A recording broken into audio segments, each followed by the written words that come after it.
why on earth would I like know how to use Facebook?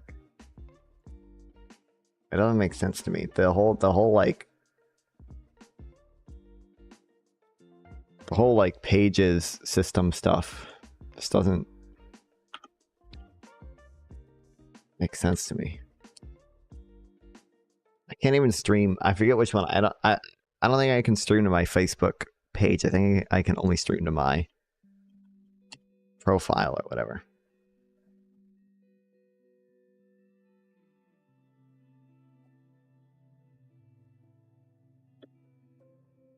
I'm very surprised the Twitter chat actually works now with X chat.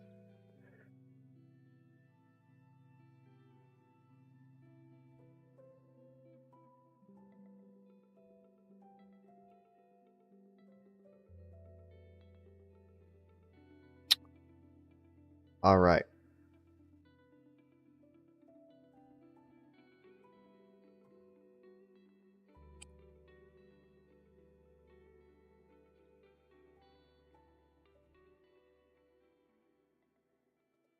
All right, I think we're good everywhere.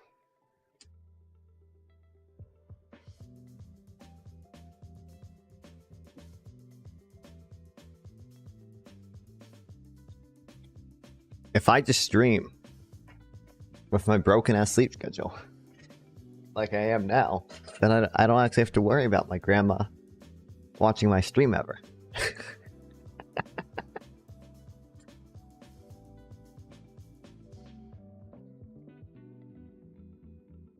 Or who knows, maybe my grandma's secretly a night owl.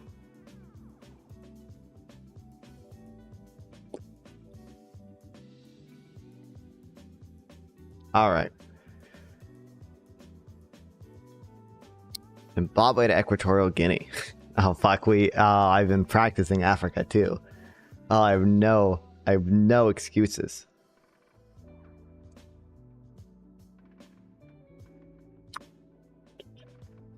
Hold on, I'm fixing. I swear I'm not cheating. I'm fixing my stream deck. It'd be really embarrassing if I was cheating because I'm gonna fail miserably anyway.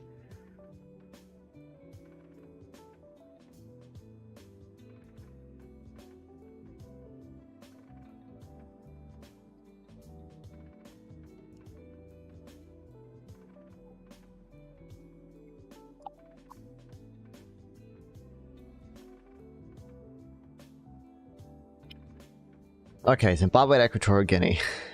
Is it Gabon? I think that's the country around this one, yeah. I'm pretty sure Botswana is below it. Oh, I didn't need Angola. Oh, thank you. Oh, wow. Good one, bro.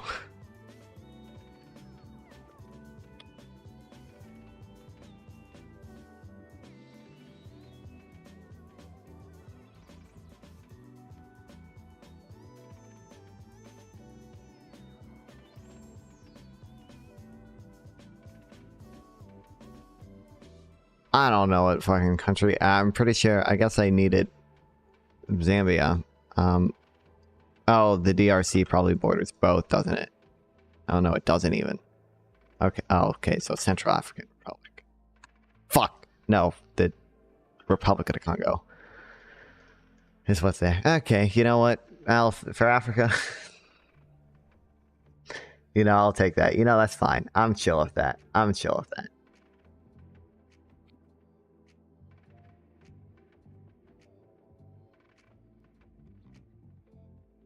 Oh, the year 1800? I don't know. I don't know what countries were. Okay, French Indonesia. That's French Indochina. What was Indonesia? It's probably fucking Dutch something. Yeah, Dutch East Indies.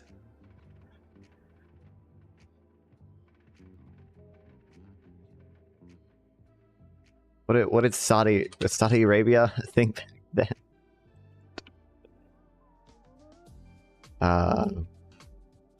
I'm not gonna be able to get. I literally have no clue. I literally have zero idea. Okay, well.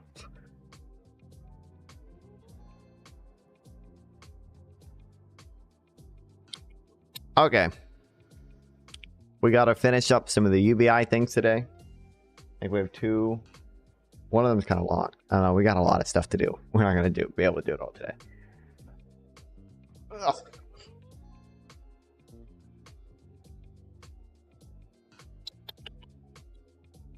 We got some reading to do on UBI. I saw Destiny did some people that seem to be interesting. I saw clips of them on Twitter, so check it out. Yeah, should be a good stream.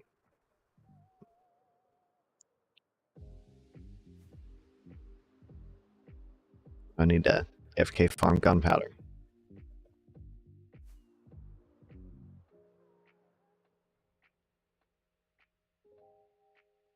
Oh, no, no. I'm not good with an Elytra, god damn it. Oh, shit. Oops. Alright, perfect. God, I messed up the stupid farm so it fucking spawns other shit as well. Whatever.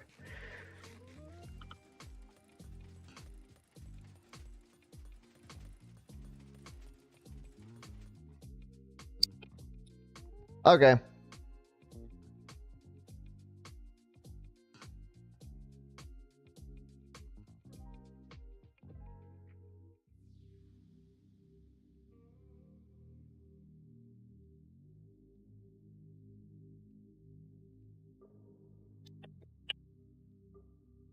What the freak?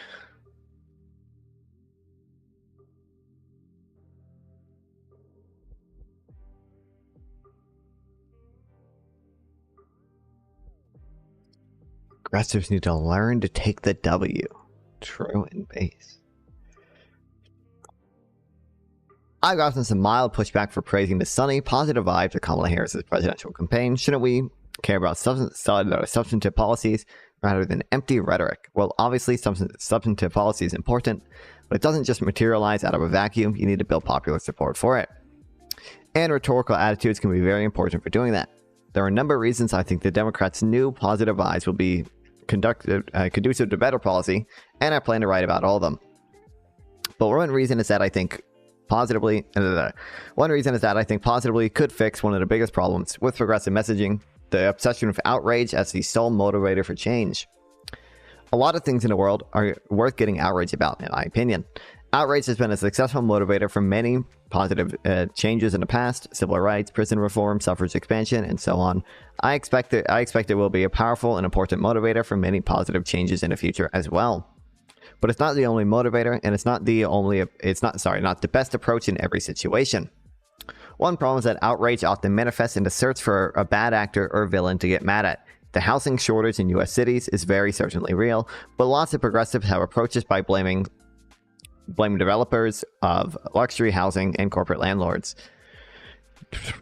Those actors are not actually to blame for the housing shortage. Developers are the people who actually build housing. You won't actually create housing if a developer doesn't build it. Many developers are non-profit and yet have difficulty building homes in California because regulations make construction incredibly expensive. And yet, many left NIMBY types oppose new housing construction on the grounds that it would supposedly make profits for developers. Meanwhile, luxury housing is a marketing buzzword. Any new housing gets called luxury because people need to sell to tenants.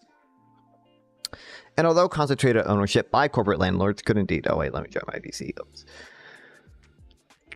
could indeed become a problem for affordability in the future, corporations earn far too tiny a sliver of the housing market to be a major factor.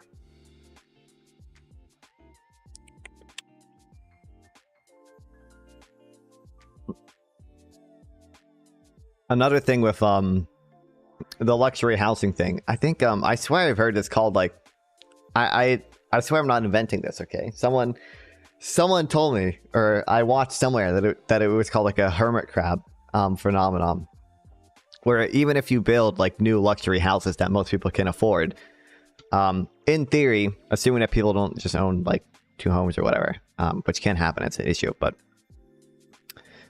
people who, rich people will move into those new luxury homes, and that'll free up their old homes for people to move into. So there's you're still increasing the housing supply. And you're still going to bring prices down, even if you build like fancy, smancy luxury homes or whatever. I swear I didn't invent a hermit crab housing market, but I didn't.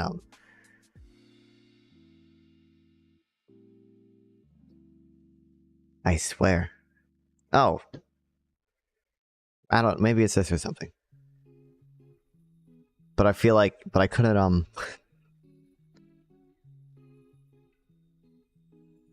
Last time I tried to look for it, I couldn't find what I was looking for. But this is probably it. Walk around Hyde Park or any neighborhood that has experienced generations of development confirms the fact it's easy to find great spots of working middle class housing a bit originally built for the wealthy. Particularly common are the turn of the century townhomes that were subdivided into apartments after their original wealthy occupants were lured away by a new luxury tower. So when thinking about new developments in the housing market, remember that the luxury apartments of today are luxurious not because of some inherent value that they have, but only in relation to other apartments. When new development is permitted to proceed, the luxury apartments of today are devalued and subdivided into the middle and working class apartments of tomorrow. Yeah, see? When new development is not permitted, luxury apartments stay luxurious.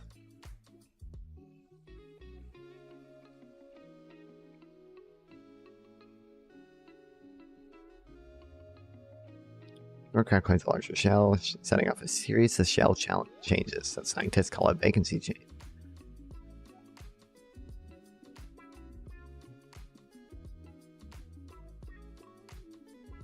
Top 1% of hermit crabs owned only about 3% of the total shell weight. There are no warm buffers with Jeff Bezos, so it's also no transfer shells between crabs and their hosts.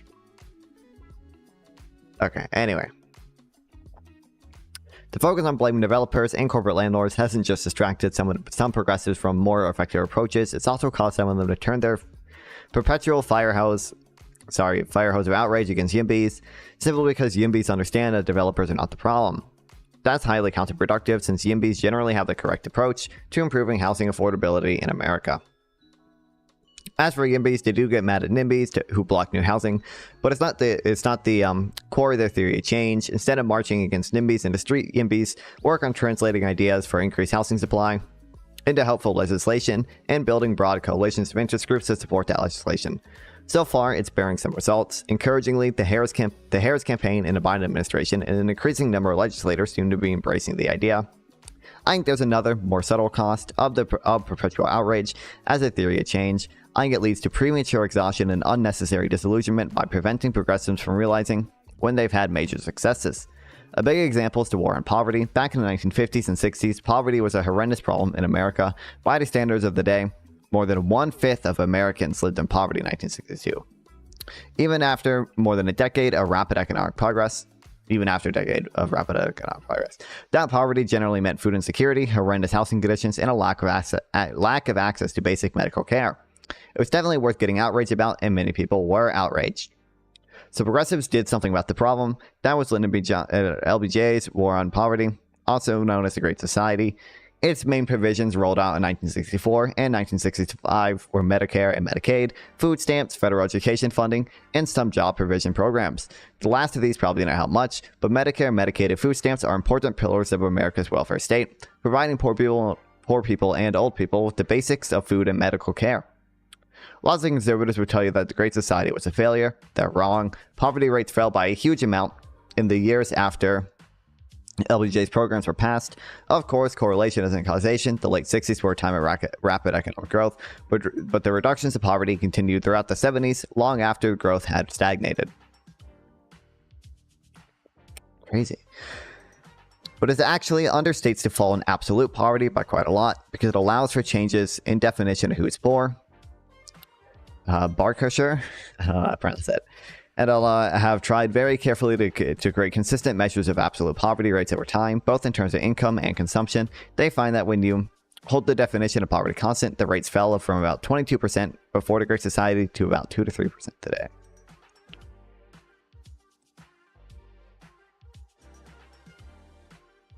Okay, let me just add. I think this is literally... no, maybe it's not. I don't know.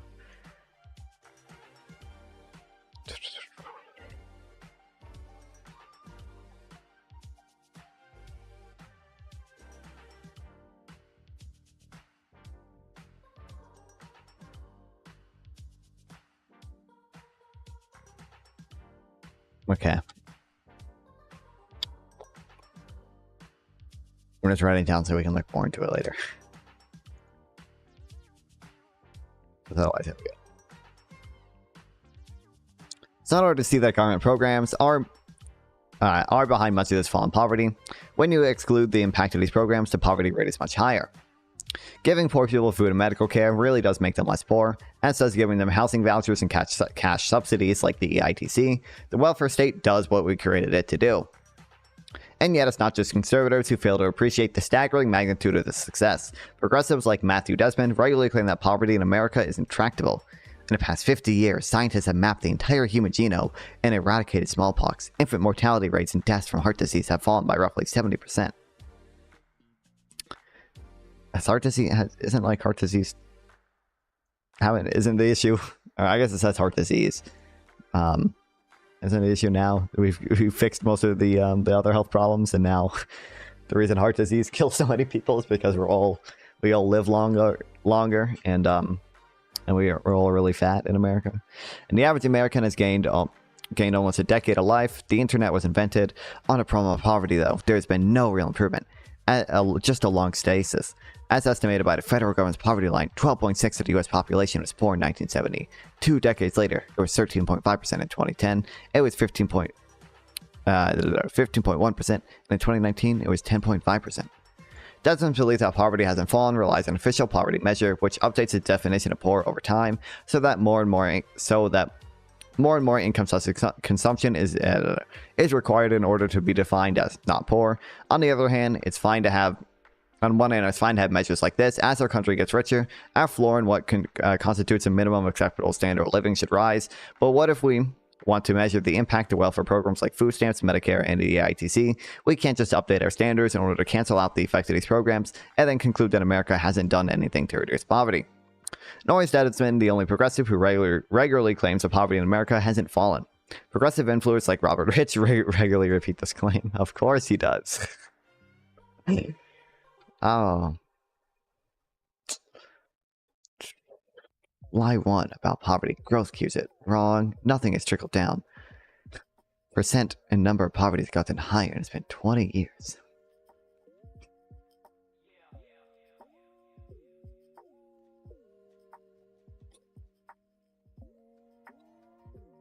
Of course he does. Of course he does. Doesn't believe that. Oh, sorry. We read that. Part of this might simply be unfamiliarity with how poverty is defined and failure to think carefully about how to measure the impact of anti-poverty programs. But there have been plenty of wonky articles written debunking the talking point yet it persists.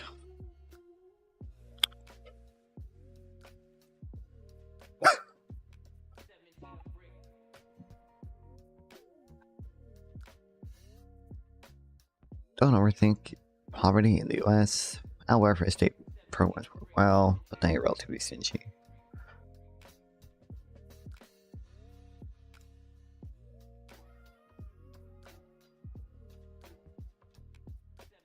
Oh, this is the poverty and consumption. I think I have this.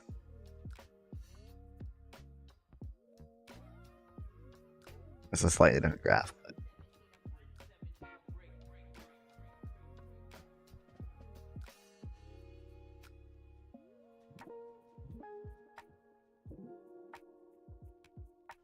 That was what I had the thing from earlier.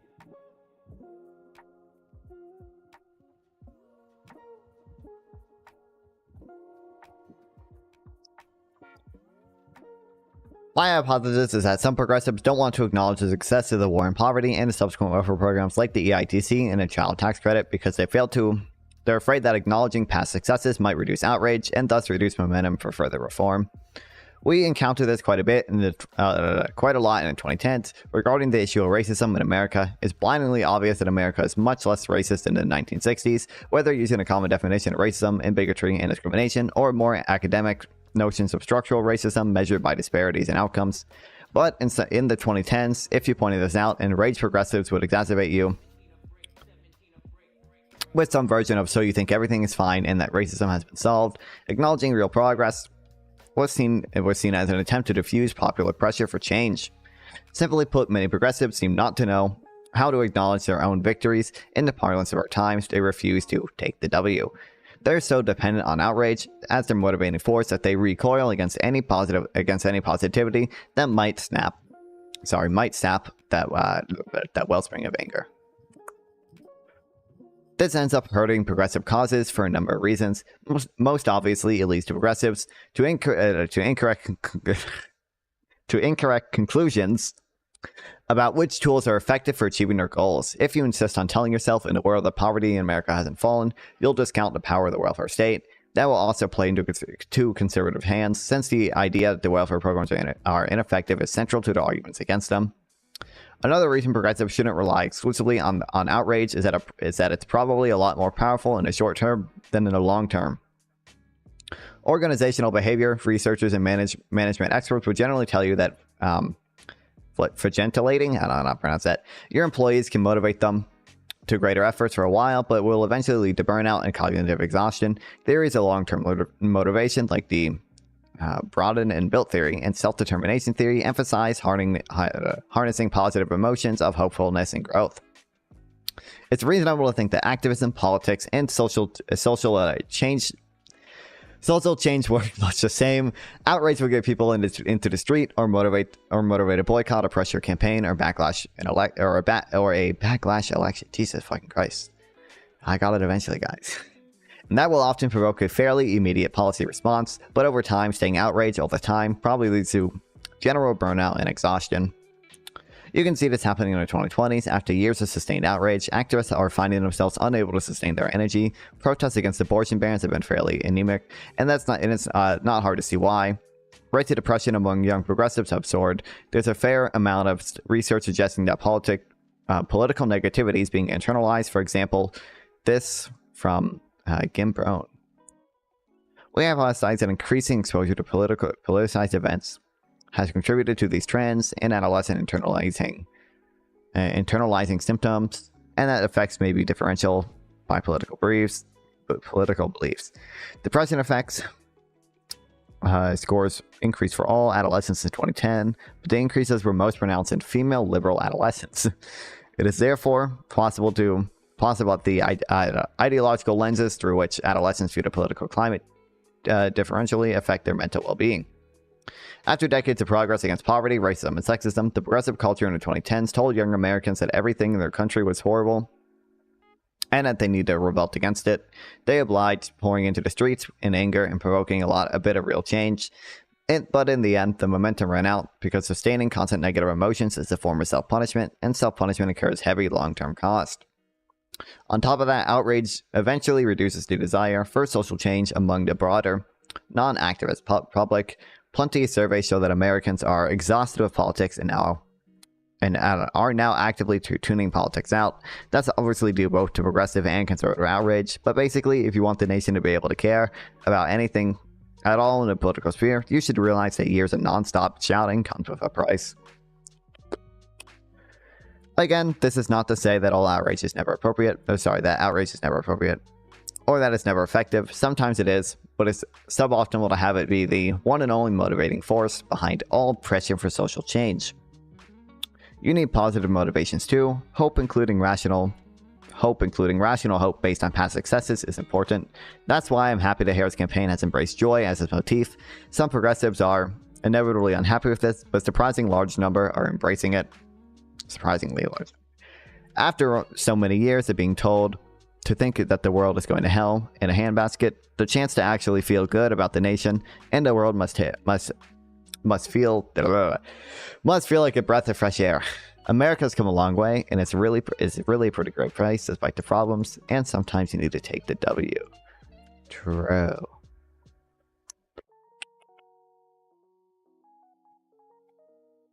When will we get the age of positive politics streamers on Twitch?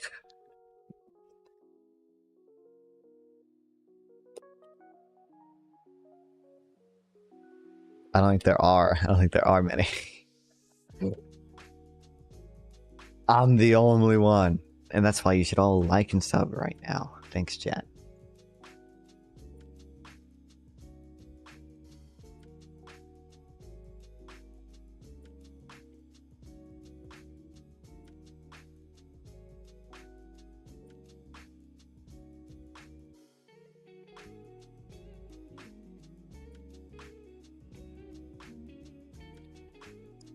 Hermit crabs do not construct their own shelters. Crabs must find a shell developed by another, presumably dead, organism and move into it. Hermit crabs occasionally outgrow their current shell, and like humans must hunt for a new one to move into. As a result, these crustaceans serve as a effective analog for human tenants. The crab that finds a new, larger shell is not only the beneficiary of the discovery. A dozen or more crabs form a conga line, arranged smallest to largest, and all move up one size together. Large crab A is the first to move and relocates into a new, slightly larger shell, which opens up its shell for the medium-sized crab B, which opens up crab B's old shell for small-sized crab C, and so on. These dynamic behaviors ensure that all crabs ultimately find themselves in the possession of a larger, better shell, even though only a single large shell entered the hermit crab shell market. Human housing is governed by similar behaviors, though we refer to them as market mechanisms. These mechanisms ensure that new developments have positive effects on all tenants, not just as a single new shell precipitates movement along all hermit crabs. Or sorry, just as. When a new luxury apartment is in a housing market, upper class tenant A moves into it, which opens up their old apartment for middle class tenant B, which opens up their apartment for working class tenant C, and so on. Landlords faced with the possibility that their tenant may abandon their thumb for a competitor, are forced to cut prices, or even for tenants who ultimately stay in place. These market mechanisms ensure that all tenants ultimately find themselves in the possession of a better apartment, or see their current apartment fall in price, even though only a single luxury apartment entered the housing market. This phenomenon is well supported by evidence from American cities like Seattle and Houston to international ones like Tokyo, which have seen rents fall and vacancies rise in the face of new development.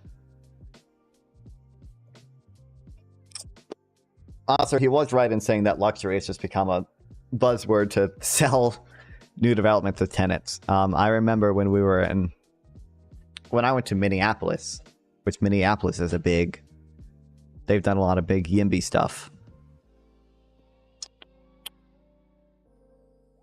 How do you spell Minneapolis? Minneapolis. Housing construction. Minneapolis is based in YIMBY. Okay, graph.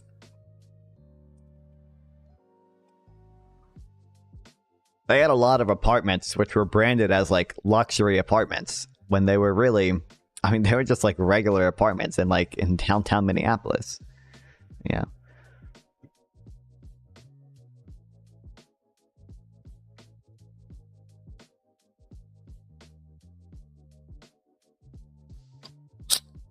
Damn.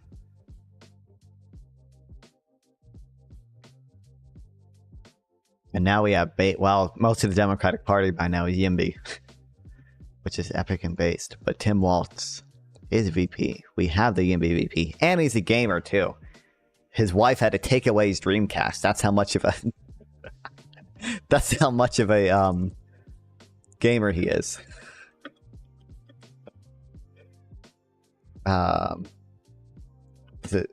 There's no T, right? Yeah.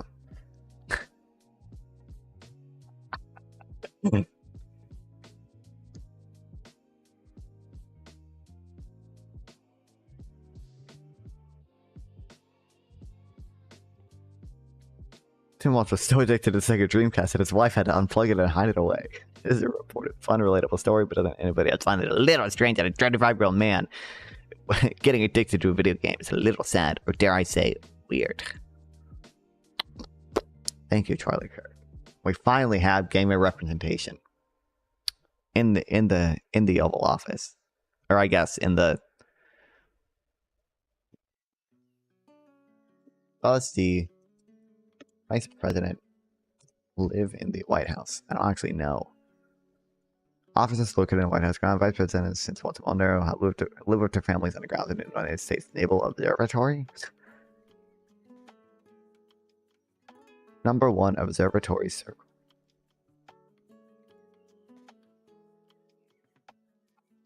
Vice President.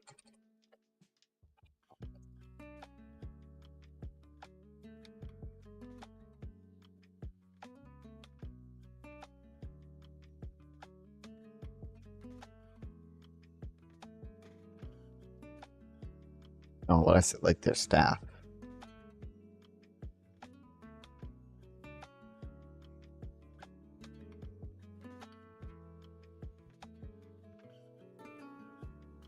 Number 1 observatory circle.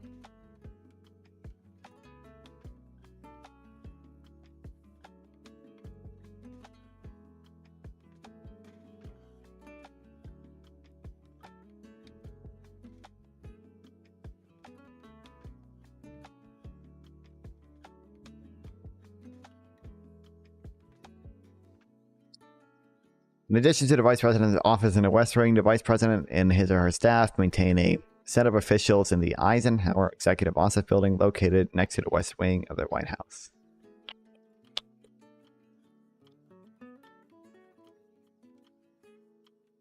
We have a gamer in the Vice President West Wing office.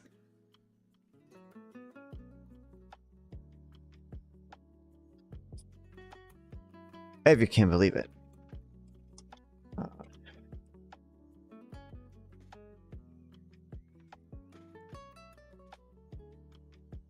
Why the fuck did it kick me out, bro?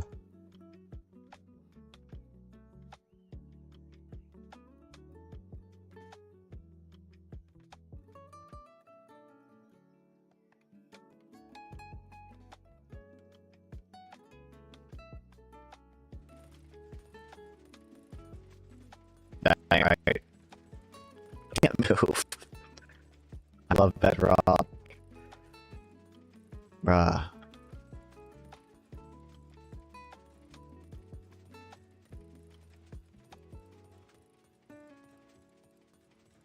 I don't know why it kicked me out. I wasn't even AFK for that long. It shouldn't even kick me for being AFK. I don't think it does. It didn't used to, at least.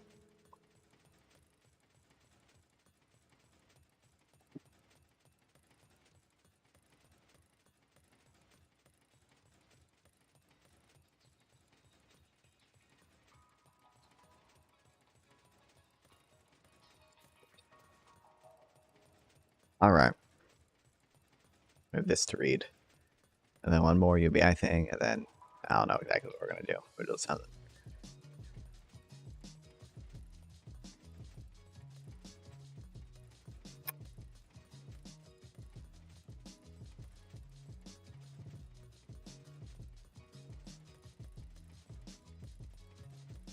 Did Tim Altman's basic income experiment succeed or fail? The results of one of the biggest basic income experiments ever came out in July 2024, and as usual, the nuances of the finding are lost among many of the voices of those loudly proclaiming basic income doesn't work. This is one 3-year pilot of Sam Altman's that provided $1,000 a month to 1,000 people in Texas and Illinois, and compare that to a control group of 2,000 people who got $50 a month. Every participant was between the ages of 21 and 40. In this article, I will explain the nuances and how the results of this pilot provide some new info, but mostly replicate the findings of previous experiments going back to the 1970s, and only further demonstrates what's at stake here is real freedom and the perceived danger it poses to those who benefit from the widespread lack of that freedom.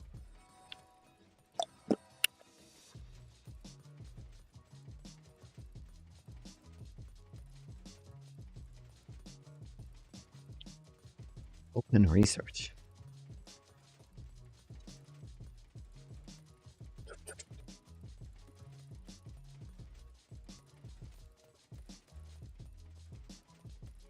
Open research. Put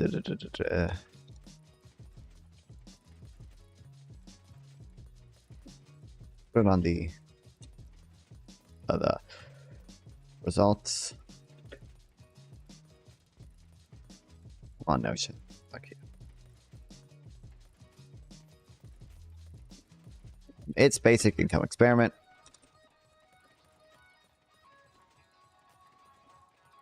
Which provided $1,000 a month to 1,000 people in Texas and Illinois, compared to a group control of 2,000 people who received $50 a month.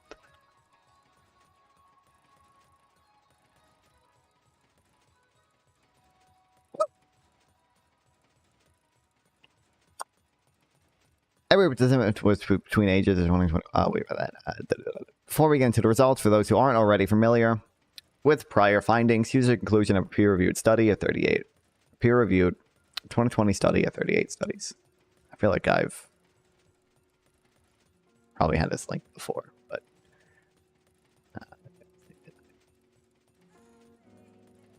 By a detailed search, we have not found any evidence of a significant reduction in the labor supply. Instead, we found evidence of labor supply increases globally among adults, men and women, young and old, and the existence of some insignificant and functional reductions to the system, such as a decrease in workers from the following categories: children, the elderly, the sick, those with disabilities, women of young children to look after, or young people who continued studying.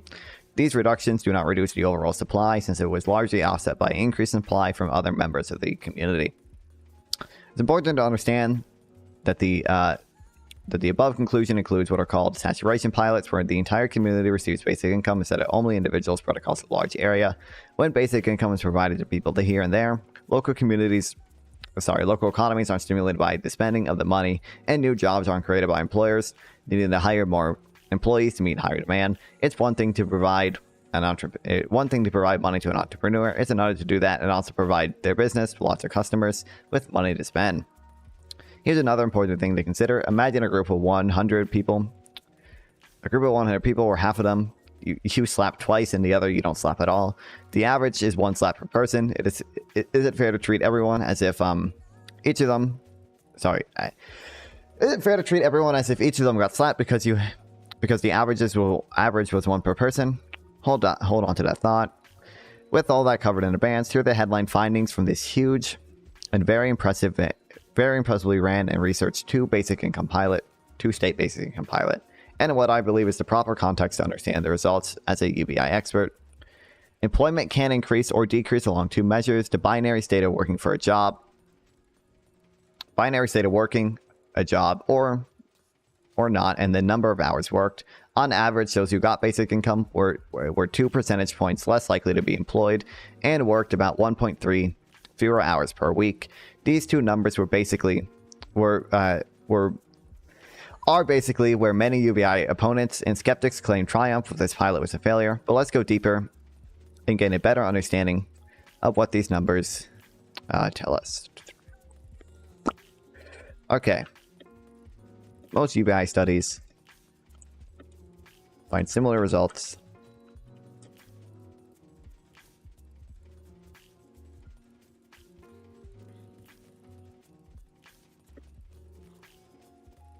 Here's a 2020.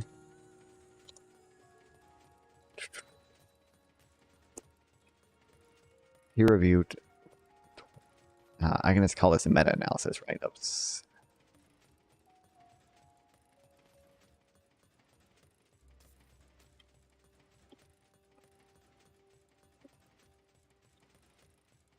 Explaining.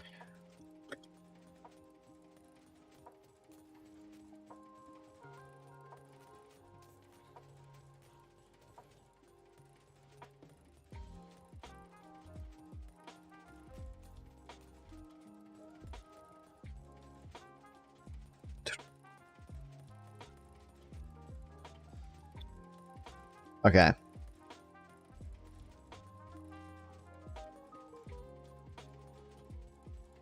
Employment can increase or decrease along 2 measures.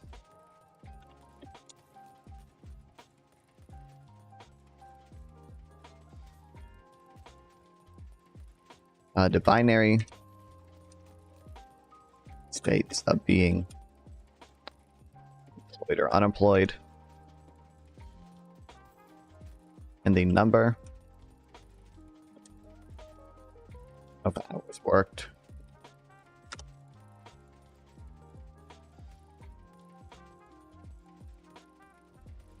Fire me.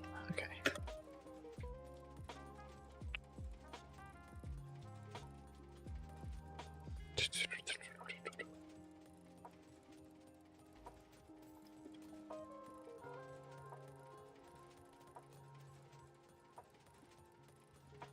This study found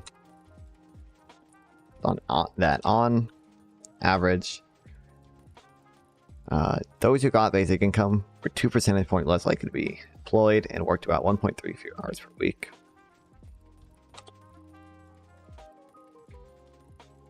Let's ground. Many UBI opponents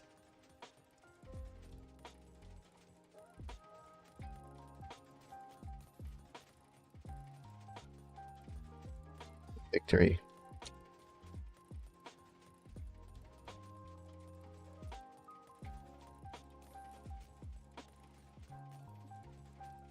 Where there's much of a story.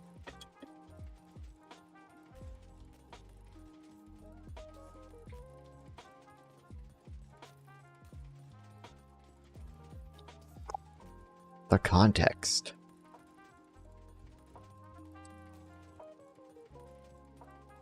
First, it's important that we recognize the starting point of this pilot. The payment started getting received in late 2020 when unemployment due to the pandemic was right around its peak. The control group started significantly more employed than the treatment group, and both greatly increased their employment. By the end of the 3 years, in late 2023, the control group remained slightly above that of the treatment group. By any measure, it's clear just from looking at this chart that the basic income did not reduce the employment of people in any way that should be considered a cautionary tale. The employment of both groups greatly increased.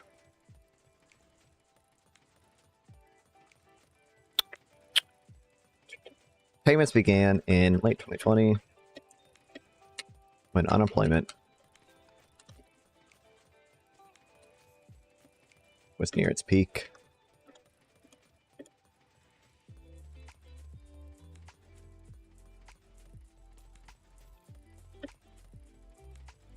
The control group started slightly more employed in the treatment group, and both groups greatly increased their employment.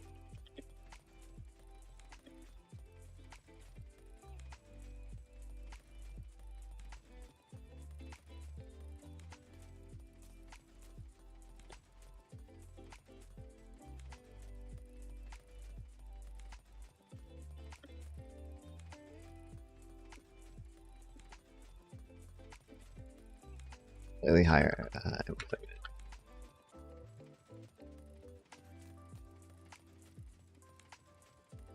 Both groups greatly increased their employment throughout the program.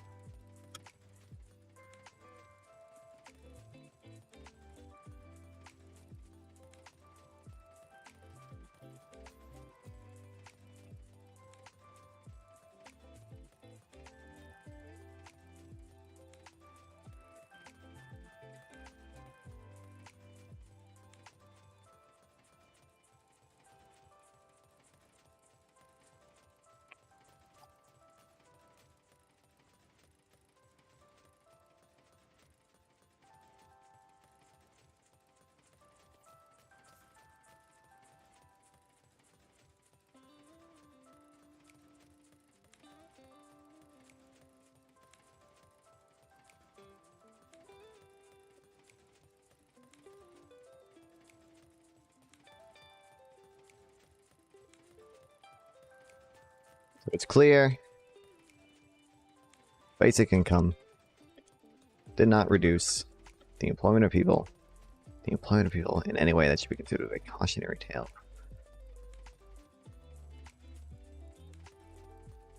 A weekly drop of 1.3 hours works out to about 15 minutes a workday. That's an extra break or a slightly longer lunch. On an annual basis, equivalent to 8 days a year. That's a week-long paid vacation. Now consider how the United States compares to the rest of the world and OECD.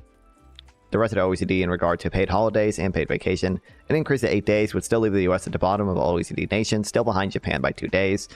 The difference between the US and France would be 22 days instead of 30. Does 8 days sound like an economy-destroying bump in leisure time?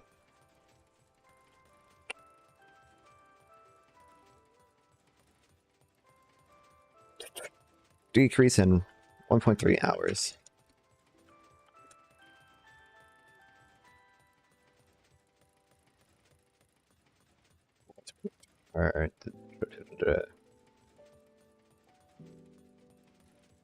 Week works out to 8 days a year.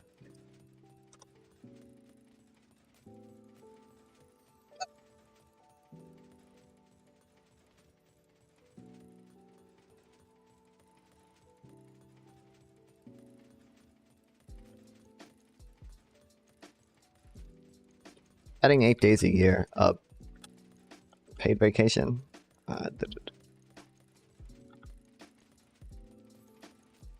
US still leave us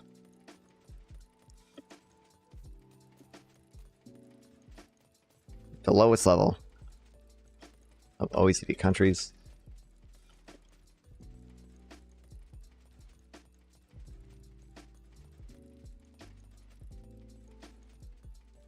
It's not exactly.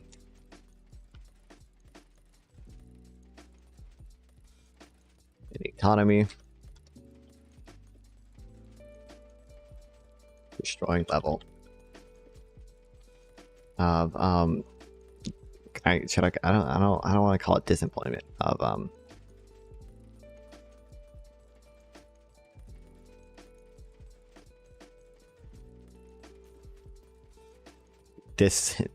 I get that does fall into the definition of disemployment, right?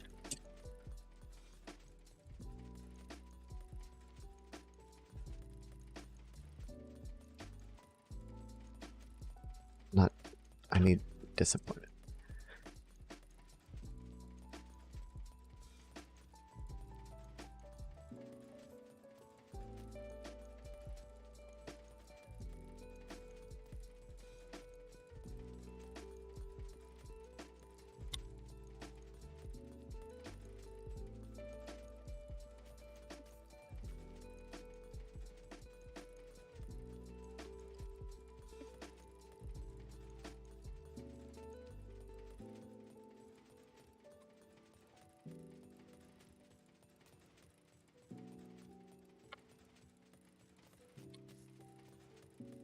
With that context in mind, now again remember the results from the previous experiment, particularly how employment effects from basic income tend to be concentrated among parents and young adults. Did we say that here too?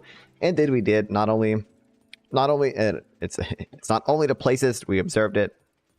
Sorry, it's also the only places we observed it. The use of an average spread across all participants, just as the earlier thought experiment about 1 slap per person, hides the reality that there was no significant decrease in employment status and hours worked among childless adults or those over the age of 30 from the report.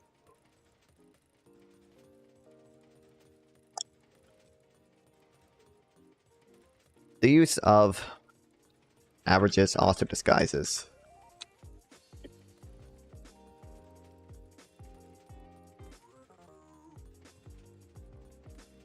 fact that employment effects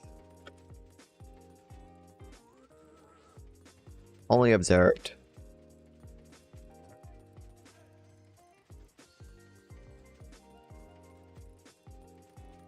among parents and young adults.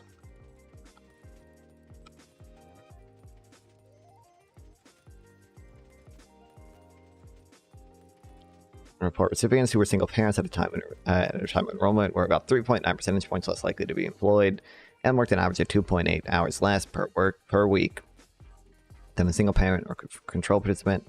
For recipients who were not single parents or enrollment, we find no statistically significant effects on employment or hours worked.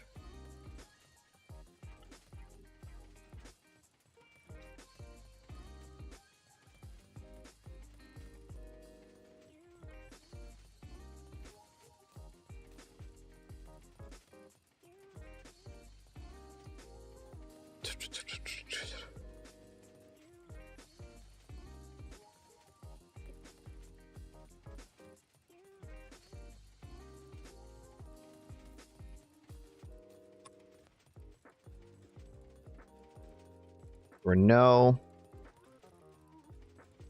significant decreases in employment status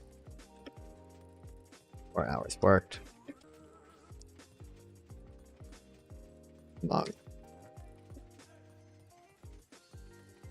childless adults or people over 30.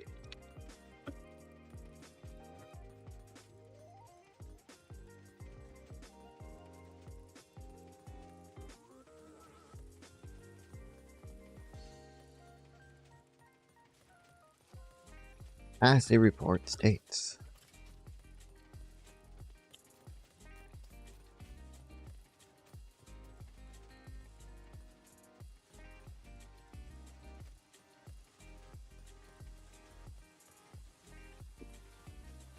The fact that those kids responded differently than those without kids mirrors previous findings.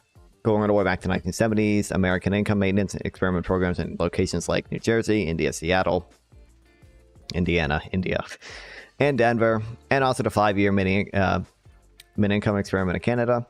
The reason that parents respond differently should be obvious. They aren't working less. They are switching from paid work to unpaid work. They're putting their kids first. If this is a response you personally dislike, then you should support affordable childcare in addition to basic income, and give parents a different choice than to earn less from employment than they pay in the childcare that enables employment.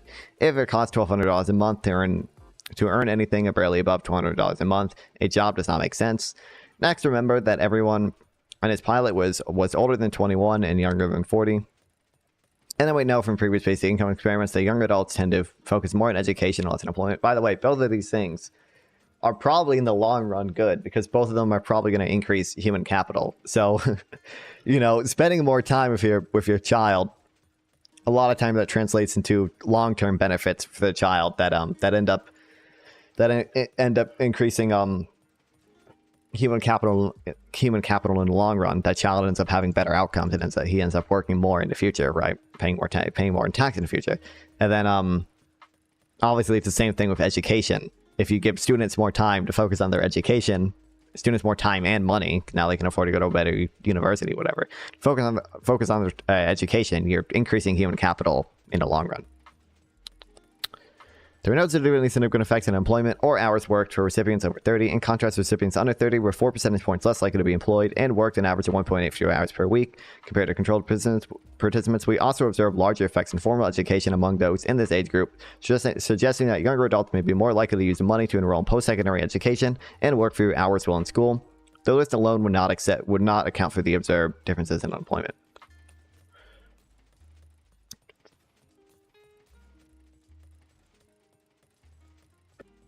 Okay,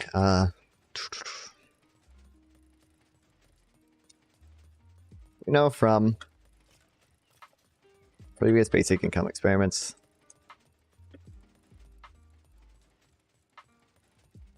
young adults are more likely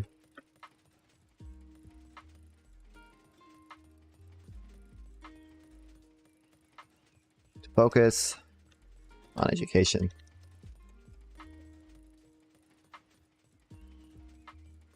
Receiving UBI.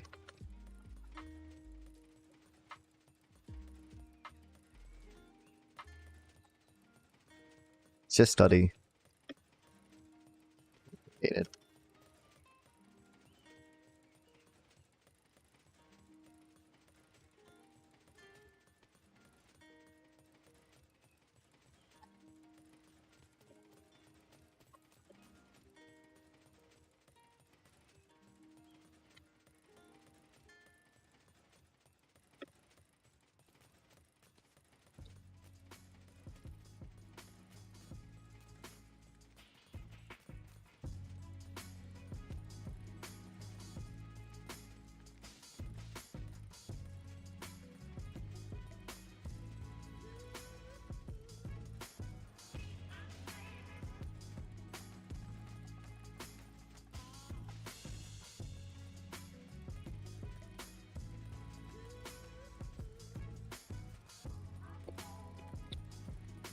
All right. Those between the ages of 30 and 40 did not see a change in employment status or hours worked. The decrease was only among those under 30, and not in a lot of it, not all of it, was due to switching from paid work to the unpaid work of learning. It reminds me of the Dauphin experiment and how much and how so many kids went back to school to finish the graduate rates. that to finish that graduation rates exceeded 100% due to dropouts coming back. Is this an effect we don't want to see? I certainly don't think it is. So what degree? So, just okay, taking that again, chat. So to what degree did this pilot show increases in education and training? What the hell is this linked to? Oh, just defining things. Recipients were significantly more likely, 3.3 percentage points, to have pursued education or job training during the final year of the program, an increase of 14%, relative to the average controlled participant. The effect was the greatest for recipients who had the lowest household income at enrollment. These individuals were on average 34% more likely to have participated in education or job training during the third year of the program compared to control participants.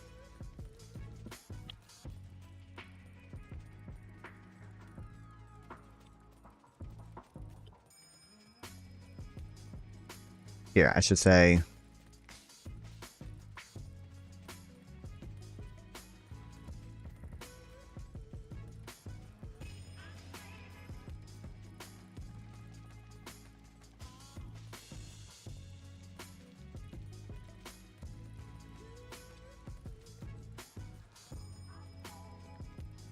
large amount of education when seen in those with lowest incomes. This is okay.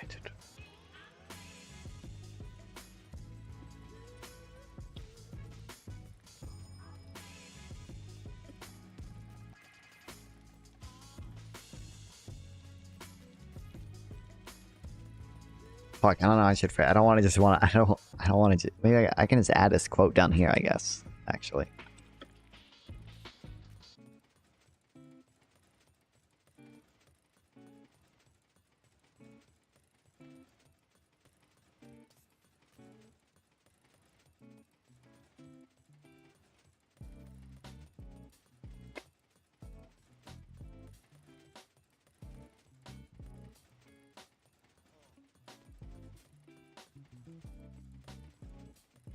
The largest impact on education was observed for those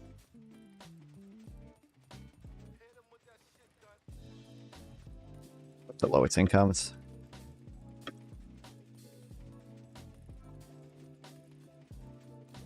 This wasn't the only impact to vary by income. By dividing participants into those three categories: A, those under 100% of the federal poverty line; B, those between 100 and 200%; and C, those between 200 and 300%. It was observed that the bulk of labor decrease was in the highest income group. Group C recipients were 4.4 percentage points less likely to be employed, and the effect on the hours they and their partners jointly worked was on average 3.7 hours less per week. In contrast, the average reduction in joint work hours was negative 2.1 for the lowest income recipients and negative 2.8 for middle income recipients. So the higher one's income from work, the more likely they were to reduce their time working. Those with the lowest incomes were the ones least likely to decrease their amount of time working. The thing about UBI is that many people don't immediately understand is that the net income boost after taxes decreases with income. Yes, everyone gets the same amount of UBI, but everyone also pays a different total amount of increased taxes. This pilot didn't model anything tax related. In reality, those in Group C would have received smaller income boosts after taxes than Groups A and B, and Group B would have received a larger boost from Group C, but a smaller boost in Group A. It all depends on the details of the UBI plan, but to help understand this, just subtract 10% off of each earned income. In this case, that would mean Group C getting boosted by $687 per month, not $1,000 per month, and thus the labor impact would have been smaller. Group B would have been boosted less, netting perhaps $812 per month, not $1,000 per month. Someone who knows their economics could argue that because no tax impacts were modeled, that we should expect a larger labor impact due to tax rate increases, which is entirely true. However, the higher someone's income, the less of an impact the marginal tax rate increases have on their income. Also, this pilot fully maintained all welfare benefits. In reality, someone would likely get UBI instead of various welfare benefits, and thus face a lower marginal tax rate, not a higher one, at the low end of the income spectrum. The fact that all welfare programs were additional to the UBI is also something to consider, as potentially having an impact on both the treatment group and the control group. If you're getting $3,000 a month in housing assistance, it does not make sense to increase your income, nor does it make sense to increase your income when receiving programs like SSI that impose a 50% marginal tax rate, and when if lost can mean years of waiting to get back. Finland's basic income pilot had this problem too. Where people got basic income, they also got welfare, and even though Finland's pilot showed a slight increase in days worked per year, it was traditional welfare that kept them from employment despite their basic incomes, because their welfare was much larger and losable.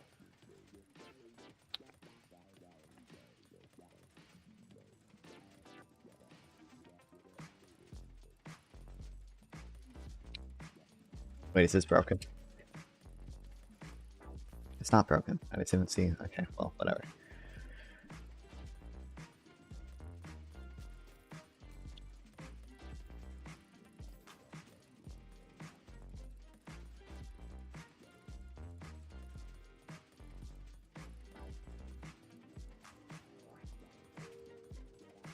Uh,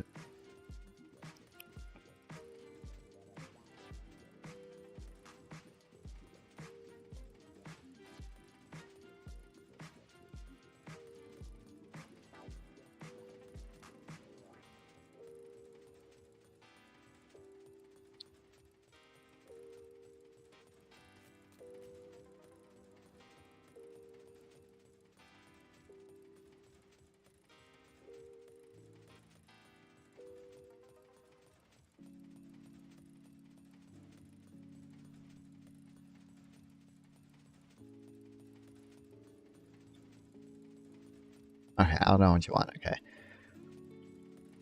Another thing to consider is that this program, or is it this pilot, took place whilst and welfare benefits are also received.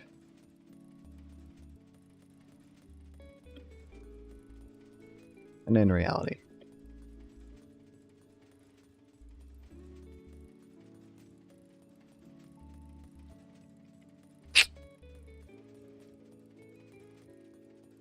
people would likely receive,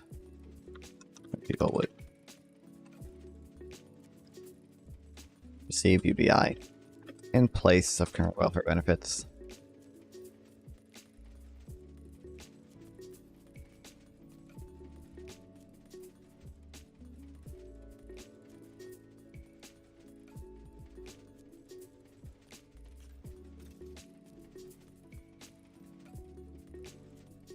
Yeah,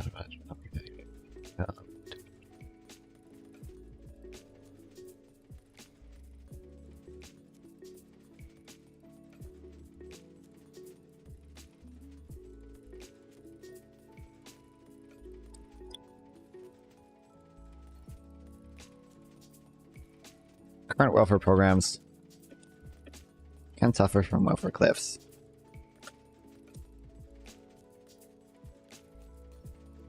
Even if UBI did not affect employment or had a positive effect.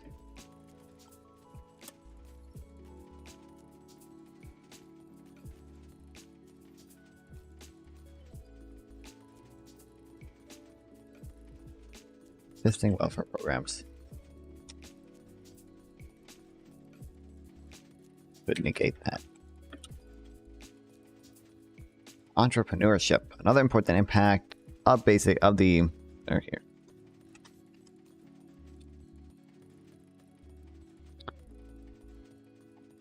Unemployment-based income is how much it increases entrepreneurship. Based on previous pilots, we know that this impact is kind of huge in developing economies. In Namibia, UBI led to a 301% boost. The India UBI pilot of 3 times the entrepreneurship in treatment villages and in control villages. The impact of self-employment is smaller in developed economies where there's greater access to capital, but it varies based on that access. For example, some of the unpublished polling I was privy to back into 2016 showed that 3% of white respondents say they started business with UBI compared to 30% of black respondents say they would. Clearly, there's less access to capital in the black community, and a lot more business ideas tend never see the light of day. So did entrepreneurship increase in pilot, not for everyone on average, but the entrepreneurship did significantly increase for black recipients and women. Previous UBI pilots have shown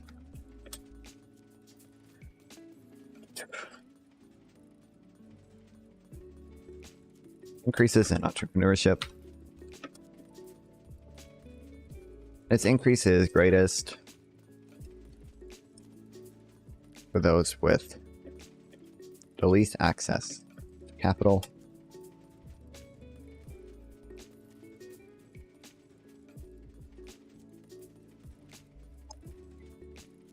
That's why there's a much greater boost.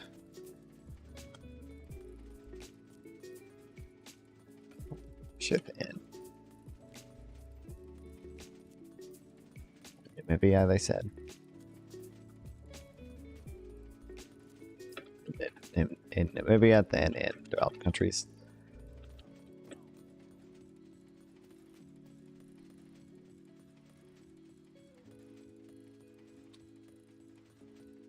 There's also discrepancies in access to capital.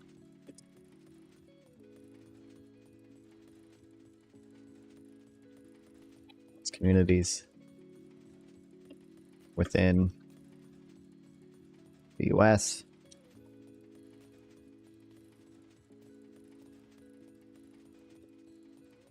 Is this pilot found?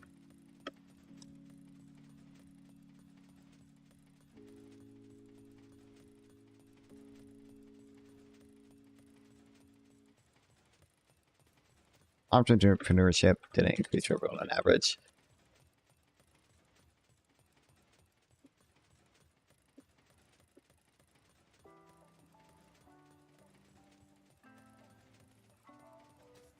But did increase for women and black people.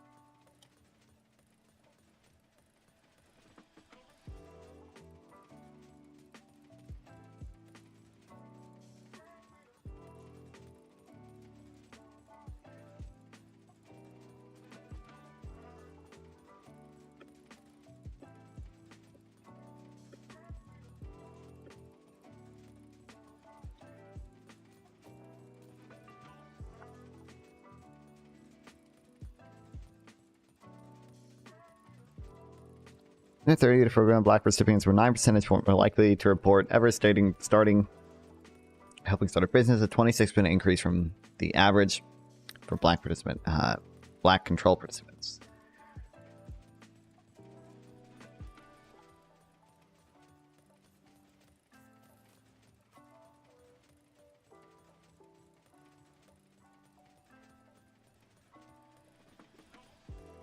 In the third year of the program, female recipients were 5 percentage points more likely to report ever starting or helping start a business, 15% increase from the average female control participant.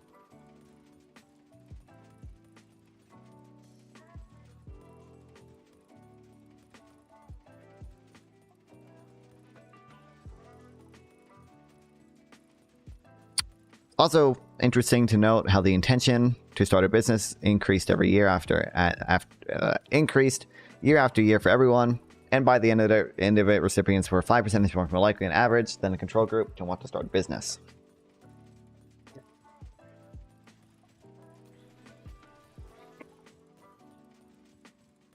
Intention to start a business.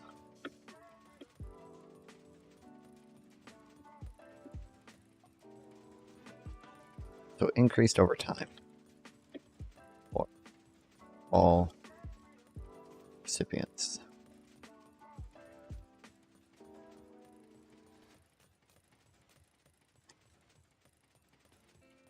Job searching. Thanks for the sub, Lucas Soft. Welcome to the stream, buddy. Thanks, I appreciate it.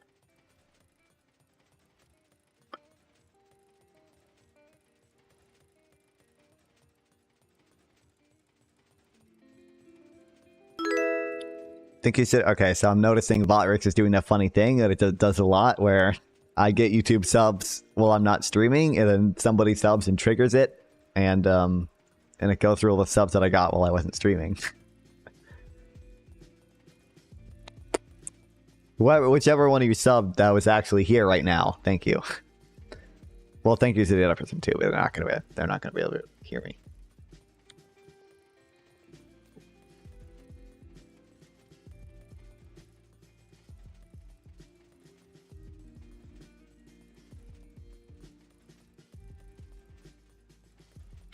Another fascinating difference between the treatment groups and the control group was how each of them went about looking for jobs. Part of the reason for the treatment group being 2 percentage points more likely to be unemployed on average was because they spent one or more month on average looking for a job. Were they being lazy? No, they were being choosy. How do we know that? Because recipients were 5.5 percentage points more likely to indicate that they were that interesting and meaningful work was an essential condition for any job they would accept, and recipients also were 6 percentage points more likely to be more actively searching for a job, and 4.5 percentage points more likely to have applied for a job.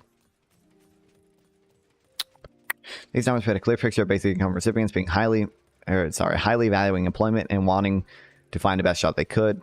They were also ones doing more job hunting and applying. The control group was choosing whatever they could find. That's not best for overall productivity.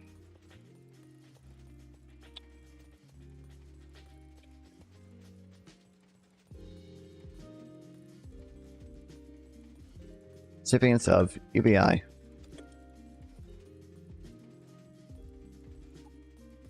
Recipients were also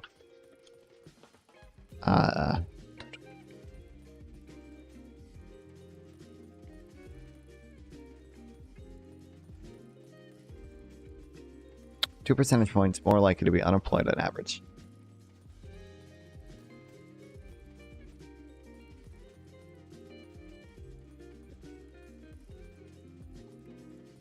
But not because they were lazy. Because they choosy. Basic income allow them to wait to find a more meaningful, more fulfilling job.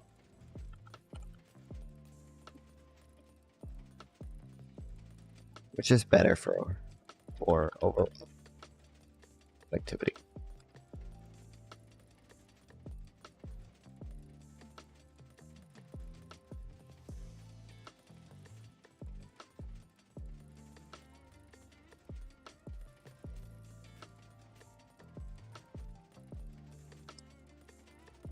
Recipients were 5.5 percentage points more likely to indicate that they were interested in meaningful work and essential commitments for any job they would accept. And recipients were also 6% more percentage points here. Recipients.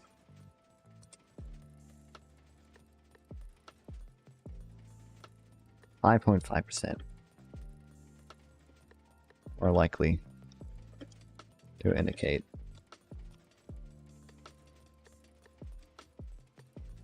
that interesting and meaningful work was an essential commitment for any job they would accept.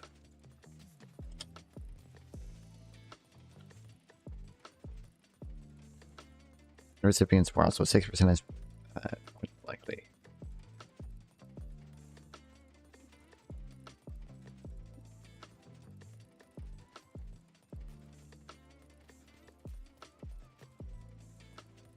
to be actively searching for a job, and 4.5 percentage points more likely to have applied for a job.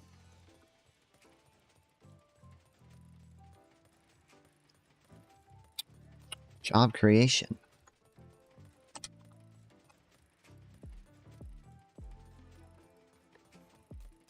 Another thing we absolutely have to cover is the difference between a pilot that provides cash to people here and there, spread across a large geographical area, and one where everyone in the area gets money. The former doesn't create new jobs unless recipients create them themselves. The latter does create new jobs, and in doing so, helps job seekers find employment.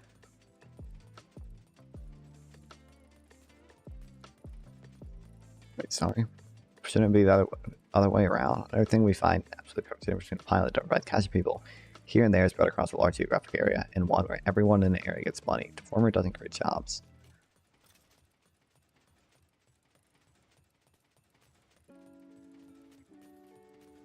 One where everyone in the area gets money. Oh, sorry. No, that is right. Yeah, the latter. Okay, that makes sense. No. Okay. By example, this in Alaska, where a small annual UBI has existed since 1982. Where for over 4 decades, everyone has received an average of $1,500 a year. Researchers curious about the impact of employment concluded that there was a small decrease in full-time employment, but that was counteracted by the spending of money creating new jobs that resulted in more employment. The net result was full-time employment didn't go up or down. There was, however, a 17% increase in part-time employment, so that overall employment went up.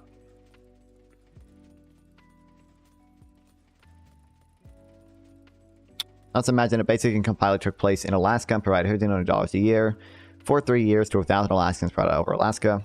What if it found a small decrease in deployment? Would it be accurate to assume that it extended to everyone that in Alaska that employment would go down? No, because we already know the opposite is true. Due to the impact of that spending of the money and job creation. We only noticed because Alaska already actually has UBI. Okay, so there's also an important difference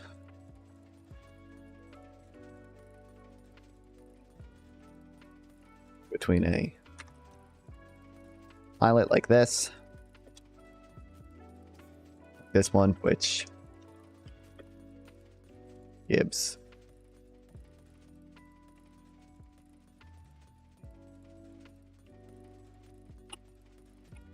hatch people here and there spread across a large geographic area, and one everyone in the area gets money. The former doesn't create new jobs.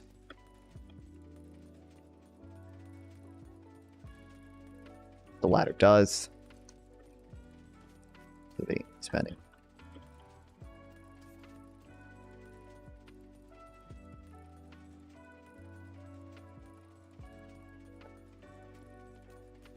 Studies on the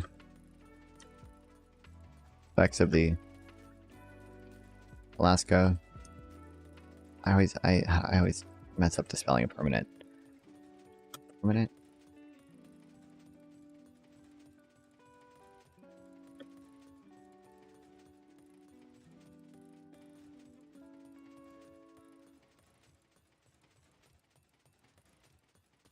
Fuck you, Notion.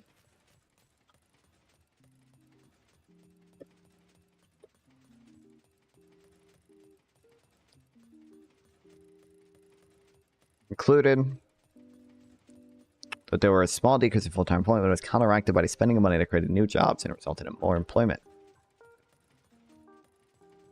Right here.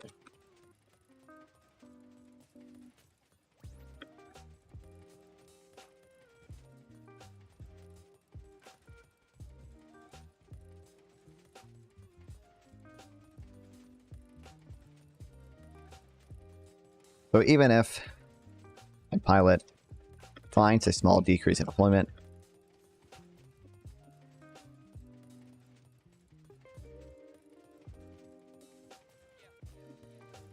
process recipients, it's not fair to assume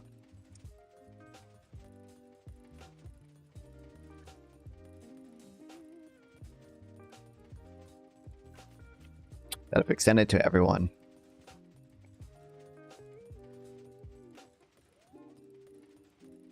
overall employment would decrease.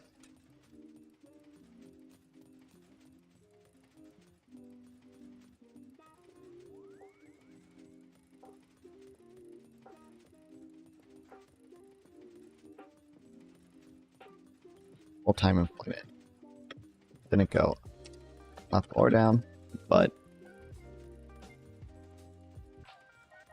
it was a 17% increase in part-time employment. So overall, it still went up.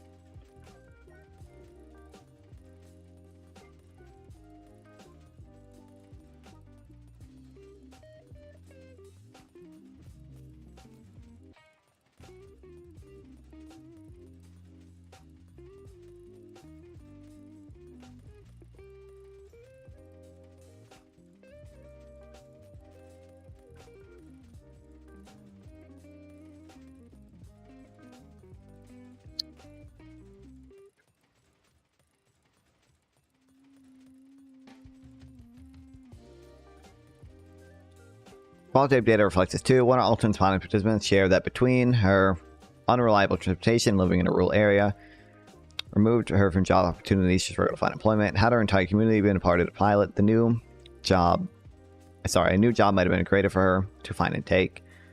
This is also why there needs to be more saturation side pilots. There's definitely things that we can learn from all the pilots going up, but there's also a lot we can't possibly learn about UBI without providing to entire communities.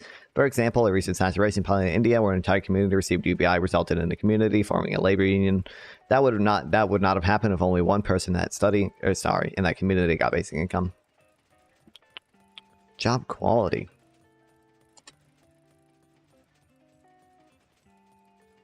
One of the findings considered the most disappointing about this pilot was how researchers didn't expect to see the treatment group find higher quality jobs and just didn't observe that it's measured in a variety of different ways. I admit I expected to see that reflected in the qualitative data too, but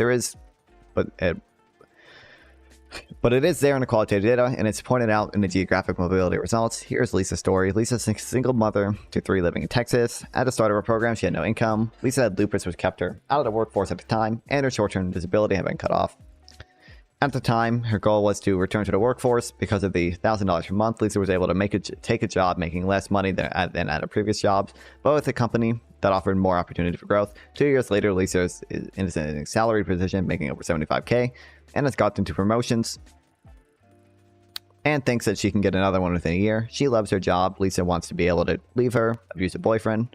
Sorry, Lisa was also able to leave her abusive boyfriend, wants to, and move into her own place, which wouldn't be possible without the unconditional cash transfer.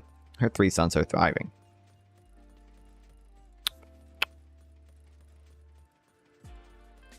One of the more disappointing findings.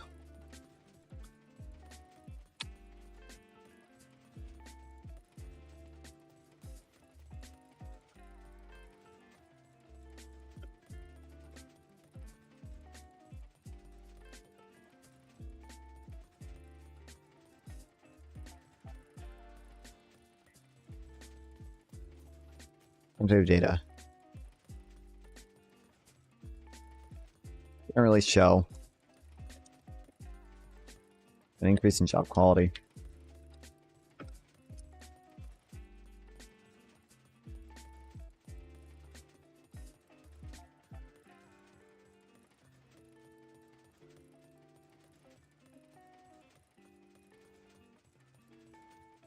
Among recipients.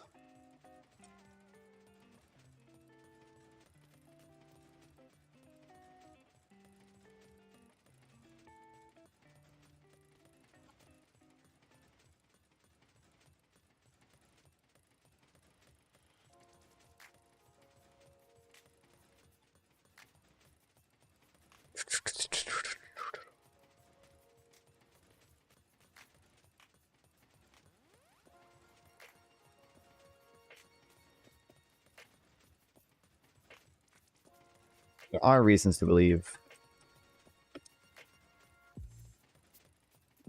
job quality increased in ways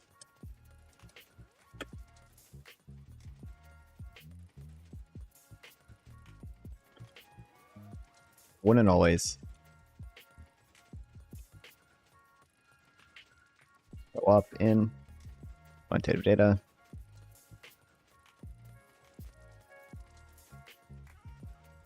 For example, take Lisa's story.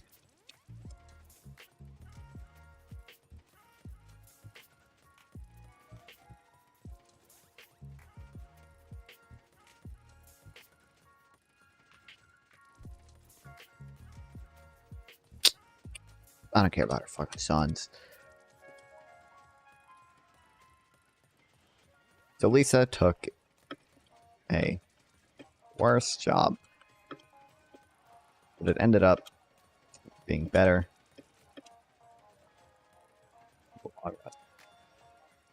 Geographic mobility.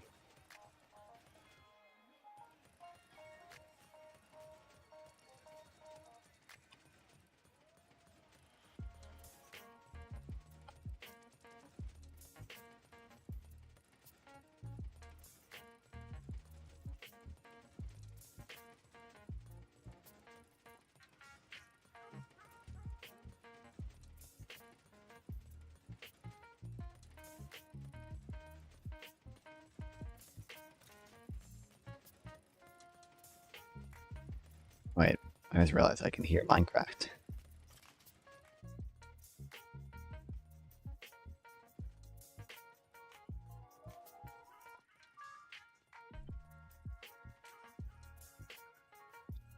I need to make a wool farm. I need a lot of beds to make to go mining for netherite, because I still don't have that.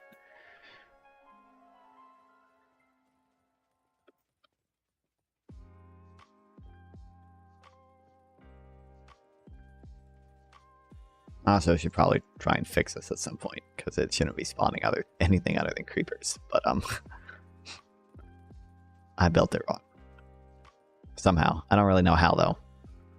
Or well, I know how, I just don't know where, because you have to place like trapdoors on like every other block. And I probably just missed one somewhere. And it's buttons too. And there's probably fucking 1 or 2 trapdoors or buttons that are missing, but it's impossible to find because there are 7 different layers and you have to build it in a perfect checkerboard pattern. So, I don't know, not a big deal. Geographic mobility. In regards to geographic mobility, another participant named Nikisha reported feeling that if she had a job, her life might be different, but she lived in a rural area and the jobs close by do not pay enough to offset the cost of childcare, and that better paying jobs are an hour and a half commute away. The teacher didn't move, but many UBI recipients did, likely in a hunt for better jobs. Even if they didn't end up finding them, recipients were on average 16% more likely to actively search for new housing, and 23% more likely to actively search for a new neighborhood than the average controlled participant. There are also 4.4 percentage points more likely to move to new neighborhoods. Again, consider actual UBI, where Main Street USA sees a lot more consumer spending, and more people are able to move to where the jobs they want are. It seems likely that more people will be happier with their jobs than right now. Any recipients?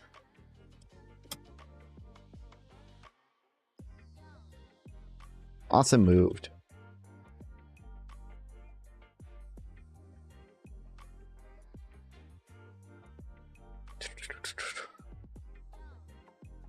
Points. It fucking is. What the fuck? 20 points. Let's go. When will we get universal basic Microsoft points? I think they probably do give everyone well, actually I don't know. You probably have to like log into whatever to claim them, but they probably do give everyone a certain amount every month or whatever.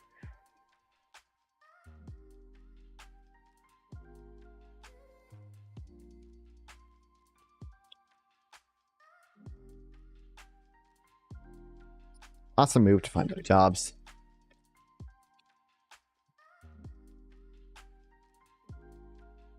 They were on average 60% more likely to search for housing, 20% more likely to actually search for a new neighborhood than an average control participant. They're also 4% more likely to move to new neighborhoods.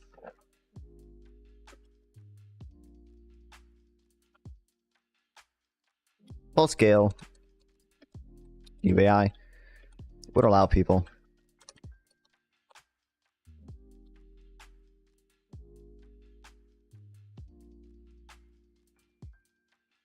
to move to where the jobs they want are.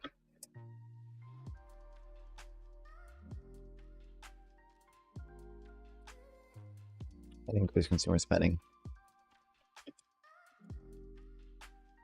in those areas.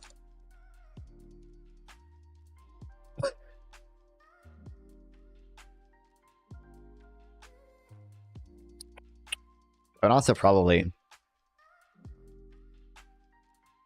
decrease rigidity too in the labor market. Right? People could more easily move to where jobs are available. That would decrease labor market friction, right?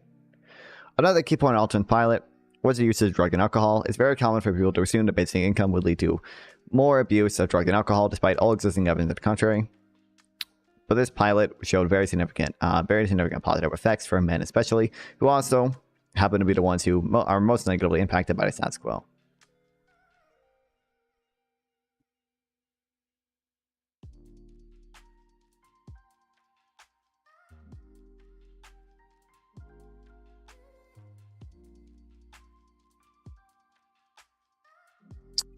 Male recipients of basic income, there was a 41% decrease of being under the influence in dangerous situations, a 45% decrease in drinking and interfering with responsibilities, and a 35% decrease in drinking causing arguments with others, and a whopping 81% decrease in days using painkillers not prescribed to them. Considering all the deaths of despair going on as a direct result of alcohol and painkillers, it's impossible for me to look at the numbers like that as anything but a prescription for basic income for better health.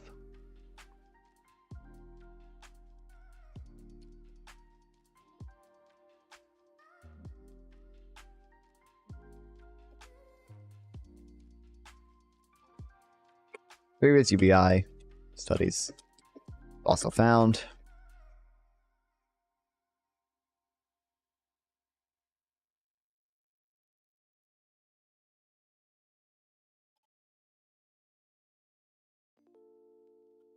people didn't spend their cash first on drugs or alcohol. See, his Thank you, limited, Josh. narrow view of the world made him feel threatened by the existence of two hard-working, highly educated, successful people who happen to be black.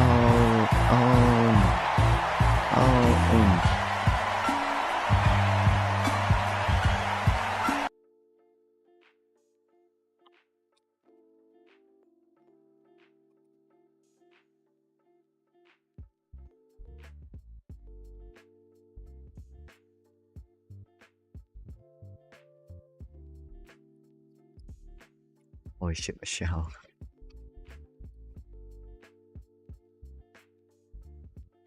I need more updated ones. I think I still have some. I think I still have some Biden ones on there.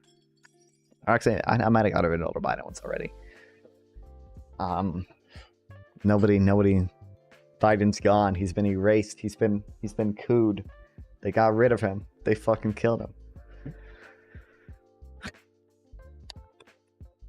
Also, I might need to remove some of them. I keep getting copy striked for them. The platform where it most negatively affects me is Facebook, which on one hand, nobody watches me on Facebook except for my grandma who sent a fucking friend request to me on Facebook. Which I'm not accepting. Sorry, grandma, if you're watching, I love you, but like it's just a little like I don't use Facebook that much. Like I just happen to I just stream there. Like I'm not friending anybody on it. Like can you debate your grandma? Yeah, that'd be a fire thing. I don't know. My grandma's based.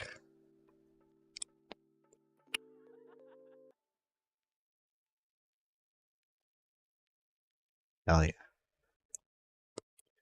Health effects in regards to other impacts of certain Ultraman's pilot. Researchers expected more than they found, possibly due to overwhelming stress of the pandemic, followed by significant higher cost of living. But what they did find was more visits to dentists and doctors, pointing to more preventative treatment, leading to health savings in the future. However, it's important to note again here that the age group was 21 to 40. Oh fuck! I have to delete that. The cow doesn't do anything. The cow I was just testing. I wanted to like set up a. It doesn't do anything. I wanted to set up like a Minecraft thing where like you could redeem channel points to like spawn stuff in Minecraft.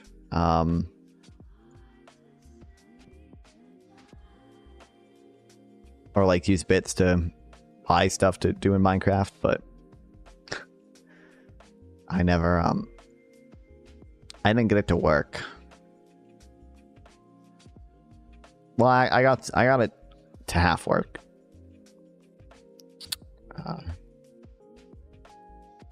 There you go. You got a refund. Don't worry.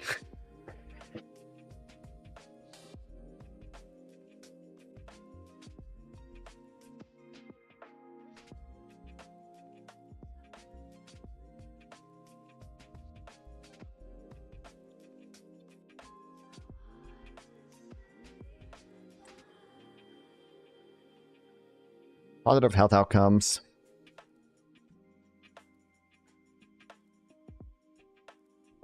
Lower than in previous studies.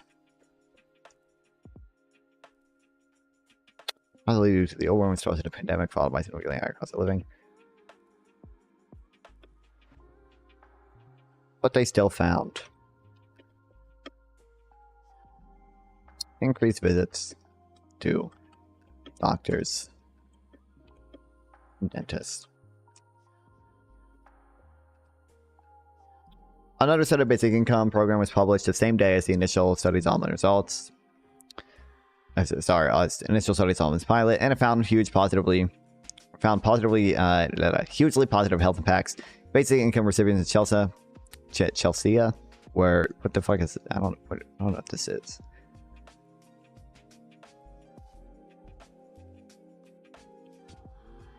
Town. London. Oh wait, I remember that. I think we read this study before. Well, we didn't read the actual study itself, but we read reports on it. We're a third less likely to need a visit to the ER. My hypothesis is that this comes down to age. The average in Chelsea was 45. It's very likely that just as employment effects vary by age, that health effects also vary by age. I should mention that Daphne's a huge 5 years of restoration pilot found a 9% decrease in hospitalization rates.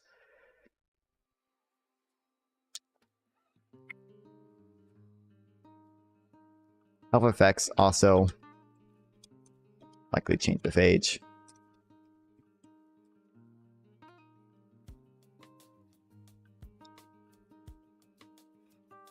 Age group of this study was 21 to 40.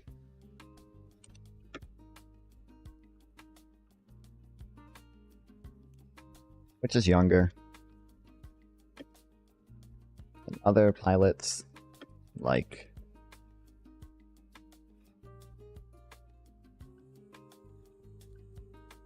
the one in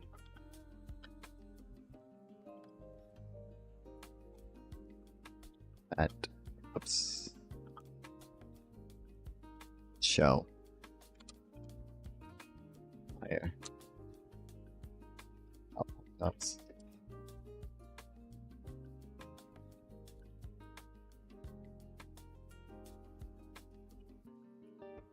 spending behavior.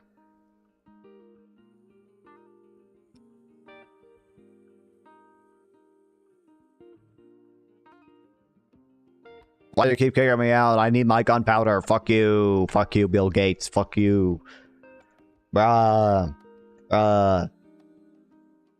Bro, why? Bro, dude, why? Dude, why, bro? Bro, why?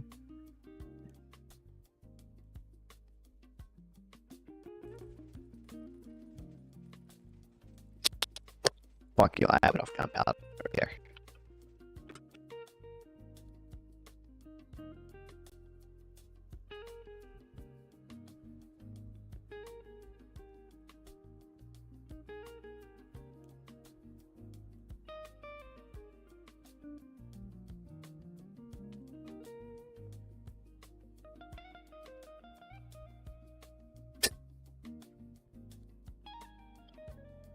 You can't name dogs 2 times pimpy. I don't think it likes the word pimp. I can name them. My other dogs are named like 3 times Bape and although I can name them Pimpy Son Op, which doesn't really make sense. But you can't name them 2 times Pimpy. But you can't have 3 times Bape and Pimpy Son Op. So, although I don't know where they are. These aren't my dogs. I don't know who these dogs these are. Who the fuck is growing sugarcane? We have an automated fucking massive sugarcane farm. Who? Why? Why? We're glad dogs names in Minecraft can be censored. I know. Yeah, it's real dumb.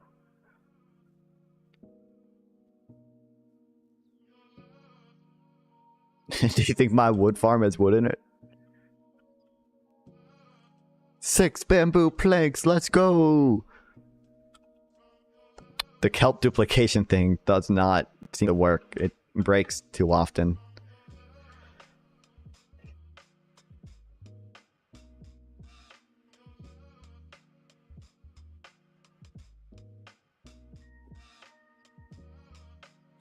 Did you guys get old achievements? I was never playing it for the achievements, so I didn't do most of them. But, or maybe I probably have 50% of them now. But Zach did. I believe Kyle did too. Right now, I'm just using it to as like background stuff for stream. Right now, I'm not even. Yeah.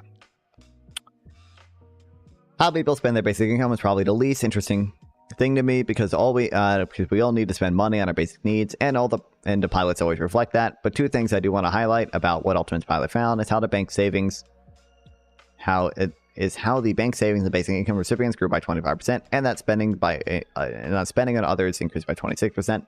That's how much they spent on gifts to friends and families, to loans to others, donations to charity, alimony payments.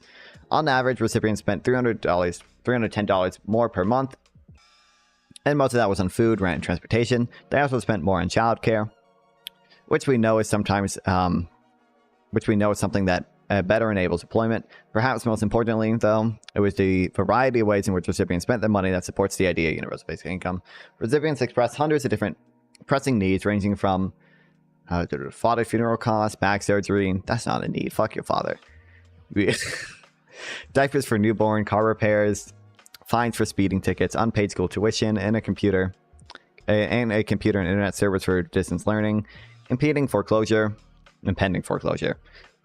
on electricity, shutoffs, and money to renew professional license in order to be able to get a job. In that moment, cash was the only tool that provided flexibility to address those diverse needs, and cash was more responsive when those needs shifted based on recipient circumstances and the unique challenges posed by the pandemic and a larger economic context. $10 more per month, mostly on needs like food, rent, transportation. I also spent more.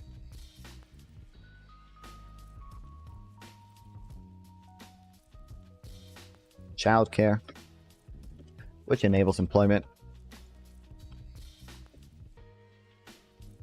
But really, there's a diverse ways people spent the money.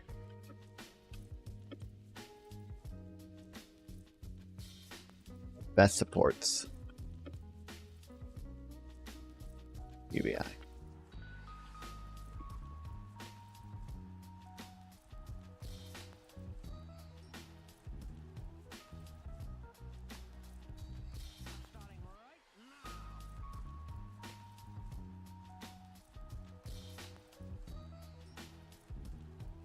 Fuck you, Notion. Oh, ooh. There we go. As I frequently stress, cash can be anything. There's no good service that a government can provide that can meet everyone's needs. That can meet everyone's needs at all times. Everyone's needs at all times in need. UBI is the skeleton key to unlock any door, and it's always there in advance of needing to unlock the door. No application is necessary. No need to prove you really need to open that door, or that the door is important enough to provide help to open. Basic income is basic freedom.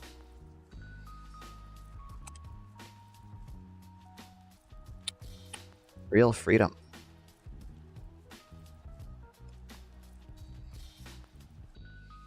I recommend reading all the qualitative stories to get a better idea just how much basic income really meant to the people in the pilot. But I want you to leave, my dear reader. I want to leave you, dear reader, with this one above all, Leela's story. 4 years before the program started, Leela was the victim of a horrific domestic violence attack. I got shot what the fuck? I got shot 3 times in my head, stabbed in my neck. I was completely paralyzed on the right side, totally blind. Some of it has come back, and I've learned to like walk and stuff again, but that has definitely affected my life so much. As a result, she has PTSD, partial blindness, and multiple complications, impairing her ability to drive, making it difficult for her to. That's it crazy. I know, yeah, to live or work independently. She applied for disability benefits, but it was repeatedly denied. When she learned she will be receiving $1,000 a month, it felt like it was replacing the disability that the government kept refusing me. Unable to work, she feels as if it were not for the program, I would probably be homeless without it.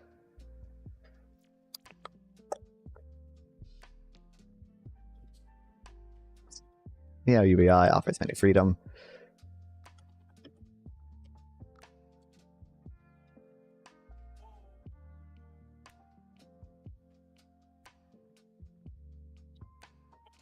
I'll say.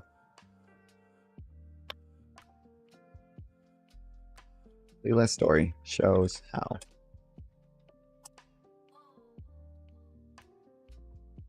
Bro, how? How even?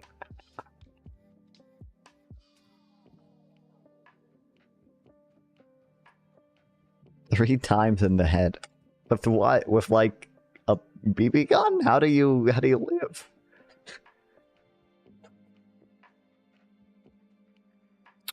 Consider Leela's story anything about people on this planet who are unemployed and not technically defined by the government and unable to work. Consider Leela's story anything about how much it can mean to people who escape their abusers, how much basic income, how without basic income they remain trapped. If you look at Leela's employment status data and see an unemployed person using their basic income to be lazy, you aren't really looking at Leela. You're looking at just how massively our non-universal and conditional safety net is failing people, and you're seeing the basic income as a tool of mass emancipation that it is.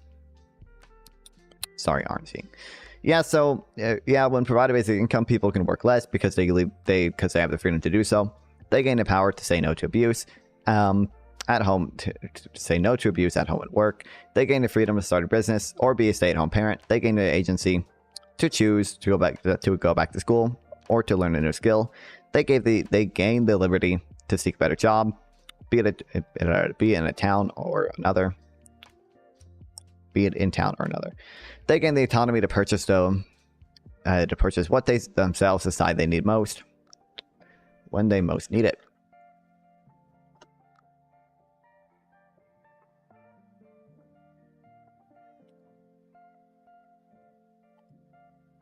I really like this quote. Oops. Control B. Basic income is basic freedom of choice. Future basic income studies.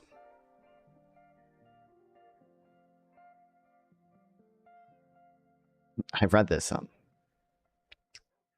Actually, shot 3 or 4 times and then stabbed in the neck and managed to survive that as well. I don't know. Yeah, I don't know how. I think somehow not hitting the brain or windpipe. Yeah, I don't know. Although apparently it's just partial blindness, so clearly hit some. I guess it only hit a little bit of her brain, or like maybe it was a. I don't know. Maybe it's just like a really strong BB gun that caused brain damage, but didn't actually go through.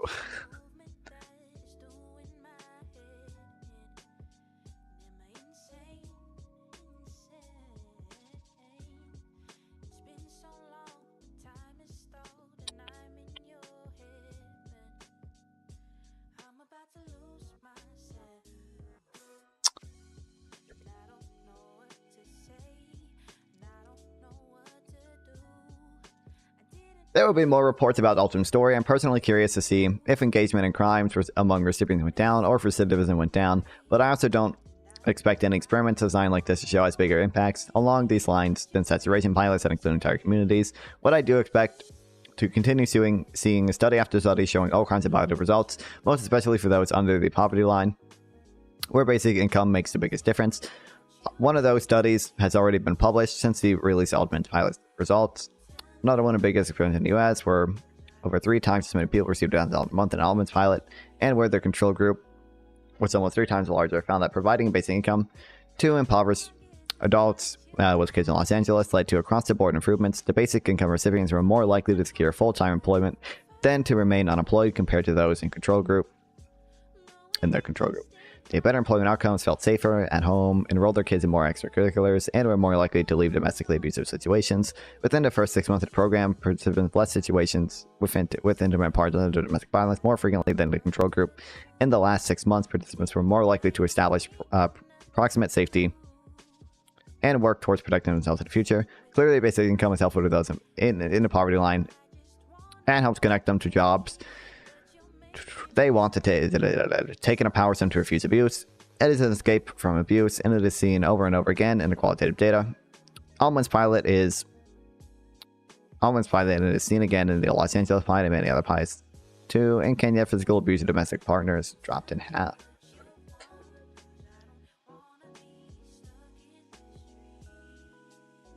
Oh wait, I realized should probably be inside so I don't die and lose my stuff.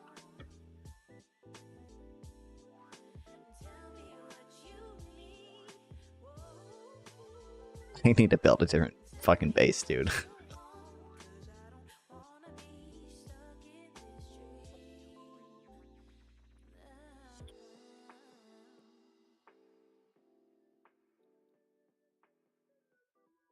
I don't know if I...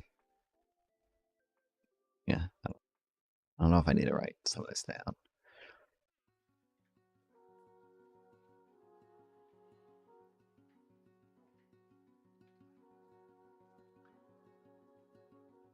Doing more reports and the results.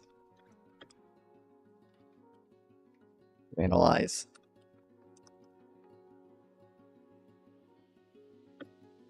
Aspects of it.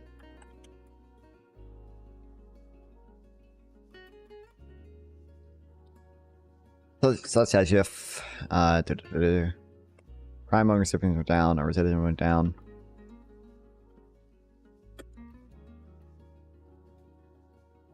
Most likely, they'll find the same audit results as other studies.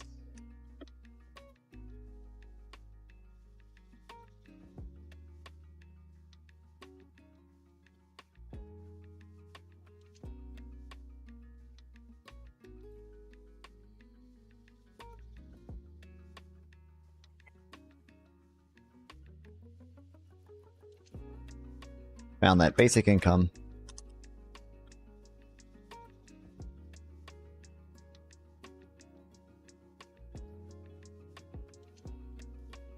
the two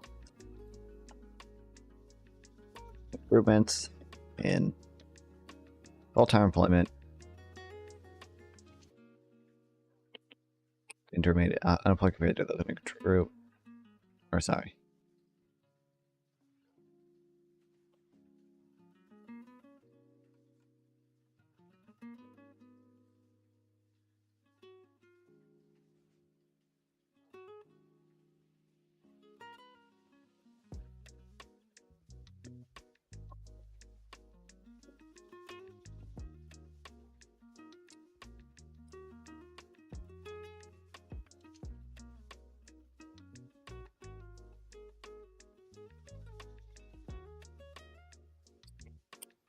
We did a control group.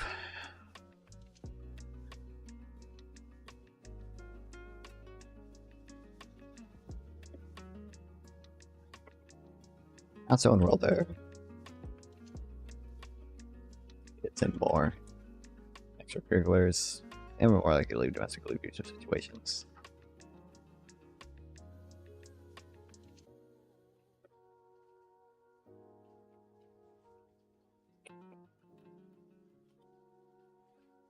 Conclusion.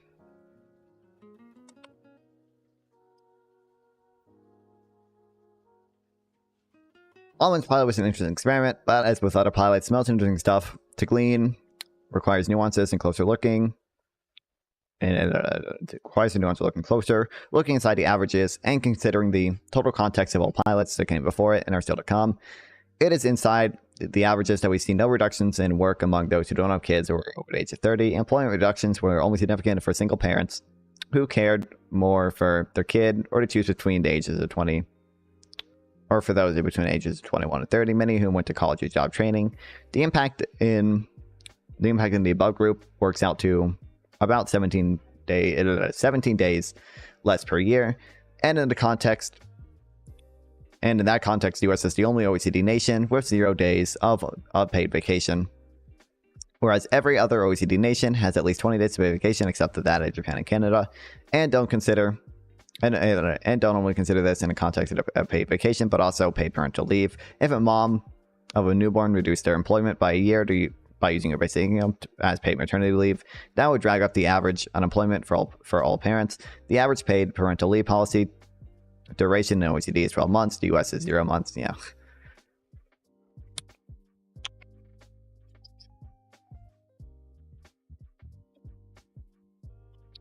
It has many interesting results. Mostly align with the positive results of other studies.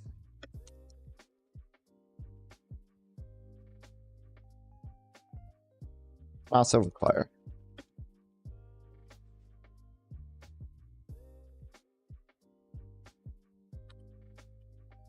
more than just looking at total averages. Stand. Entrepreneurship also significantly increased for women and black participants, direct to decrease, and blah, blah, blah, blah, blah.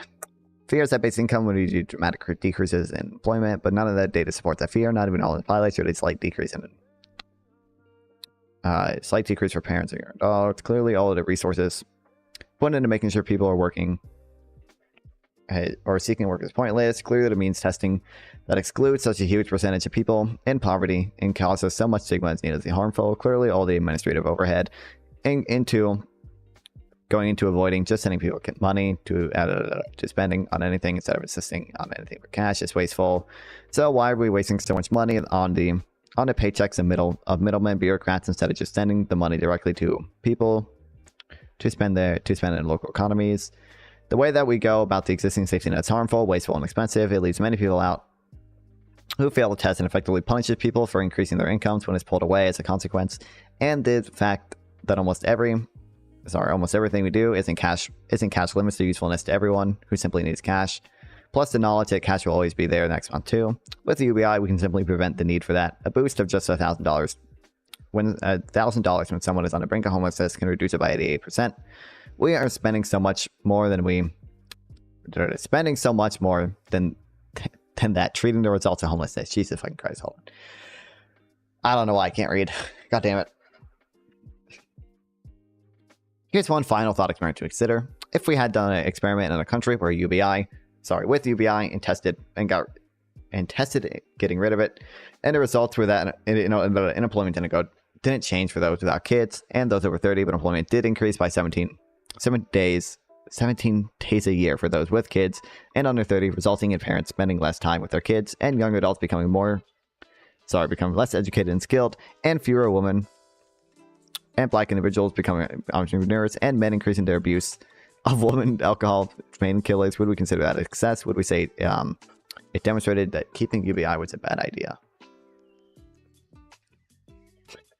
I like that quote too.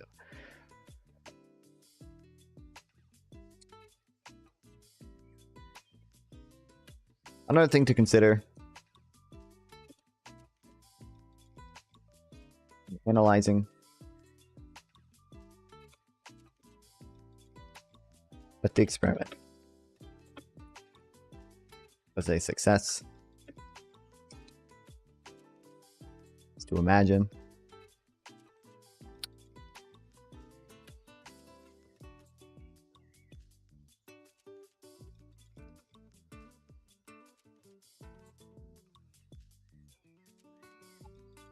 we've done an experiment with a country UBI and tested getting rid of it, and the results were that unemployment didn't change for those without kids over 30. And those over 30, but unemployment did increase by 17 days per year for those with kids. Those under 30, resulting in parents spending less time with kids, and young adults becoming less educated and skilled, and fewer women and black individuals becoming entrepreneurs, and men increasing their abuse of women, alcohol, painkillers. Would we consider it a success?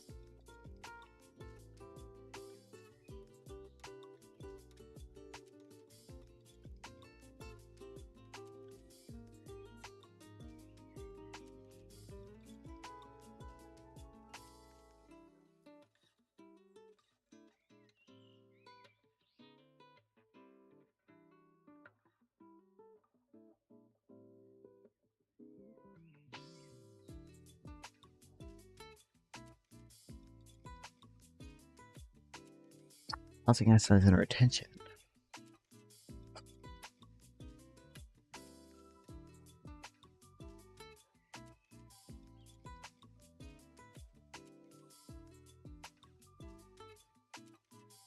Oh wait, hold on. Every time I see a statistic words, I don't remember. I remember I have to actually be on top of registering for college classes.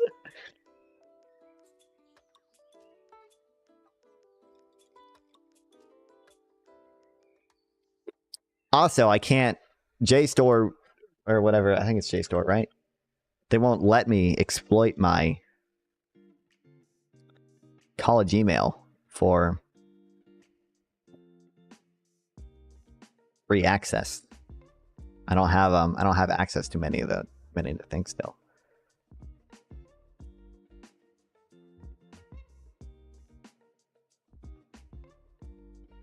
Or not at least the things I want.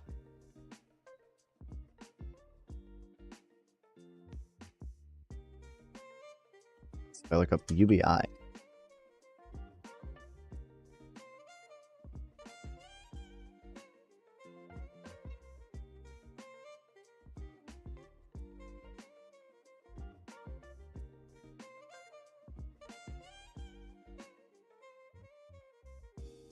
Oh, what is the only things provided by Sand Hills? But I do get something, I guess. Which is cool. Not that I couldn't just pirate it anyway. I can pirate like 90% of these anyway, but regardless.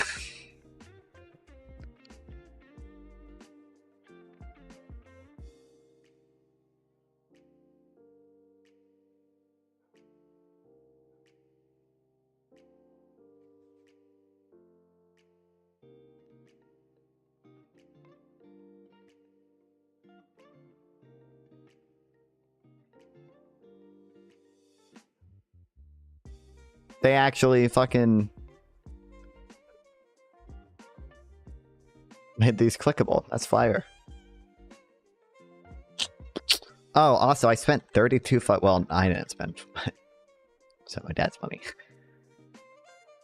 This, I was talking to 3 Wonk server about capital gains tax. And about the lock-in effect. Apparently there's not that much empirical evidence about the lock-in effect. When I went looking for it, I found this one book.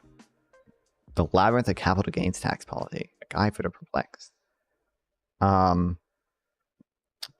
went looking for it, and I basically found this one guy. He said, I've done research on this before, and then he just linked his own fucking book. Like, the entire book. So, that's fire. But there's a few different things in here that maybe we should look at some point. But also, something interesting. I mentioned that, like, the lock-in effect isn't all bad. Because, you know, it reduces, like, super short-term trading or whatever. Which is probably not super beneficial. And that mitigates the effect, the negative, the disincentive to save that the capital gains tax imposes. Because it allows your gains to compound on tax, so it mitigates that effect. And then Mike was like, well, you know, that also reduces liquidity. I heard Jared Bernstein say once in a debate with Mankiw. It was like, you know, a lot of that like super short-term financial transactions are just arbitrage, where short-term or high-frequency traders are like he called it he said sniping stale prices. And just getting arbitrage from the difference in prices, but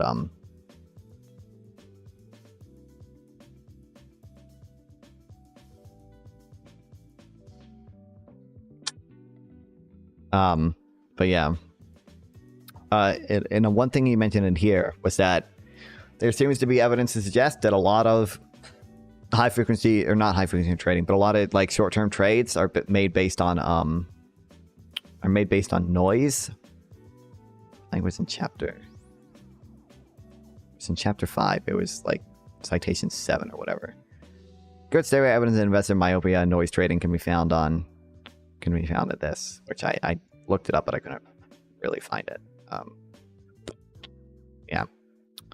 If individuals are primarily noise traders, market efficiency is not enhanced by trading. In addition, if there's some evidence that investors may overreact to short-term information, such as firms' reports of earnings and profits, which while discounting long-term prospects for the firms.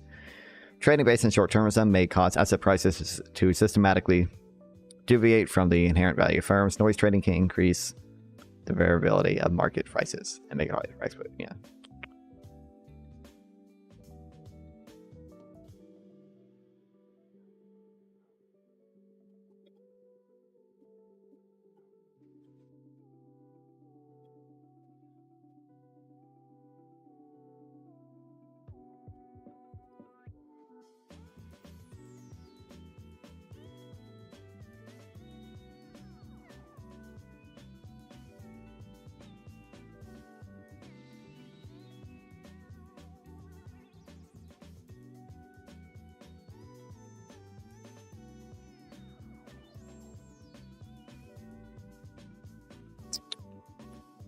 Independent voices. Feminist. Can we have non-fun feminist arc? That actually might be that actually I was half joking about that, but you know, that actually probably would have benefits in any potential red pill conversations. So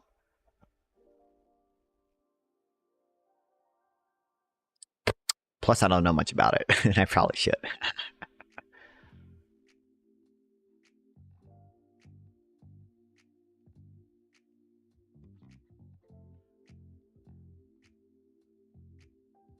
This is within developing countries, which I don't care as much about.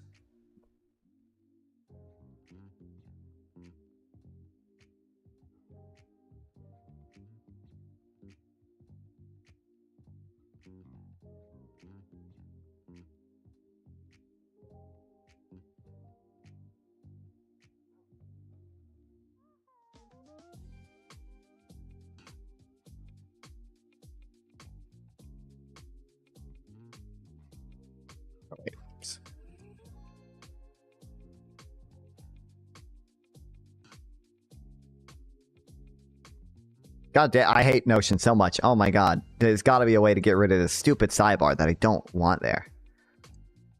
Holy shit, it's so annoying. Every single time I like switch over from the tab, it pops up and I have to fucking click out of it. Oh my god, that makes me want to shoot myself. Holy shit.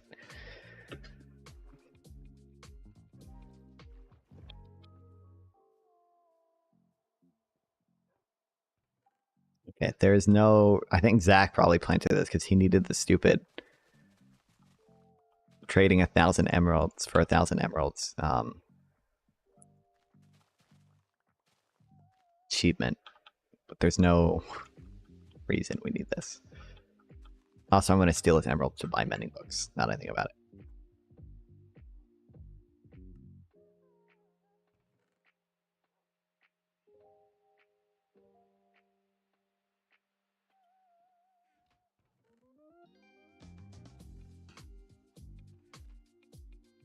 My books. Here's some books.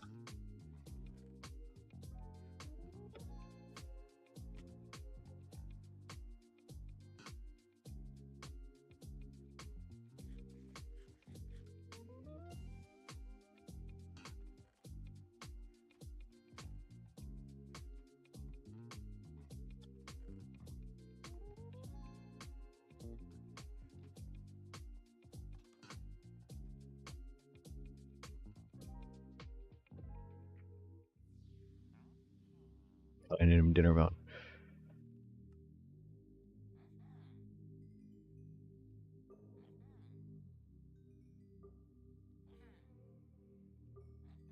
Okay, that's probably enough. That's probably more. I think it's more than I need. I think I already have mending most of my shit.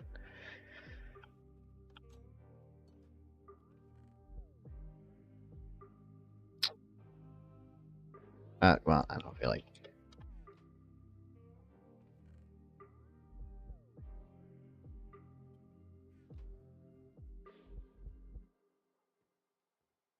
I don't even have levels to add it to everything.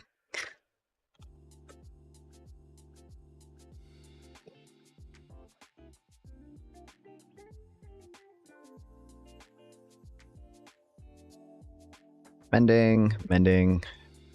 Need to put mending on that. Get that. No, I can't put it on that. Wait, if I do this, is it? Oh.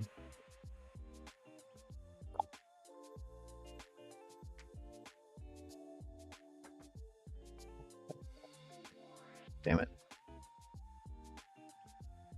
33.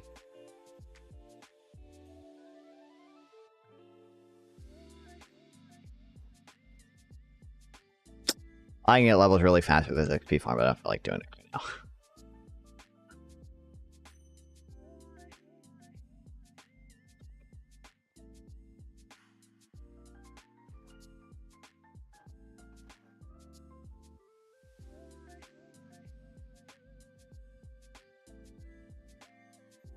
Oh, I do need to get diamonds at some point. I'll do that when I react to shit. And or while I'm epically debating. I don't need it.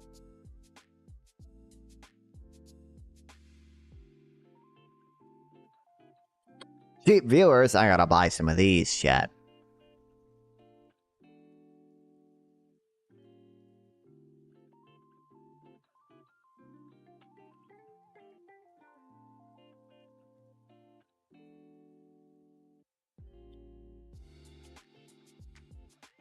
Oh, now there's two stupid fucking sites. I actually have to click on this one, though. This one just comes up when I hover over it. It's 20 pages. It's the last thing that I collected to read. What's this?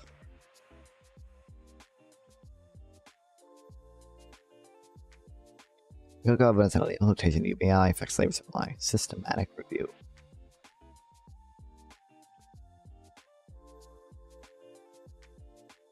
Oh, it is just I think this is the 38.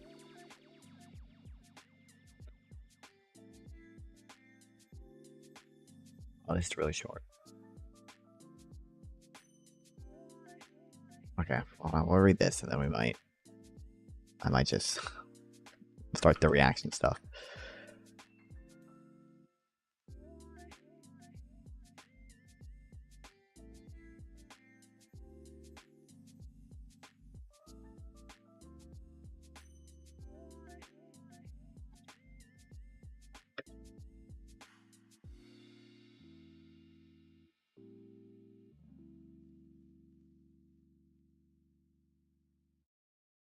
Poor don't use cash transfers and alcohol and tobacco, really.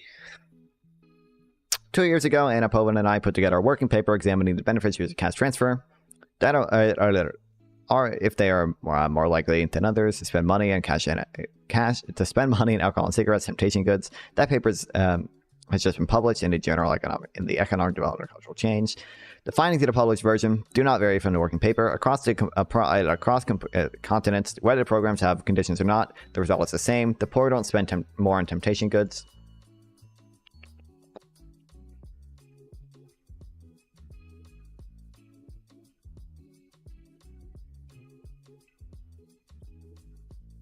Analyses, I don't know how to spell it. Analyzing UBI pilot programs, or I'll just say basic income programs.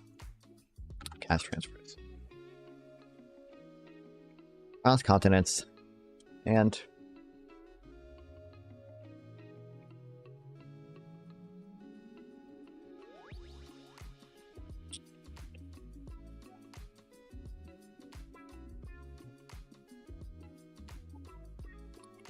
regardless of if the programs have conditions don't.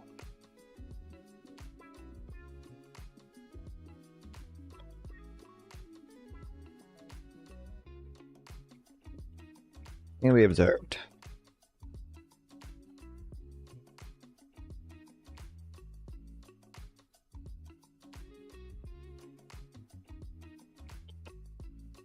The poor don't spend more on temptation goods. God damn it.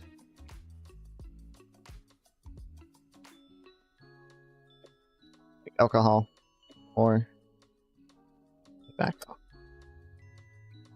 Fucking hell no shit.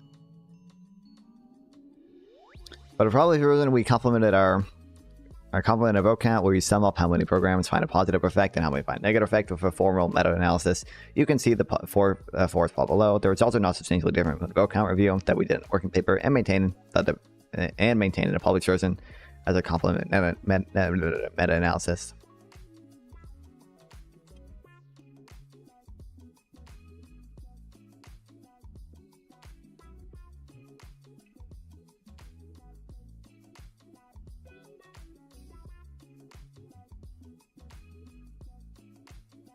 As you can see, there are only 2 big negative effects, most from Nicaragua. Most of the effects are slightly negative, and none of them are strongly positive.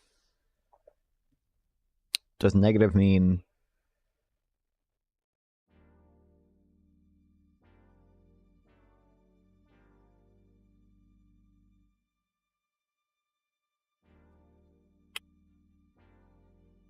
What is negative? Does negative mean they spend less, or does negative mean it's negative as in it's worse because they spend more? We do various checks to make sure that we're not just picking up people telling surveys what they want to hear, and we're confident we cannot explain explain the consistent lack of impact spend use. Why might there be a negative effect? After all, people like alcohol, we might expect them to spend more. Okay, so negative means they're spending less. Across the board, there are slight negative effects. Spending, and no, strongly positive effects.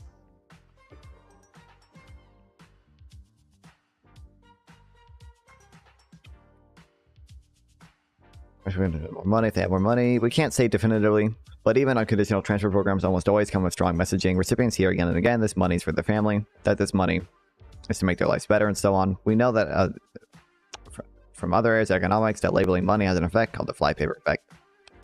So you can use so you can be used for cash. Jesus. So you can be for cash transfers or against cash transfers, but don't be against them because you think the poor will spend the money on goods. They won't. To quote the last line of our paper, we have estimates from Peru that beneficiaries are more likely to purchase a roasted chicken at a restaurant or some chocolate soon after receiving a transfer. But hopefully, even the most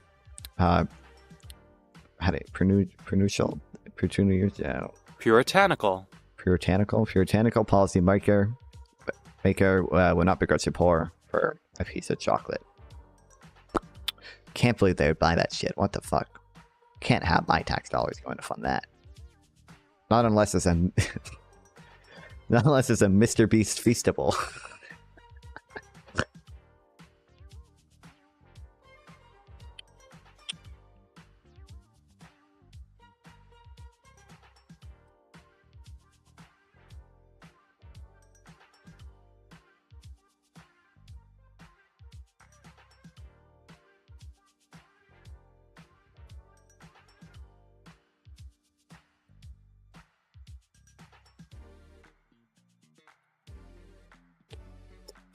I am pretty interested in this book. We might eventually read that. Who knows?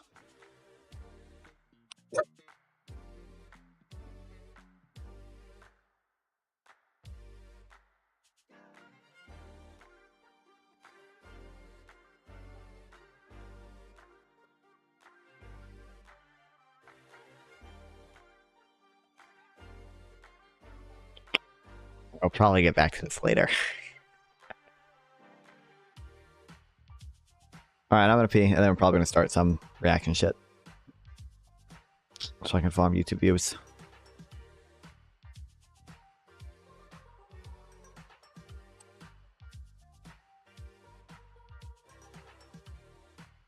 Alright, I'll be back in a second.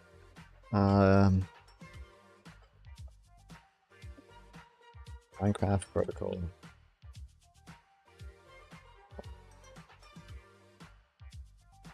Or I guess it doesn't really need to be vertical. I'm just being. Alright, I'll be back. Here's Frederick.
All right, I'm back, people.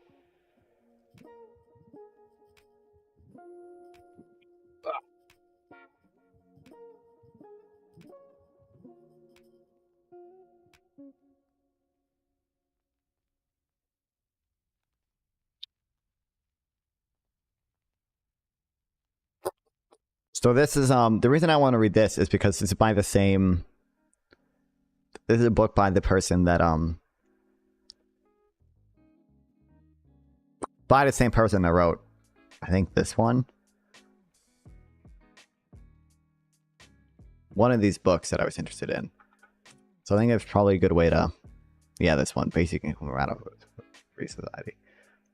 It's probably, plus it's got a cool name, Basic Income Capitalism. That sounds base as fuck. So we'll probably read that either today or, you know, maybe we won't get to it. Who knows? I've only streamed for 2 hours, so we have time. We have plenty of time. I know it's not like I'm doing anything.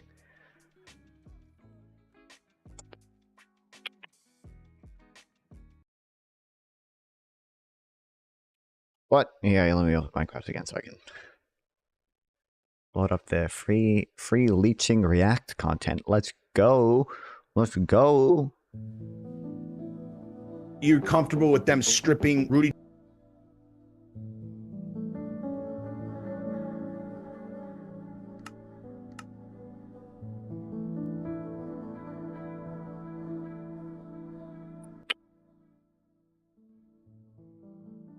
Alright, where's my fucking...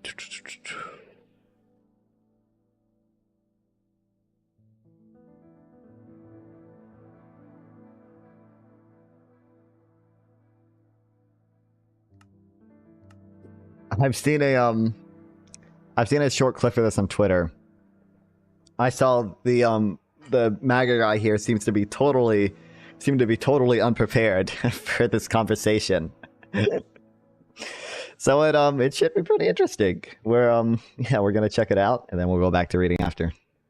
You're comfortable with them stripping Rudy Giuliani of his law license? Rudy Giuliani should go to jail. He went in front of multiple state legislatures and he lied. He went in front of the country and he lied. Yes. He fed into one of the largest lies that's been told. 80% of Republicans, probably you included, still think that the 2020 election was a... And not only did he lie, he like acted on those lies. He tried to pressure state legislators into not certifying the election. I think it was him who called the secretary of or not, it wasn't the secretary, it was the Speaker of the House in Arizona and tried to get him to not certify, I think it was her, tried to get her not to certify the results of the election.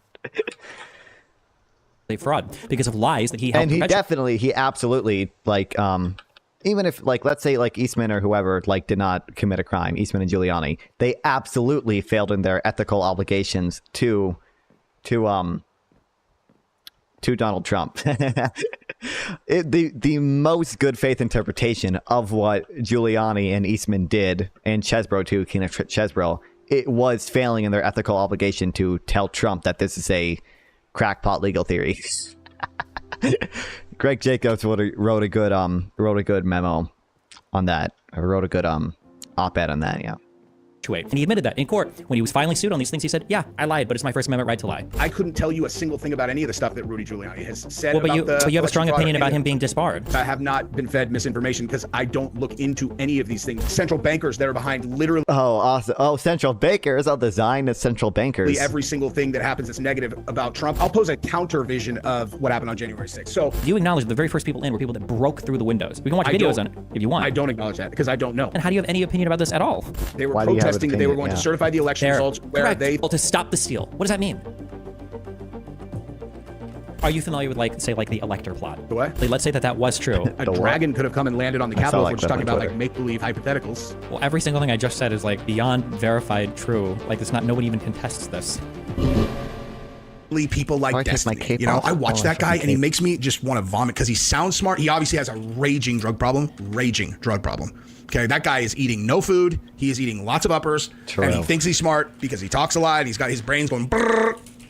Kick that guy off of his drug. By the way, just as a heads up, and I know this because of conservative friends I have in the industry, all of these guys do coke like crazy. There's a reason why they're so quick to jump to this. It took me a long time to learn this a long time ago when when Zerka would always accuse me of doing whatever, like Adderall or whatever. I didn't realize at the time, like 5 or 6 years ago, that so many different streamers abused amphetamines too. But yeah, this guy is a druggie, 1,000,000,000,000%. He's that keen to protect it. Absolutely. Amphetamines. Binge or whatever, you know, like she's probably on prescription, you know. It's probably just smashing Adderall like it's his job. Take that away and see how smart he sounds, you know. It's very obvious. Like, it's so funny, like these guys that are new to the scene that, yep, that's me. I just appeared 8 months ago. Yep, wasn't here before. Now you have my full attention. All right. Do you remember what or do you want to start? Go for it. Yeah. Oh no. I mean, we could just start with. I guess we could start with like what I said in the video that I saw that you wanted. Well, you were responding to. Essentially, the point that I've been making. Actually, I guess my central thesis about everything related to the world now is that there's been like a gravitational atomic bomb that got thrown into every single issue now, which is Trump. And from my seat, basically, the way that I assess whether or not someone's opinion is one that I should, you know, listen hard to see if I've missed something, because I change my mind all the time. And yeah, probably I watched you with Jordan Peterson. I thought that was a great conversation. But from my perspective, you're one of these guys, like there's a few of you guys where I can just recognize it's like objective, Trump, brain broken. And it's like where you guys attribute this like cartoon character villain to him. And like the way that I look at all of this stuff is if you can't understand a person's driving force, why they do things, and then ultimately what the thought process was behind an action that they take, you can't really understand what even happened. Clearly, so if you make an incorrect assumption about what a person's intentions were, then every single fact that you're going to look at subsequent to that is going to support an incorrect conclusion. Is that fair? That like if you don't understand, or yeah, I agree.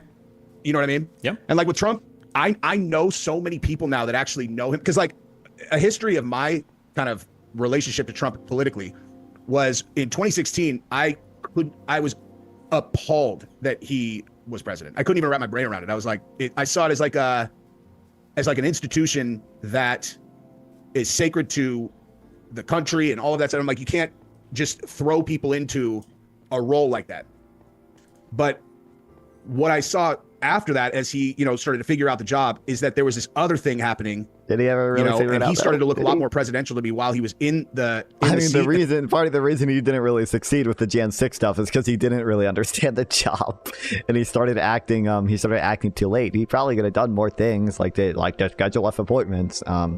If he did those early in his term, he probably could have gotten a lot further with his plots. And then simultaneously, as we're watching like all of he's a retard. Million different actions that were being taken against him at the same time, I'm like, oh, okay, so there's like this really big thing that's incredibly dishonest and, you know, very dangerous to the system, much more dangerous than him. And so like, I can guarantee that you and I could look at an identical set of facts.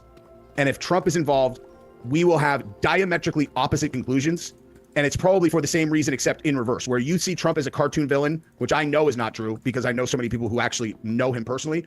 And I will most likely make a conclusion that there is a group of, you know, central bankers that are behind literally every single thing that happens that's negative about Trump, and I'll be right like 70% of the time. You know what I mean? don't know. Okay. What that I mean, if you want, we means. can play this game. I can ascribe my internal drive to him. You can ascribe your internal drive to him, and then Let's we do can just look at different scenarios and we can see who's offers the greater explanation. Let's do it. Yeah, mine is pretty simple. I think that Trump is a raging narcissist. I think that everything he does is in the service of himself. I'll say that. I think it's a very simple thing. Everything he does is in the service of his ego and to make himself feel better and more hyped up on himself, and that's it. What do you think is the driving force behind him? Well, I think everybody's driving force in most cases is themselves in one way or another, in terms of like, you know, I mean, there are people who dedicate a lot of time to charity. Even that is to make themselves feel better, you know, or feel good. What I see from Trump is, I think that what he wants more than anything else in the world is he wants to be loved, and he wants to be loved universally, and he can't get enough of it. It's like the more people give him positive energy, the better it is for him. That's kind of And what so being like egotistical or it's narcissistic like is. people ascribe malice to the things that he's doing. Like he's like some kind of dictator tyrant after power. And all I care about is how has he done? Wait, do you think this guy watches The Boys and is like, you know, Homelander just wants to be loved? How has he approached the job of being president? Who is he thinking about as he's proposing policies, and ultimately why? And what I see is he wants to earn the love of the people who are in this country by delivering good outcomes for him. That's literally exactly what I see. Now, it might be due to some kind of like hysterical narcissism where he like needs to be adored and loved, but I don't give a fuck about that. Like if what he is actually doing to try to earn that is going to end up driving good results for citizens in the country, then that's good. That's aces with me. I assume all these politicians are in the head. Okay, I mean, I think Trump is significantly more than the other ones. I think he's significantly more narcissistic than the other ones. I think that people have different leveled interests in terms of being interested in the benefit of their political party, or in the benefit of the United States, or in the benefit of her citizens. And I think there's a difference between that and just doing things just to benefit yourself. But I feel like you're saying that he wants to be loved universally. I feel like that's a bit reductive, because I guess you're saying like even if he's doing charity, he's doing it because he wants to be loved. So I don't know how different our predictions are going to be there, because it kind of sounds like we're using a similar internal drive. I guess. So even if he's even in your case, if he's a narcissist that's trying to serve himself, what is he trying to accomplish? He's trying to better his own reputation, even if it's at the expense of the United States. That's the issue. I want to present what's the country first, not himself first. See, I see it exactly opposite. I think that he wants to. I think he does want to cement his legacy and his reputation, but I see it as that he plans and is trying to do that through improving circumstances and lives in the United States. Okay. I mean, if like when I look at like, well, let me ask you this actually. What is your viewpoint on the way that the system seems to attack anyone who's around him? Like the people they're throwing in jail. I think he surrounds himself with a lot of really bad people. Why are they trying to So, do like, that? all of them. I wonder. A lot of them, yeah. Like you're comfortable with them stripping Rudy Giuliani of his law license in New York? Rudy Giuliani should go to jail. Yeah. Absolutely. See, that's what I'm saying. This is exactly what I'm talking about. That's where, like, from a base perspective, it's like same exact situations. You and I will see it differently because. So here's how I think that the entire Because he system. doesn't know wait. anything about it. Let's go on Rudy Giuliani. Okay. So we don't have to dive into every single thing, but we'll do one particular thing. Okay. So Rudy Giuliani, as part of Trump's whole election fraud thing, he made claims about ballot counting and video camera footage, you know, like in Georgia, right? Giuliani made very specific claims, especially revolving around a lady called Ruby Freeman. He was Ballot boxes or boxes of ballots under the tables. I saw the video. Yeah. That came from him. Okay. So the video was heavily edited. All the claims about Ruby were false. She took him to civil court afterwards to sue him for defamation. He admitted in civil court that he lied, but it was his First Amendment right to, and he lost that case for $147 million. If he's an attorney representing somebody, you don't think this is grounds for disbarring someone? I don't know whether or not he. First of all, I have no idea whether or not those the videos are real or not. That's the world I live in. Is someone can go, he can take Rudy Giuliani to court, say that he was, that he heavily edited these and so on and so forth. And I still don't feel like I have even a moderate handle on whether that's true or not. Because the way that I see all of this is that the powers that are behind the effort to. And even if he didn't admit to that it being a lie, honestly, him admitting to it being a lie is probably like the least convincing evidence that it is a lie. Because we have like the full video, like they literally, like the fucking the Georgia election people like invited news agencies to say, hey, report on the full video. We have the full video here. We have like the ballots being placed under the tables before. It's not like they were shipped in from some back room or anything. Like credit, slander, and ultimately prevent Trump from attaining power again are literally the most powerful people in the entire world. To where, like Dominion, I don't know shit about. Wait, one thing. Nothing. We'll do one thing at a time. Okay. So the reason why you feel that way is because people like Rudy Giuliani and Donald Trump are trying to make you feel that way. Yep. No, the reason I feel that way is because for 3 years, you got to remember, dude, I was on your team initially. No, you were not. I promise. I hated Trump. I don't hate Trump. I just hate everything he stands for. I don't hate him because I hate Trump. I believe very much in American values and American institutions and American democracy and what this country is supposed to stand for. These are the reasons I don't like Trump. Not if you support Trump. If you support Trump, you are fundamentally un-American and don't believe in American values. For reasons we can get into in a bit. But if you want, real quick, it's absolutely true. If you want, I shot you a link on Twitter. I don't know how much of this you want to run through, but I can explain it to you also if you want. But we don't need to go through it. Okay. This is what I'm saying is like any of these things where we get into the facts is like the way that I look at guys, specifically you, Sam Harris, Bill Maher, guys who I think are smart, excellent at structuring arguments, great at debating, walk people into traps, very good at You're describing what Rudy Giuliani has done to people like traps. you. Is good at structuring arguments and walking people into traps. I literally I couldn't tell you a single thing about any of the stuff that Rudy Giuliani has said. But you have a strong opinion about him being disbarred, and I'm telling you that he said that he lied about Ruby Freeman, and he did. You can watch their original presentation to the Georgia Senate. You can see where they skipped at 20 minutes in the video to hide the fact where the ballots are put underneath that table, because I already know what video you've seen. It was the one that was published by OAN. You think you've seen a video of ballots being pulled mysteriously under a table. Oh, I have no idea what the video is that I saw. Okay, I know which one it is because I know what the video is, but I don't.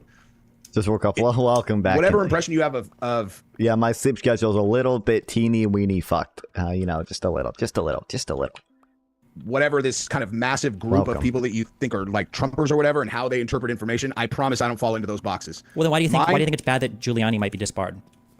Because the guy he's the mayor of New York. So the guy put the entire New York mafia in prison. So. And no one ever broke his balls about anything until he started standing next to Trump. I mean, maybe when he was doing the RICO stuff and putting people in prison, maybe he wasn't breaking the law then, or acting in unlawyerly conduct. Maybe he did do that under Trump. Is that possible? Are we going to pretend that we live in a world where high-powered individuals just get prosecuted for things that they may or may not have done that's bad? That's the whole point. It's like they convicted Trump of a 34-count. What does that even? Are we going to pretend like we live in a world where high-powered individuals may or may not prosecute people? Wasn't breaking the law then, or acting in unlawyerly conduct. Maybe he did do that under Trump. Is that possible? Are we going to pretend that we live in a world where high-powered individuals just get prosecuted for things that they may or may not have done that's bad? That's high-powered individuals just get prosecuted for things they may or may not have done.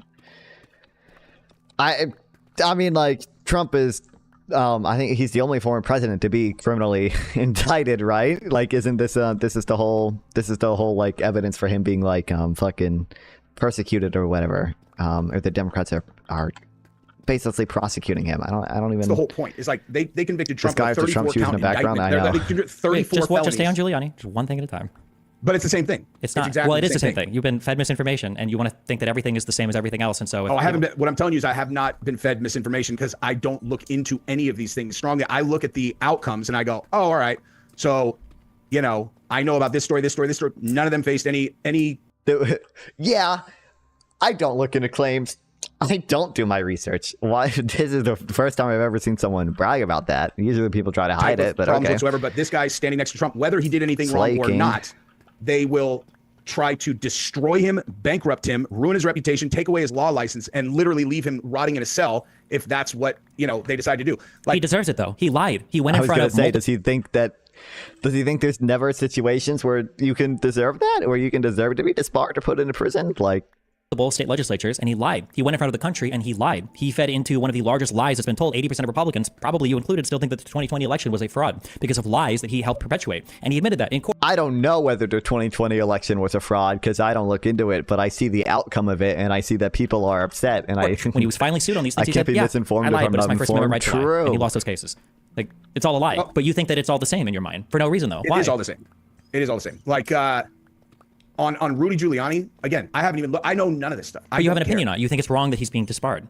I think it's an example of something that is happening constantly to anybody who is around Trump. maybe a lot of them, maybe Trump surrounds himself with bad people and liars because Trump is a bad person and liar. Incredibly powerful people who are leveraging every institutional way that they can bring the government, the legal system down on a person that they do not want in the presidency. And maybe, you know, I wonder which one of these is more likely. Did nothing but pump out, continue to. What you're describing, what you're describing is what Trump does. He tries to take down everybody that he doesn't like. He's threatened every single Republican lawmaker who doesn't buy into his agenda. He'll say, "We're not going to help you in your reelection." He said it on the call to Raffensperger. I was a schmuck for helping Kemp win his election in Georgia.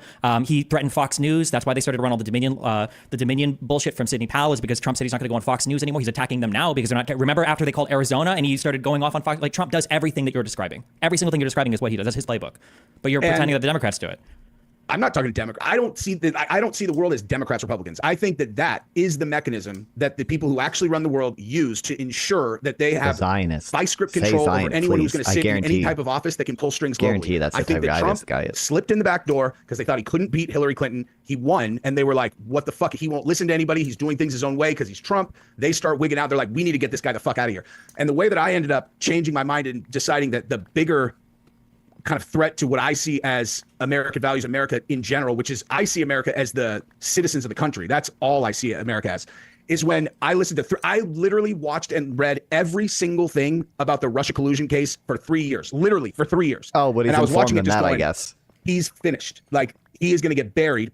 And knowing at the same time that if the conclusion of this investigation that Mueller's putting together is not him being indicted for the things that they're saying, then there is a completely different world that we live in.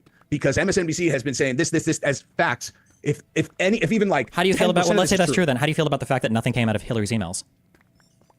You mean Hillary's acid wash server? You mean? Yeah, you mean like Trump's campaign party, his association with Roger Stone, who was associated with the person who hacked Hillary's DNC email server, the Guccifer 2.0. I mean, we can both play that game, but I'm asking you: did you feel the same way? Did you feel the same level of resentment when nothing came out of all the Hillary stuff as you did out of the Trump stuff? Wait, the level of resentment. Well, the Hillary stuff is that she had a private server, and when it got subpoenaed, she acid washed it as opposed to turn it in. Hillary Clinton is the scariest person ever. Didn't she delete it before they? Isn't the whole issue like she fucking acid washed it before they subpoenaed her or whatever? Like, it's literally the last enemy out of. I have respect for her. She's probably one of the most powerful women to ever live, but she is a vindictive, incredibly powerful person that I even get nervous talking about her too much on the internet. But she had a private server where who knows what's on it. I don't like to speculate, but she acid washed it as opposed to turn it into the people who are trying to investigate her. It's pretty gangster that she could do that and not face any consequences. But the hacked emails, gangster, I mean, Hillary, hell yeah. I don't know. Like, they'd be pretty stupid to be talking about any kind of like nefarious criminal stuff through a server that's shared by her entire campaign. Okay, well, I'm not even sure what to say. I think it's incredibly sad that I feel like half the country, you included, has just been completely wiped away by the Trump brainwashing stuff. You're just factually completely ungrounded. You're off in outer space right now in terms of like the things that you believe.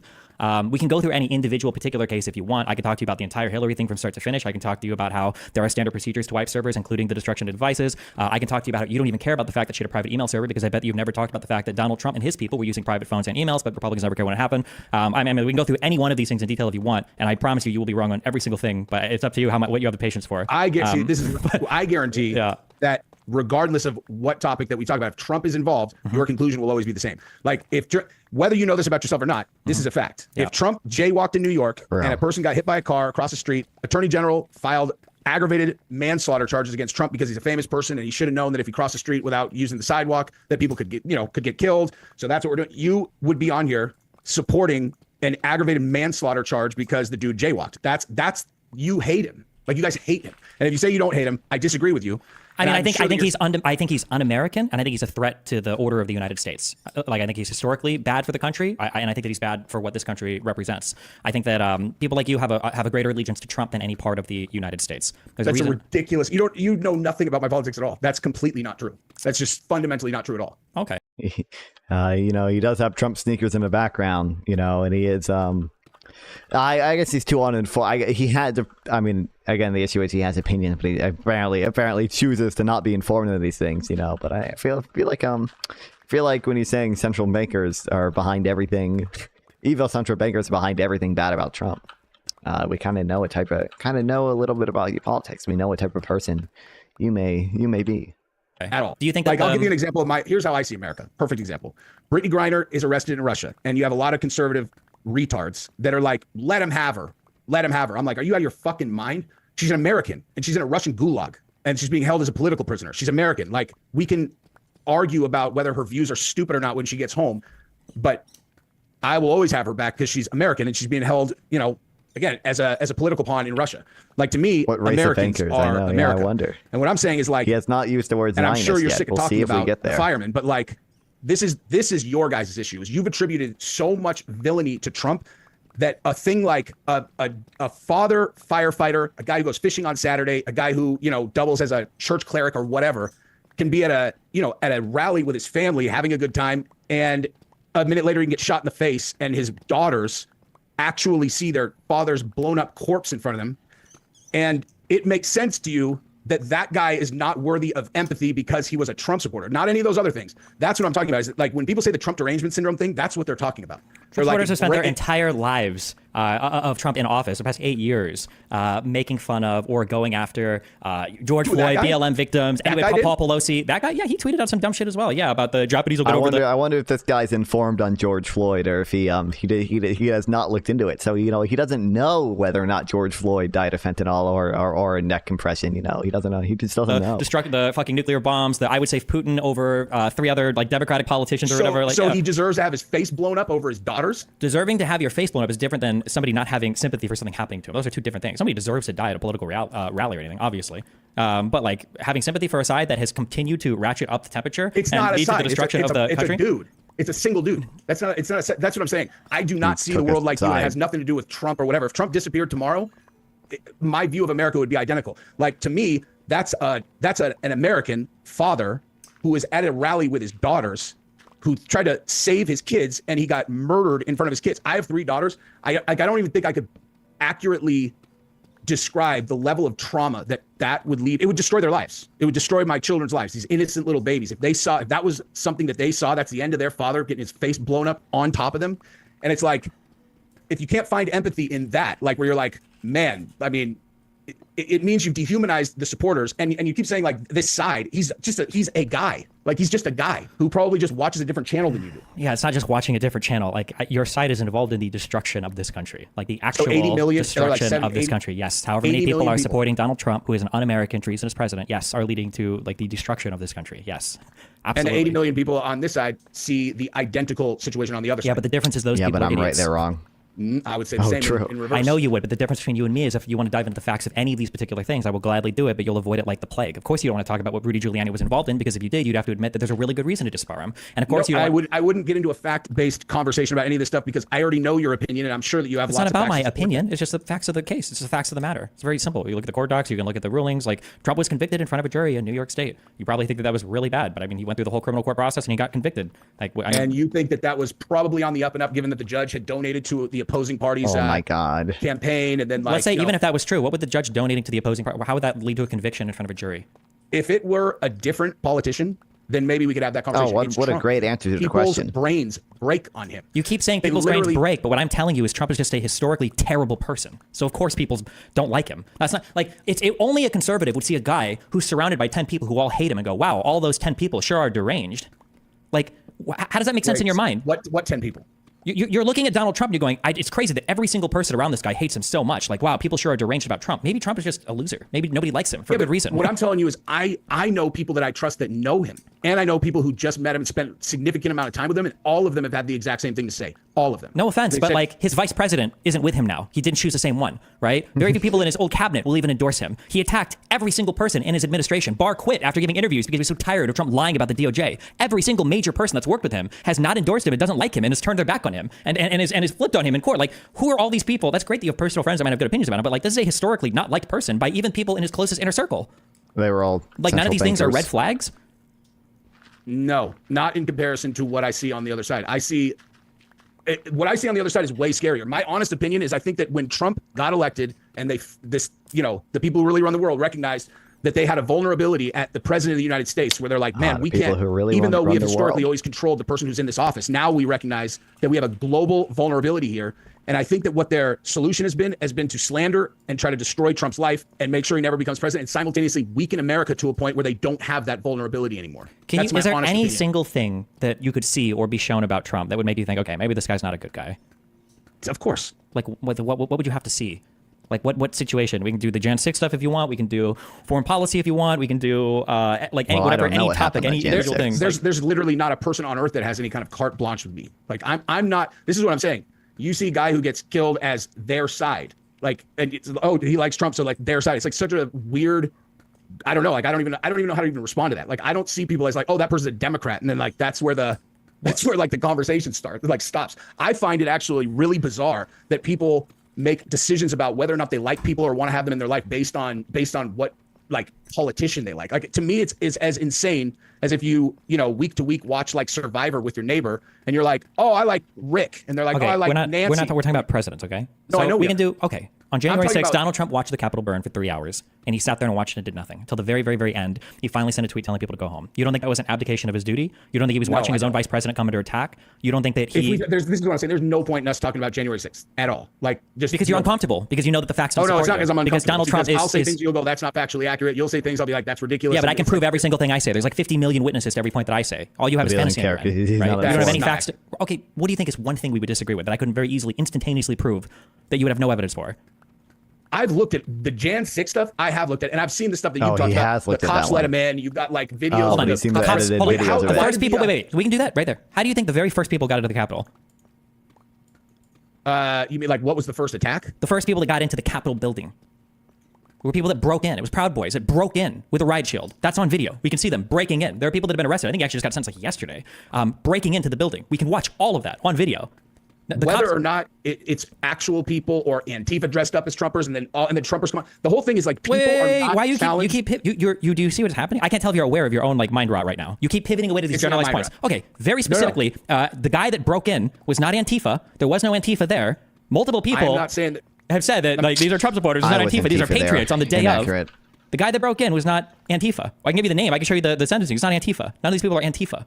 So you think that there is no reasonable scenario where this was a thing? Like, human beings are not challenging to manipulate. If you have a group of fired up people, it doesn't take a whole lot of people to incite them into doing things, if that's what your goal is, in order to give you a reason to get rid of Trump and then take him off social media. They needed a reason to kick him off social media because even if he's not the president, he's still too The people loud that made plans to do this were the Plan Boys, and they did this over a month in advance. We have all the signal calls. Plan Boys? We have all of the group text chats. He just said we the have Plan Boys. Yeah, the Proud Boys is what he meant. But that they'd made in advance. Like all the of this. FBI couldn't under oath say that they did not have people in the crowd who were there specifically to instigate. What does any of that have to do with what we? Why would the FBI ever publicly declare where they have an informant or not have an informant? And what is that? We don't need the FBI there. Donald Trump was inciting people. Alex Jones was inciting people. Nick Fuentes was inciting people. Alex Jones was telling people, do not cross this barrier. They're tricking you into doing this. Don't do it. He was literally standing outside saying, don't go in, don't go in, don't go in.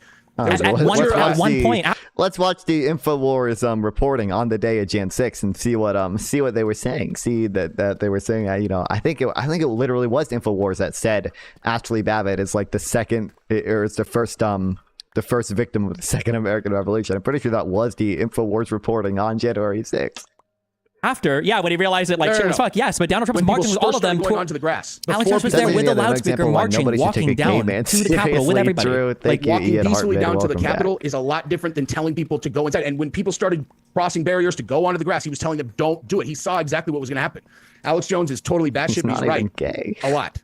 The very first, do you acknowledge that the very first people that got into the Capitol building, the very first person in was a rioter breaking in, okay, with a riot. What does that have to do with Trump, though? Hold on. I'm not saying I'm just because you made one claim. You made one claim about how the police let them in. The first people into the Capitol building were people that broke into the Capitol. What about all the people who got let out of jail when the videos? What does that have to do with anything? Wait, what does that have to do with anything? You don't know all those cases. I don't know why you ever bring them up. The very first people into the building. Do you acknowledge that the very first people in were people that broke through the windows? We can watch videos on it if you want. I don't acknowledge that because I don't know. Okay, if you don't even know the first people in, how do you have any opinion about this at all?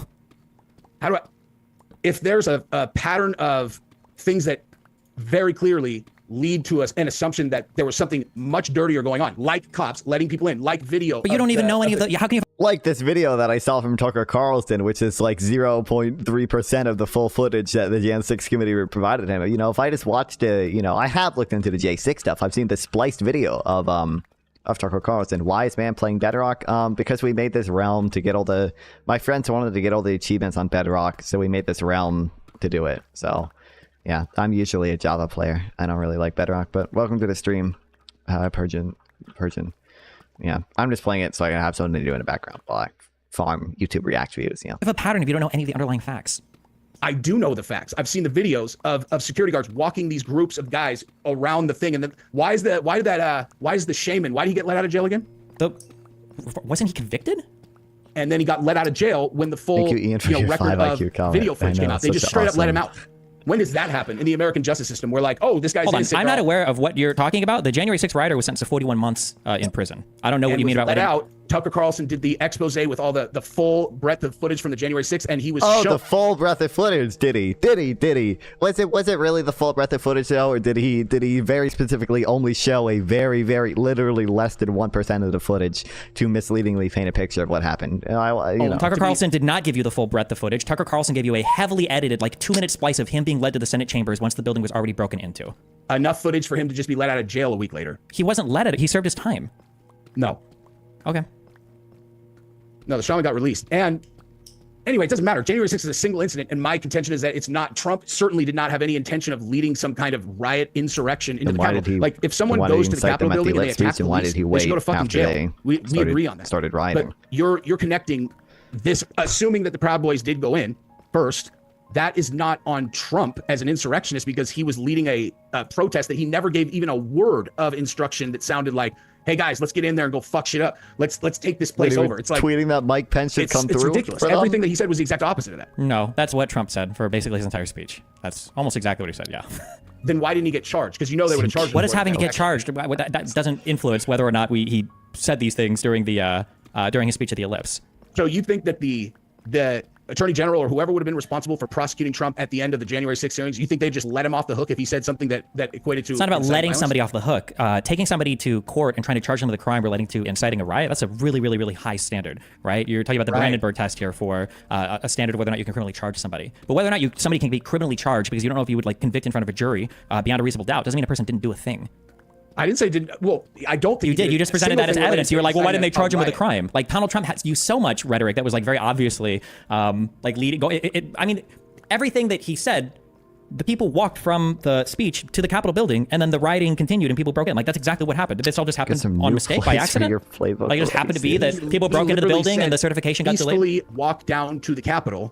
He never gave any instruction to go. He said that barriers. One time, like 20 minutes into an hour-long speech. The rest of it was... Where in the speech did he give instruction that said, let's go attack police officers and break into the Capitol? He didn't say, let's go attack police officers and break into the Capitol, but he used speech saying that you have to get tougher, that if you have to fight, you're going to lose your country, that it's a corrupt election that was stolen, and that we can't allow these people... Quote, if we allow this group of people to illegally take over our country because it's illegal, when the votes are illegal, when they get the way they... when the way they got there is illegal, when the states that vote are given false and fraudulent information, like all of these things are about how the election has been stolen, they're stealing our country from us, that we have to fight like hell or we're going to lose something. If I took the text of that speech and put it in Google, I bet you I could find identical verbiage out of the Democrats about the 2016 election 550,000 times. That is exactly what they said about 2016. And everybody acts like questioning election results is this brand new thing. I'm like, I remember when Gore and Bush did this thing with the hanging Chad and all that. Like, it's not. Okay, I don't know where you want to go. Yeah, you live in it's like talking to my mom. You live in a fantasy world. You live in a fantasy world. This is actually like talking to people in my family too. That's okay. Yeah, you live in a fantasy world. Nothing that you're saying is true. Donald Trump gave a speech for an hour plus. He wanted there to be violence at the Capitol. That was the plan the entire time. We know that because of conversations that he had with private counsel beforehand, and we know because he sat and he watched the Capitol be rioted at for 3 hours. And also because he started calling for protest on January 6th. He started calling for them on December 19th. Like, this is planned like well in advance. Hours, and he did nothing about it. People were outside chanting, "Hang Mike Pence." He was evacuated from his office, and then he was evacuated to an underground bunker where Trump didn't even call him to check on him. Okay, and as he's down in his bunker, he's looking at his phone where Donald Trump is tweeting, "Mike Pence has failed us." Okay, he didn't do what needs to be done. Like, the idea that this all just happened by accident, and the Democrats have done the same thing. No, they haven't. The Democrats have never led a mass protest insurrection at the Capitol building to circumvent the certification of the vote. That's never happened ever. What about and the idea BLM? you're going to string together some BLM? series of quotes from people and pretend that this is the same thing as Donald Trump giving an hour and a half speech about how every single swing state election was stolen. You will never find find anything that is the equivalent of that. Even bringing up Gore v. Bush is a joke because despite the unpopularity of that Supreme Court case, they accepted the results of the election, just like how Hillary conceded the very night of the election to Donald Trump, as opposed to Donald Trump, who tried to win, who tried to claim victory the night before the votes had even been counted. It's not even close to the same thing. On every single factual level, you're completely delusional and off on the opposite on the end here. I'll pose a counter vision of what happened on January 6th. So in 2020, the government mandated that everybody stay in their homes and not leave and do all the things that I can't talk about the shot ever again. But and simultaneously, we're turning on their television and watching BLM riders burn the cities down every single day. That was going on the entire year of 2020. That's all people saw. They looked, they're burning down the cities, burning down the cities, burning down the cities, burning down the cities. And so in an election where they literally changed the fucking rules for the election, because everybody's locked down, so now we got to do the mail-in voting, which may or may not be more secure, regardless of whether or not the election results were legit. I have no ability to verify or not verify these things, but to act as if it's a bizarre conclusion to come to in a completely changed environment. We're like, we're gonna make this less secure. We're doing this. It's because of this, and then people go to sleep the night of the election and Trump's up by a mile. Then the next morning they're all, oh, hey guys, now we counted all the mail-in voting and look at this, dude. Now Trump's losing. Whether or not it's legit or not legit, to act as if it's a bizarre conclusion for them to have. So then can I understand then? So you think that all the state election committees were rigged? All the state courts. That's not what I said. Wait. I literally said I have no idea. Hold on. When you say you have no idea, that's what you're saying. He has no personal ability to verify it. He hasn't because you don't trust the states. You don't trust the state governors. Okay. You don't trust their. Hold on. Stop pivoting. I'm just asking you very clearly and very concisely. You think that every single state involved, we'll say at least the 7 swing states or whatever, all of these states lied, all of their courts lied, all of the federal courts that had to review them lied, and then the DOJ and the FBI, who are all, by the way, under Trump, all of these people lied as well. Every single person. Is that what I said? How can you not trust the outcome if you don't think that all these people lied? Because every single state and all of their state courts and then federal courts all reviewed a lot of this material. I very clearly said that I have no ability to personally verify whether or not the votes are legit or not. What I'm talking about is the people marching on the Capitol, and then ultimately there being violence at the Capitol. Hold on. Do you think that the results of you ever see the movies where they put people into a movie theater and then they put the glasses on and they feed them the images that's going to make them interpret the world the way it is? Yeah, it's called Fox News. If you put people in their home, and show them nothing but people being angry and rioting downtown, this city, that city, and then they feel as though the election was stolen, and then now they march the Capitol, and then you have a handful of people that help with a little bit of incitement, and then they're going to explode. That's not Trump that did that. Trump was literally inciting them the entire time. He called the people there. He did. Why did he call them there to protest? What are they protesting on January 6th? Why does anybody protest anything? No, hold on. Wait, does everybody protest randomly? What were they protesting on January 6th? They were protesting that they were going to certify the election results where Correct. they. And what was their goal? To stop the steal. What does that mean? What they're protesting is the interpretation from them. I'm not there. I wasn't at January 6th, but they're interpreting it as this has not been convincing that this was actually investigated and that he did not have the election stolen. Correct. So you're right. So they didn't believe the results of the election. So they went to protest on January 6th to change the results of the election. Not to change the results of the election. They're protesting the certification of the vote. People protest. That's an insurrection.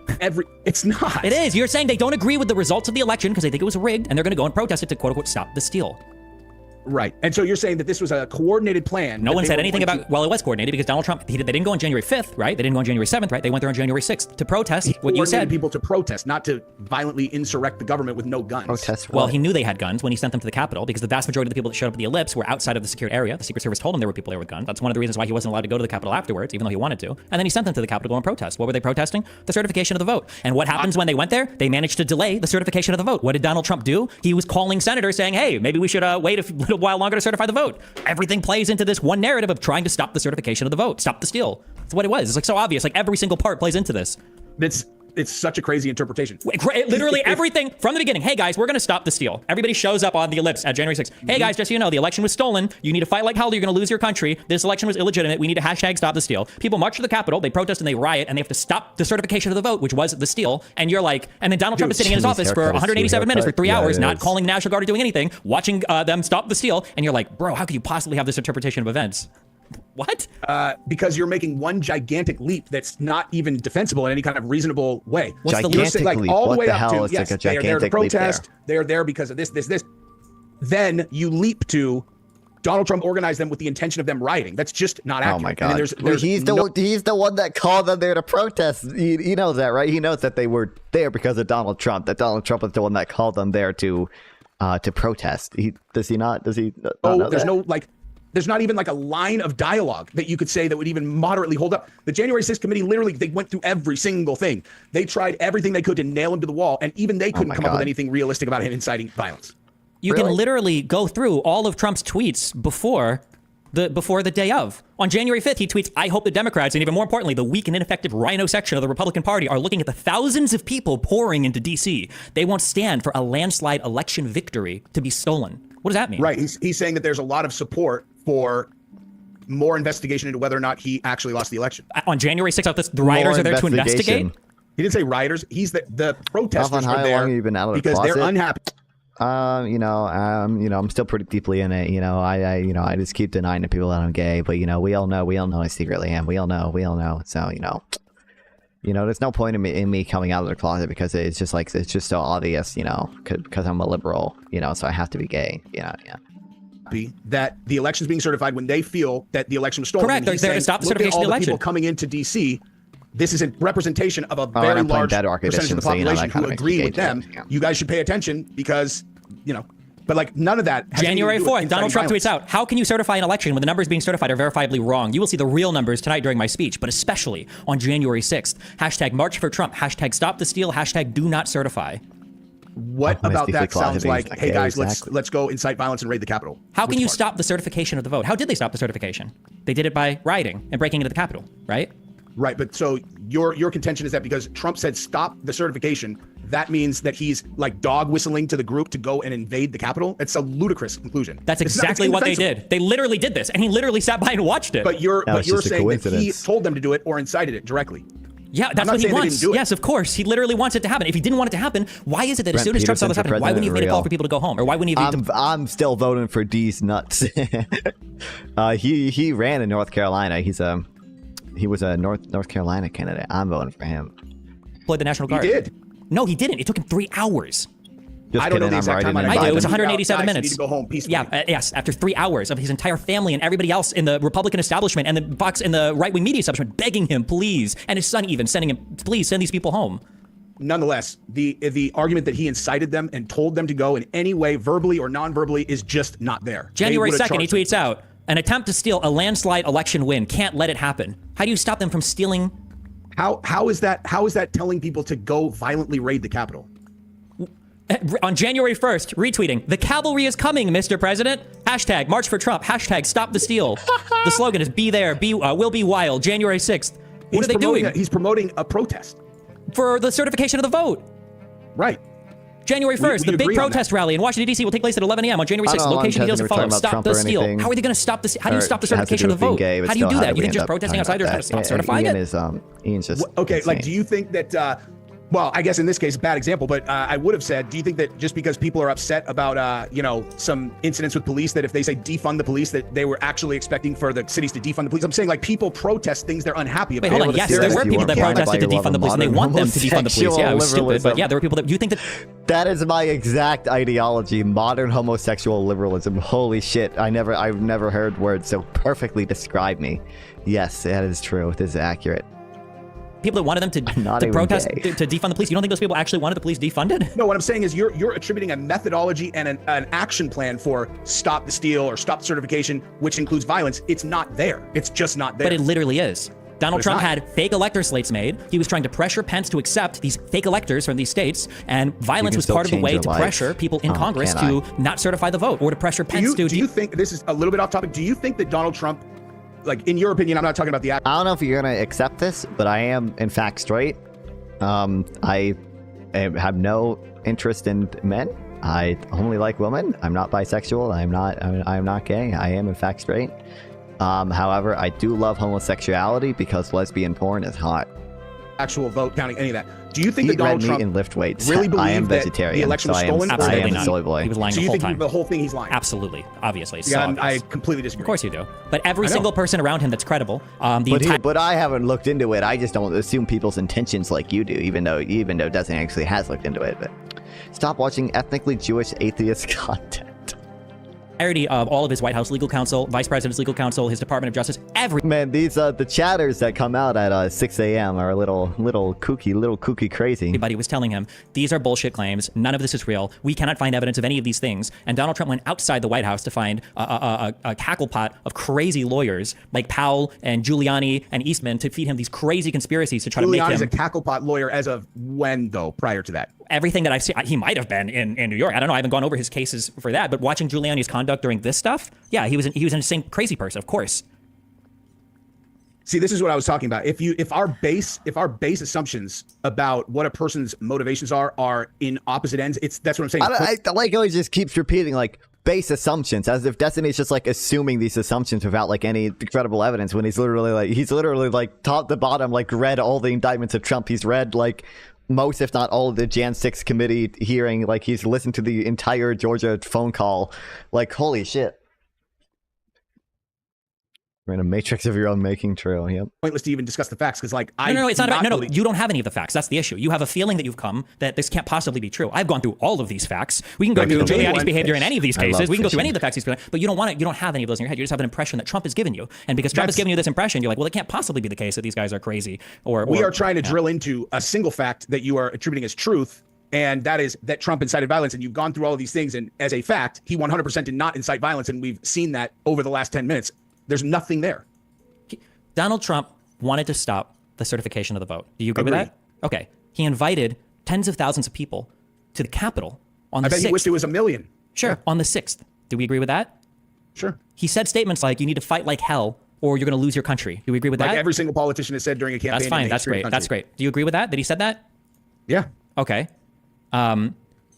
You agree that he watched the Capitol being broken into and he sat in his room drinking Diet Coke and did nothing about it. Do you agree with that? I have no idea what he was doing. I know that he tweeted out that they need to peacefully leave.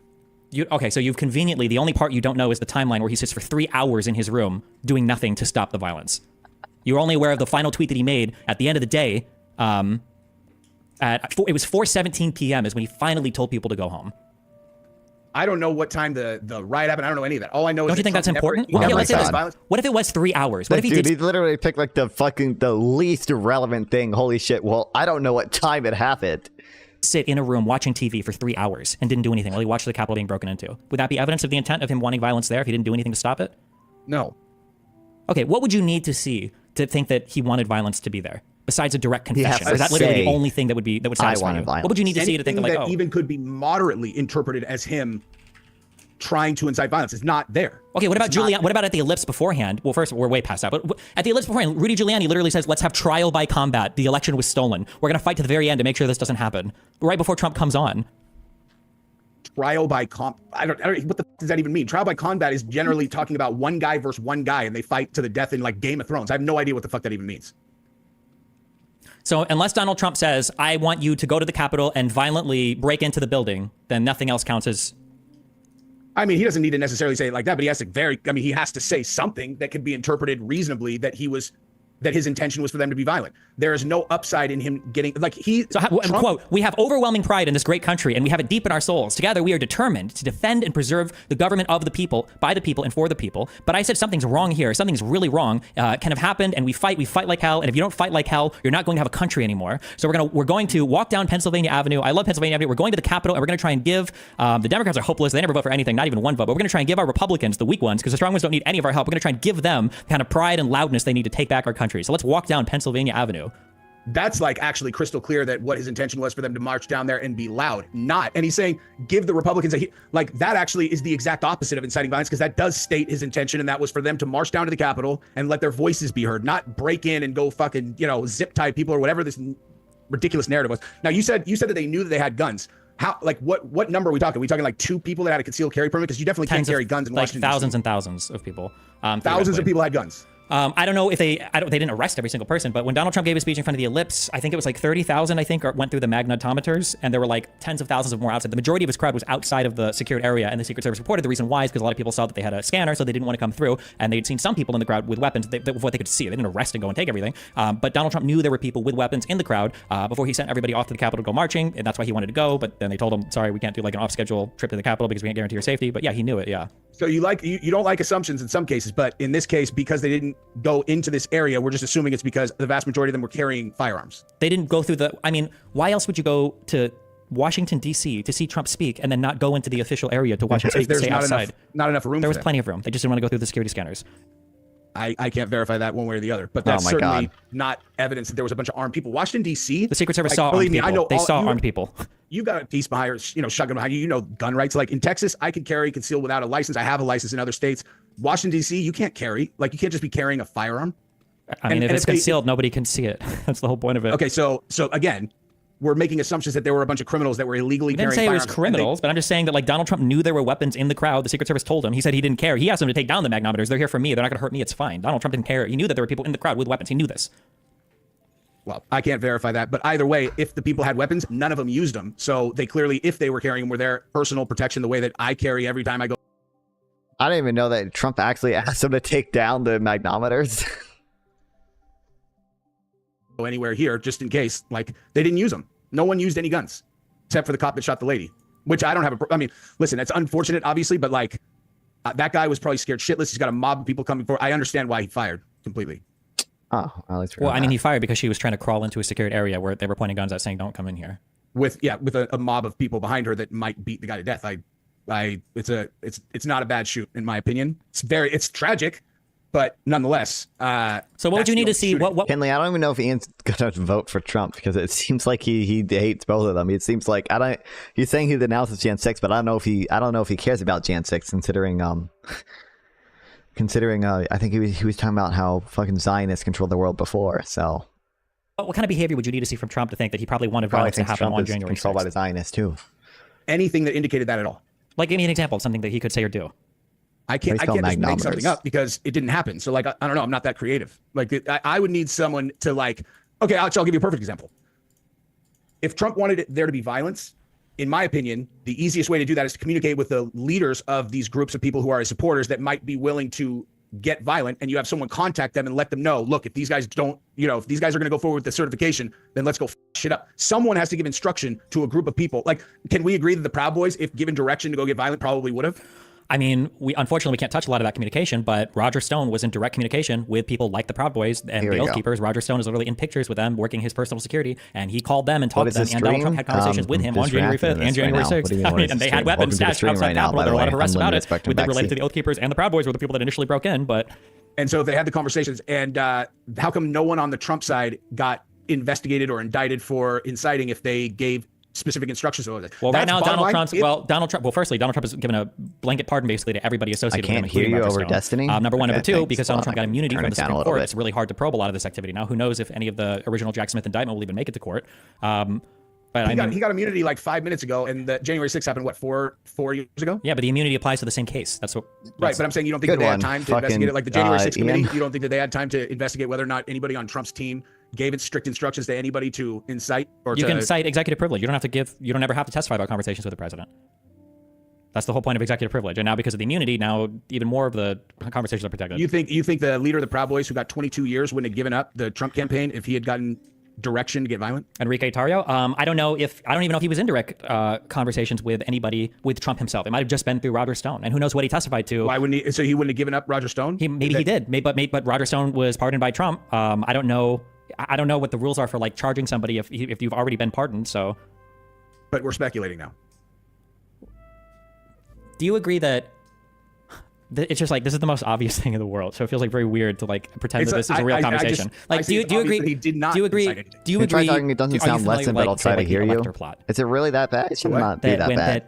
When you vote for president, you vote for a slate of electors who vote for president. I feel like it was fine before, right? But yeah, I know how this. Yeah, I know how that works. Yeah. Donald Trump had 7 different fake slates made up in every swing state. He had fake slates spent from there to the electoral college, and the goal was to have Mike Pence pick the fake electors. That was like the plan on January 6th. That's why he kept saying he can send it back to the states. That's why he kept saying Mike Pence can come through for us. Like, we believe in Pence. Like, Pence has to come through for us. Pence has to be strong. What he wanted Mike Pence to do was to choose the fake electors. That was the whole point of it. I don't know anything about that, and I can't take anything as assuming that it's true, because the one thing that we have been talking about extensively, I can't see any reasonable conclusion that your conclusion is accurate.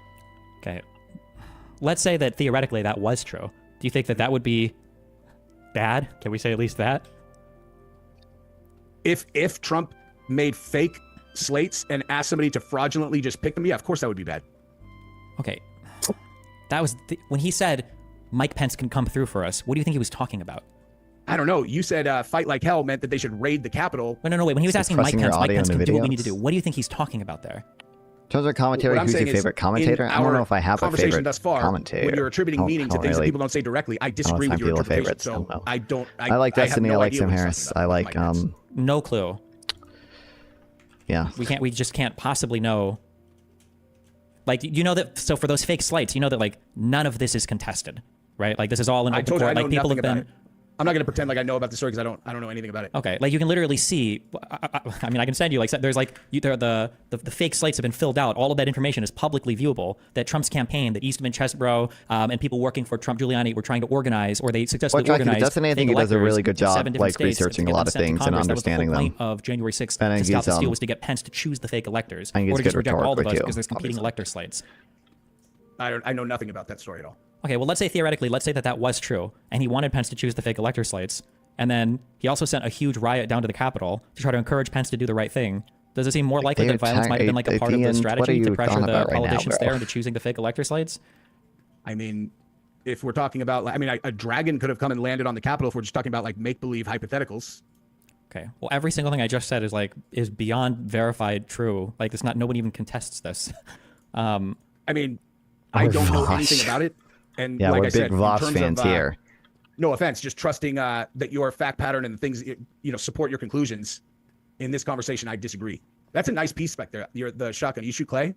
Yeah, skated trap. Oh, great pivot. Nice one, I don't know dude. what's near me, but Where do you live? Miami Beach. Oh, that is not what I would have guessed. I went to UFC 287 in Miami, and it was the first show that Trump came into the building for, and I was sitting in the front row. Oh, please don't talk about anime then. I don't know if you're being serious. Like in that close right next to it because I'm Have buddies with the did I Miami mention Dolphins anime? coach, What? and all these NFL guys were there, and a few of them I heard them talking before. Okay, like before Ian, the show, you're and they on were saying, thin like, ice right "Man, now. I'm gonna I ban can't you if have you a don't picture stop taken with the- Trump," like because they were worried about Don't backlash stop or with whatnot. the. And when Trump the came nose. in, the place literally.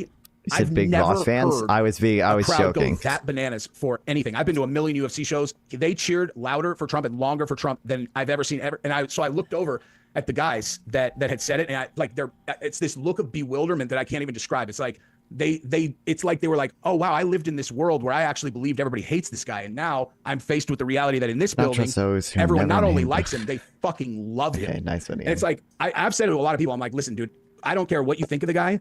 If you are in the building and felt that energy of the collective, user all in that time excited out. about him, you would get behind him just because it feels good to have We'll everybody do 1 that minute, and then positive and if he optimistic. It's continues you after, think that I don't know we'll what you just think ban actually him. about why people support Trump, but that's what it is. Humans are tribal creatures. Like Oh, we are okay. supposed to You're find good, you're good on the other spectrum like-minded people, vaccine. tribe up. We battle Oh, against can other you- tribes. It's just primal. And yeah, I don't even know if Voss as is much true. as like I disagree with people on politics, I really do see every single person in this country as an American that's on my team. Like I don't see like some enemy state on the other side. But the people who hate Trump, you guys do because you hate him that much. You dislike him that much. Because he's And I'm saying- un-American, yes. But see, I think it's un-American to be flipping about an American who got shot in front of his kids. That's To there's be nothing flippant un-American about that. Americans have a wide range of views on violence and violent conduct or whatever. But the subverting the democratic process, fighting against like every single branch of government, saying you're going to be a dictator on day one. How do you feel when he says he has the right to suspend the Constitution to look for voter fraud? He's joking. He's just don't know about joking. that. Let me ask you this: do you think? How does he do you think that it how was does he not know about that? How does this guy have an audience if does this guy engage in debates with other people?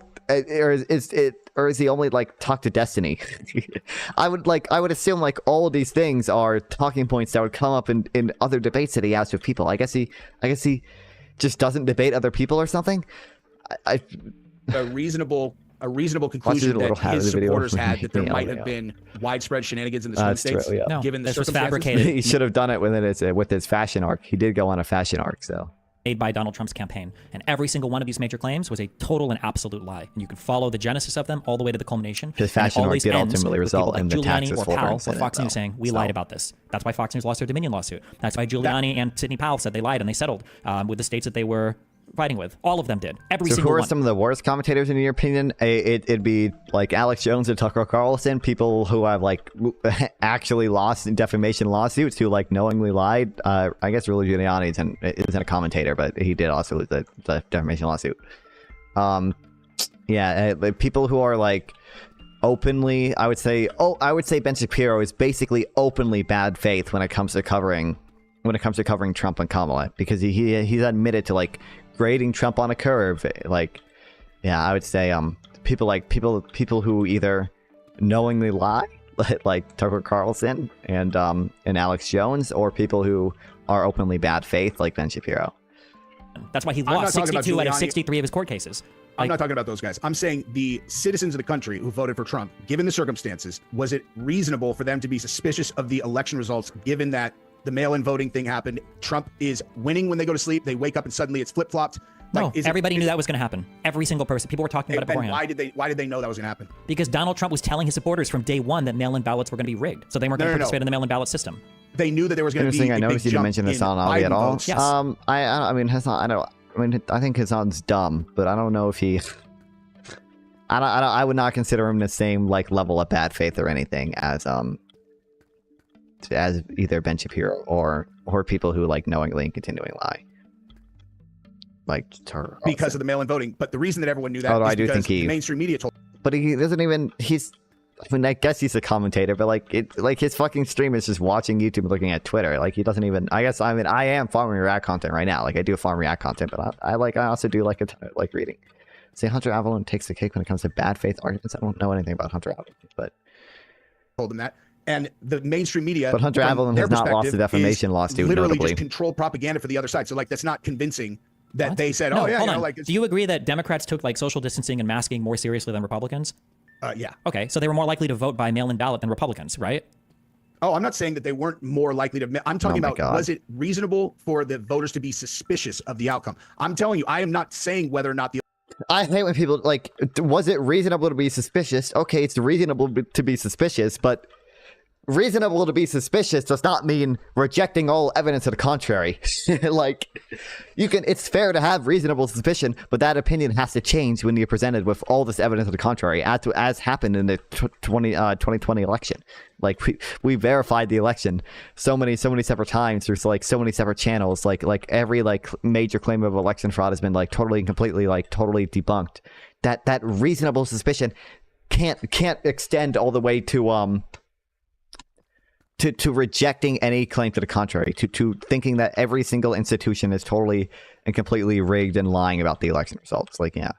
The election was stolen? Because I don't know. I'm asking, like on a personal level, each of these individuals. I mean, you can have a little bit of suspicion, I guess, sure, but like all the states investigated all their stuff and everything came up green. Every place they checked. So, would you understand, given the way that the Mueller report played out and that entire saga, why people would be not fast to believe any official narrative that came about related to the election, especially after COVID, where literally everything that they said all along the way ended up being not true. First of all, that's not true. Everything, the Democrats to the left were far more accurate about COVID than anything the conservatives said. I'm still waiting for people to mass die from vaccines. I'm still waiting for the mass blood clots and the mass vaccine injuries and the mass mandatory vaccine periods and the mass vaccine passports. Like none of this ever happened. So the conservatives were dead wrong on literally all of that. So I don't know where we have this idea that the liberals were wrong every step of the way. On that topic, Gen 6 case being real and valid is your main position / politically. I want to say no. I wouldn't say that's my main position or anything. No, I focus. I mean, I think right now the majority of my stream shit is like economics focused. Like you came in when I started reacting to this, but like before we were reading a lot of stuff on a universal basic income. I want to say that's my main thing. I haven't done as much research into January 6th as I have I haven't done that much at it. I haven't really done much at all, but I haven't done nearly as much research reading in Gen 6 as I have like just like either economic stuff or Israel Palestine when that whole thing was happening. I did that as well. Any numbers that come out, I have no ability to verify those. I wouldn't even get into what the numbers on the vaccine were. On this particular topic, this is one of those things where I talk to people. I mean, that's not just Milton Friedman. That is a position Milton Friedman held, but I think that's a bit of a narrow view of basic income. There are a lot of different basic income proposals that have support from a lot of people to the left of Milton Friedman, including myself. Yeah. It's not just a Milton Friedman idea, but yeah. Dark branded meme with something that only shared by gay men. Oh, true, definitely. People all the time about, you know, how they view politics, policy specific, and Also, in many technically, cases, I can look and I'm like, there is a difference between Milton Friedman's negative income tax and a broader universal basic income, although they do sort of somewhat amount to being the same thing, just because I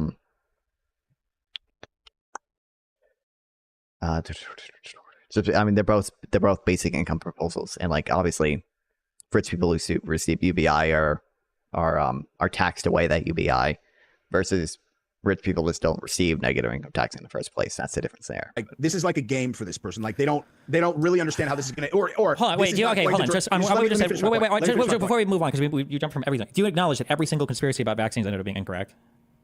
No, but let me. Wait, what was one that ended up being correct? I mean, the fact that they were, it's not even about conspiracy. It was an untested medicine. Oh my God, it's not untested at it was all. Tested, but okay. right? There were trials, right? UBI is only appealing to people who have no drive and motivation to do for themselves. I mean, I don't know. Like all the empirical data seems to run against that. Like it shows that like UBI does not really reduce working hours. The only people it reduces working hours for are students and parents, and both of those things have positive long run effects. You know. People reducing working hours to focus on school is not a negative thing. That is a positive thing that increases long run growth. Same thing with parents. Like if parents reduce working hours to spend time with their children, empirical data equals appeal to authority. That is an unbelievably stupid statement, but okay. On the original vaccine, there were trials for that, right? Oh, I don't know. There are no long-term studies for sure. They did it on the because it was emergency use authorization. Can you make the argument right? of how you can appeal to authority? Do you think it's an appeal to authority fallacy to quote a study? I mean, maybe if you're quoting a study, you haven't read it at all, and you're just in. There are ways to appeal to studies that are appeal to authority, but not. I hate to break it to you, that was not an appeal to authority. It's an appeal to observed effects of studies that have been run on UBI. Go back and listen to what you said. I just don't like if I drop a I was gonna say if I drop a ball because that's that's a different thing. Like if the FDA runs a study, that's not an appeal to authority to quote that study at all. Yeah, I don't. Did you feel the same way about the monoclonal antibody treatment? Because that was emergency use authorization. Why didn't conservatives protest that? Not Donald Trump. Joe Rogan promoted that. Because nobody mandated that they take it. But it was the same type of trialing for but nobody mandated that they take it. I didn't have a problem with the COVID vaccine. The problem was always with the government mandating that people take it against their will. The problem wasn't just the mandates. There were a whole bunch of claims made. The things that you just said, there weren't any testing for. That doesn't have to do with mandating or not. You're saying that it's an untested medicine. Even if there were no mandates, that would still be a bad thing, right? I'm saying the reason why people were not unreasonable to not want to take the vaccine. Oh my God! No now he's shifting the goalposts thing to it was okay that people were suspicious. There were reasons to be suspicious. Don't you think that there were reasons to be suspicious? And threaten their jobs and force them to take it. If that's an appeal to authority, I don't know how anything could not be an appeal to authority unless you do something yourself.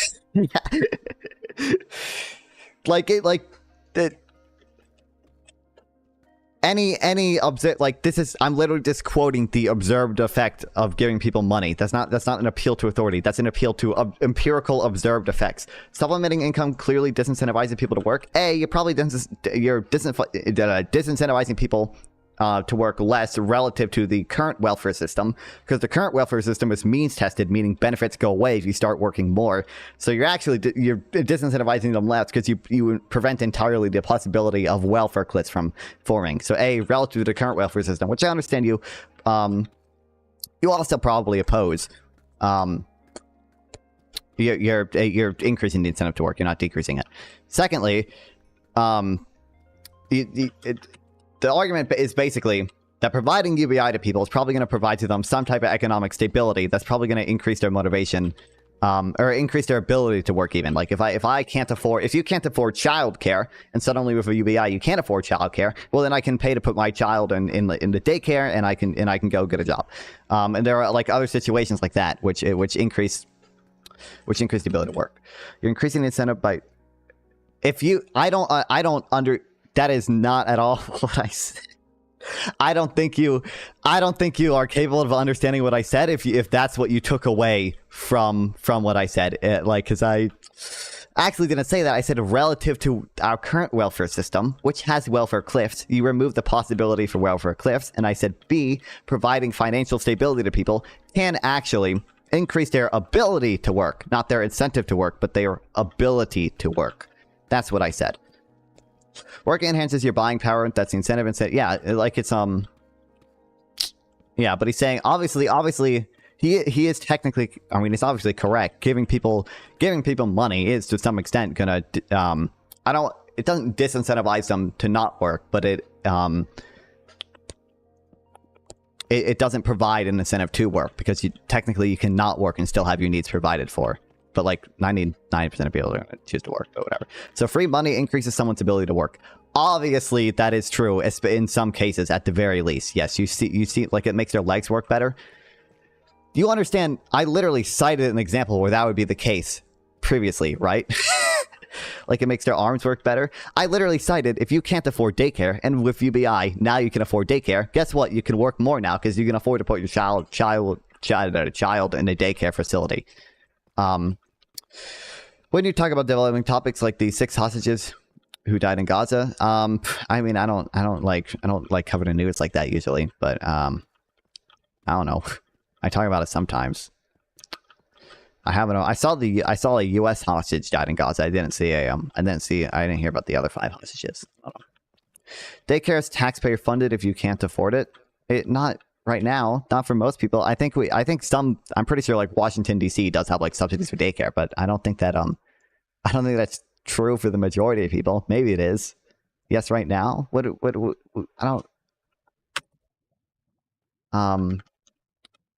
Everywhere in the U.S. Can you like link some? I'm just not familiar with that.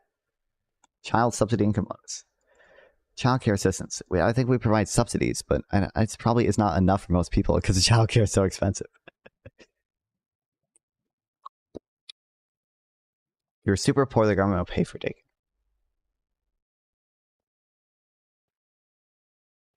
In the Supreme Court, right? The government never wasn't able to mandate the vaccine. That's also just one example. If you're also like too poor to afford a car, to like a reliable car to like commute to a city where there are good jobs, and like UBI could help with that, right? And again, the observed effects of UBI don't show a decrease in employment. So I don't like, yeah. The country, right? So did New York choose a place that cost less for daycare? Good. Fire 70,000 healthcare workers that refused to take the shot? For New York State? Are we talking about the federal government? And also, you also understand that also proves my point about having a disincentive to work. Because guess what? If your income increases, you lose that free childcare benefit. So you understand how like that also creates a disincentive to work. That creates a bigger disincentive to work relative to UBI, where you never lose those benefits if your income increases.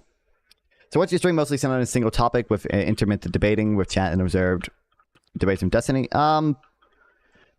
Usually, yeah, basically what I'll do is like, hey, today, like we're mostly reading about UBI, and in between that I'll react to some stuff basically. So because I need to farm some YouTube views. If your income increases, you can pay for your own childcare. Do you agree or disagree that welfare cliffs exist? State governments or across the board? Did New York State implement that? Was that a New York State policy, or were these just hospitals implementing it? No, New York State. When Andrew Cuomo went through his thing of, whatever was going on to where he resigned, and literally the very first action that the new governor took was she fired 70,000 healthcare workers in New York who did not want to take the shot. The healthcare workers, and many of them had already had COVID. And so they're like, I have the antibodies. And they're like, too bad you have to take the shot. And they're like, they're medical professionals. They're like, there's no long-term studies. I don't feel comfortable taking the shot. And they lost their jobs, 70,000 in New York alone. I would have to look this up, but I don't. That's a fact. Yeah, considering every single other thing you've said is incorrect, I would be hesitant to believe this. That it came from the government. It might have come from a union. It might have come from a hospital. But it came from the state governor. 70,000. Okay. That's why I've always been suspicious about why Cuomo got ousted, because I was like, this seems weird. Like the guy's the hero, and then all of a sudden they're like, this is going on, and then he resigns. And then the very first thing that she did, my hypothesis was like, maybe he just was not going along with the program. He's like, dude, I'm not going to fire the healthcare workers. Welfare is supposed to supplement income, not additional income. Thing. My opinion was they knew that was going to fail in court. That does not. It's funny how I asked a very direct question and you did not answer it at all. It's not a second job.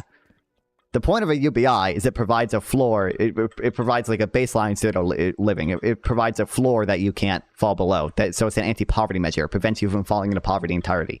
That's the point. Like, and they did it just to get as many people to take the shot as possible before it died in court.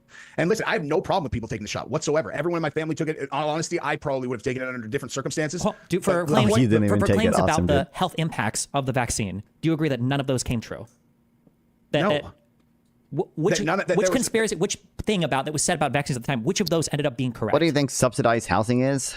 What do you think EBT is? What do you mean, what do I think they are? They're examples of welfare. They're what? Was in 2016, I was appalled that he was president. I couldn't even wrap my brain around it. I was like, I saw it as like an institution that is sacred to the country and all of that stuff. I'm like, you can't just throw people into a role like that. I can only imagine you, but how hopping it gets when you bring up healthcare. I don't figure out do the job healthcare that much, that there was this other thing happening, and he started to look a lot more presidential to me while it gets real hopping in here when we do the dense economic analysis of different tax structures in the seat. And then simultaneously, as we're watching like all of the million different actions that were being taken against him at the same time, I'm like, oh, okay. So all these things are claiming UBI would do welfare already does. Like yeah, but I think UBI does it better. Also, that's not really true because welfare systems, the way the welfare system works, the way like the means tested welfare system works, it only comes into effect once you fall below the floor. Once you fall below the floor of like whatever poverty line we draw, then you get the welfare benefits that can help try to bring you back up. UBI prevents you from falling below that floor entirely. It provides a floor. It's not And when you get kids, I'm sure healthcare will become a regular topic in my opinion. Oh, maybe. I'm 18. I'm not having kids for a while, but it's because it's meant to supplement income. I mean, sure, that it's meant to provide a social safety net. Yeah, sure, whatever. I don't know what point we're disagreeing on. I just think UBI does a better job at that for various different reasons, which I have explained, and you just seem to not address them and keep bringing back this point. It's not meant for you to be able to forever have a shit job and place you in the middle class. They're both anti-poverty measures. It's not middle class. UBI is not meant to keep you in the middle class. UBI is also meant to be anti-poverty measures. 18, what college career path are you on? I start college relatively soon. I think I start college like October 16th or whatever. In like a month. So I'll probably go there for economics. Although I'd have to do obviously take my generals first. I can't just start with economics, but yeah. Really big thing that's incredibly dishonest and, very dangerous to the system, much more dangerous than him. And so like, I can guarantee that you and I could look at an identical set of facts. And if Trump is involved, we will have diametrically opposite conclusions. And it's probably for the same reason, except in reverse, where you see Trump as a cartoon villain, which I know is not true because I know so many people who actually know him personally. And I will most likely make a conclusion that there is a group of that's difficult. Good luck getting a fellowship through if you plan literally every single thing that happens that's negative about Trump, and I'll be right like 70% of the time. You know what I mean? Okay. I mean, if you want, we can play this game. I can ascribe my internal drive to him. You can ascribe your internal drive to him, and then we can just look at different scenarios and we can see who's offers the greater explanation. Let's do it. Yeah, mine is considering your clear lack of understanding how money actually works. I think that Trump is a raging narcissist. I think that everything he does is in something you often find in the service of himself. I'll say that. I think it's a very simple thing. Everything he does is in the service of his ego and to make himself feel better and more hyped up on himself, and that's it. What do you think is the driving force behind him? Well, I think everybody's driving force. You ended up getting into comp sci. Isn't comp sci super competitive too? I heard comp sci is like actually it's gotten to the point where like you don't it's not even that beneficial to get into relative to other stuff, relative to other things anymore because it's become competitive. Not really. Oh, okay. I thought it was more competitive. Most cases is themselves in one way or another in terms of I mean, there are people who dedicate a lot of time to charity. Even that is to make themselves feel better, or feel good. It's only competitive if you don't know what you're doing. Is, I think that what he wants more than anything else in the world is he wants to be loved, and he wants to be loved universally, and he can't get enough. Homelander just wants to be loved. The loved. more people give him positive energy, the better it is for him. And so it's like people ascribe malice to the things that he's doing, like he's like some kind of dictator tyrant after power. And all I care about is how has he done approached the job of being president? Who is he thinking about as he's proposing policies, and ultimately why? And what I see is he wants to earn the love of the people who are in this country by delivering good outcomes for him. That's literally exactly what I see. Content creators do you follow? Some kind of like hysterical narcissism where he, you know, that's just not something I consider. You know, if you consider that, you know, I think that's more of a you problem and not a me problem. Needs to be adored and loved, but I don't give a fuck about that. Like if what he is actually doing to try to earn that is going to end up driving good results for citizens in the country, then that's good. That's aces with me. I assume all these politicians are in the head. Okay, I mean, I think Trump is significantly more than the other ones. I think he's significantly more narcissistic than the other ones. I think that people have different level interests in terms of being interested in the benefit of their political party, or in the benefit of the United States, or in the benefit of her citizens. And I think there's a difference between that and just doing things just to benefit yourself. But I feel like you're saying that he wants to be loved universally. I feel like that's a bit reductive, because I guess you're saying like even if he's doing charity, he's doing it because he wants to be loved. So I don't know how different our predictions are going to be there, because it kind of sounds like we're using a similar internal drive. I guess. So even if he's even in your case, if he's a narcissist that's trying to serve himself, what is he trying to accomplish? He's trying to better his own reputation, even if it's at the expense of the United States. That's the issue. I want a president that puts the country first, not himself first. See, I see it exactly opposite. I think that he wants to. I think he does want to cement his legacy and his reputation, but I see it as that he plans and is trying to do that through improving circumstances and lives in the United States. Okay. I mean, if like when I look at like, well, let me ask you this actually. What is your viewpoint on the way that the system seems to attack anyone who's around him? Like the people they're throwing in jail. I think he surrounds himself with a lot of really bad people. So like all of them. A lot of them, yeah. Like you're comfortable with them stripping Rudy Giuliani of his law license in New York? Rudy Giuliani should go to jail. Yeah.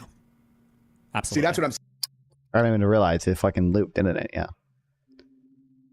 saying. This is exactly what I'm talking about. I don't know why. I don't know when that happened. I was busy arguing with chat. And surprised doesn't he still doing the debates? The MAGA guy is just taking him on a carousel. Like pro-Palestine protests, for example. What are we... Why are we shifting to those? Okay. Just because being sued isn't the only way you can go into business. Constitution. Well, I don't know when where did we leave off? Not fun. Come to Turbo server. They're arguing Zionism. # content. I don't want to fucking do that right now. Who's there? I don't think I'm in Turbo server. Send me the link.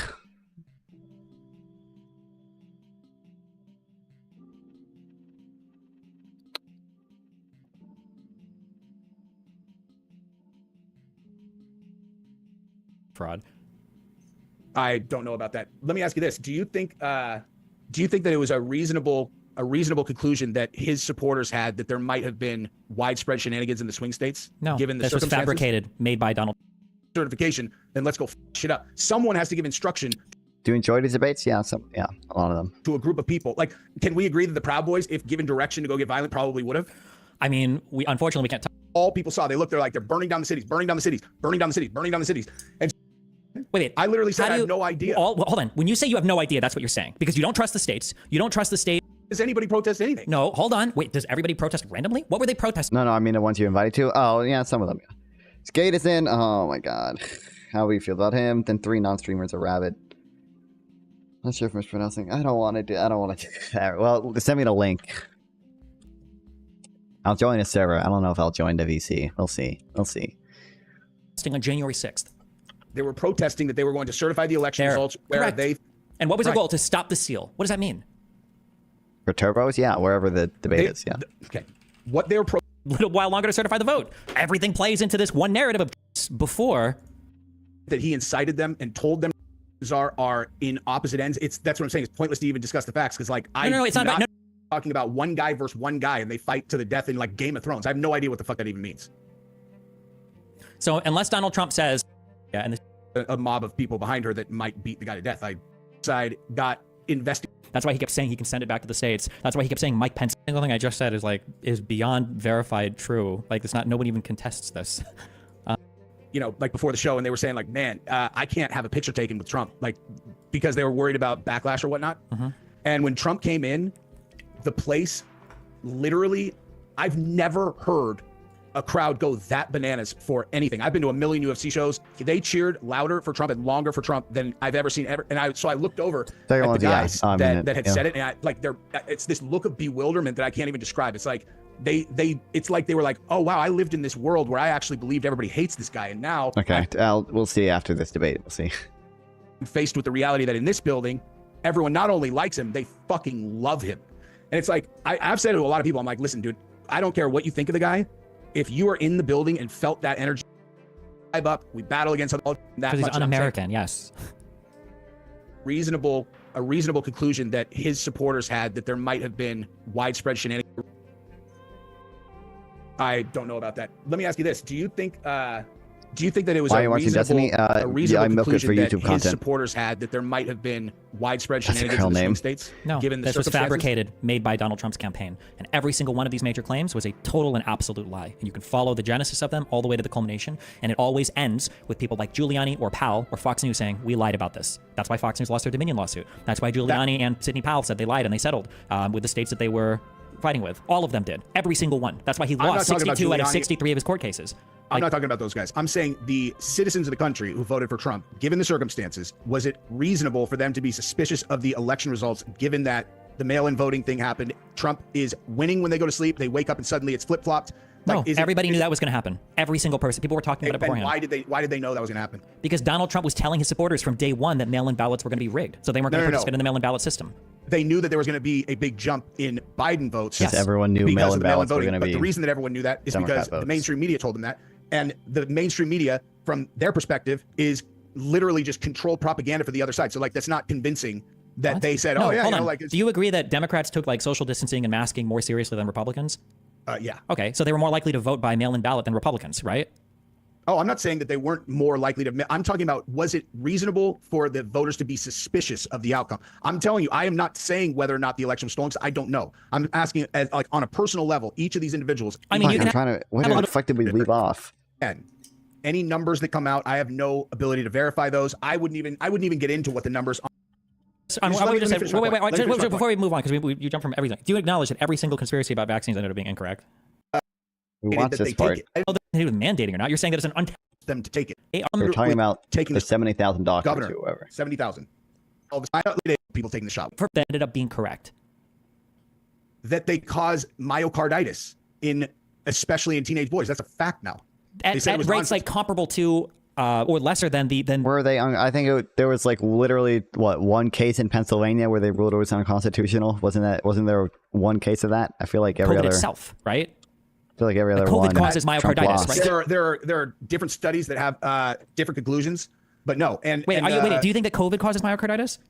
Of course, that's not in dispute. Okay, the rates for myocarditis, I think the most at-risk group was for like young men. It was like 7 to 14 out of 100,000 people. Right, this is a very, very, very rare side effect, and most myocarditis is acute. It doesn't last for more than I think a week or whatever. Right, it's not like a permanent disability, right? If people rest, so like athletes that took a shot and got an inflamed heart with myocarditis, and they kept on training, that is why there were so many. In my opinion, that's not for sure, but that is a reasonable conclusion. Is why there were so many. Like stacking the Supreme Court. What? I mean, the Supreme Court has a 6-3 conservative majority right now, but okay. Heart attacks in athletes. That's none of that is ever. That's not true. That's not true. That's not true. That was never proven. That's just never ever. I said it's not proven, but well, it's not proven. Like there was no research. There's nothing to back that opinion up. That's just a feeling, right?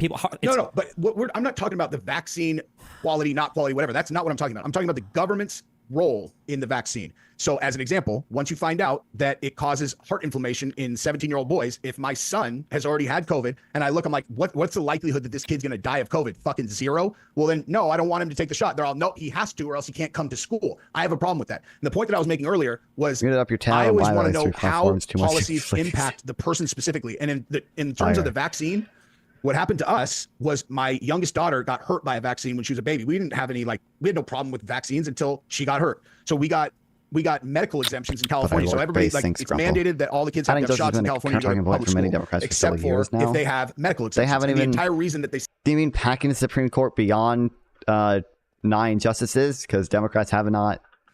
They've not done that. I mean, yeah, people are obviously talking about it.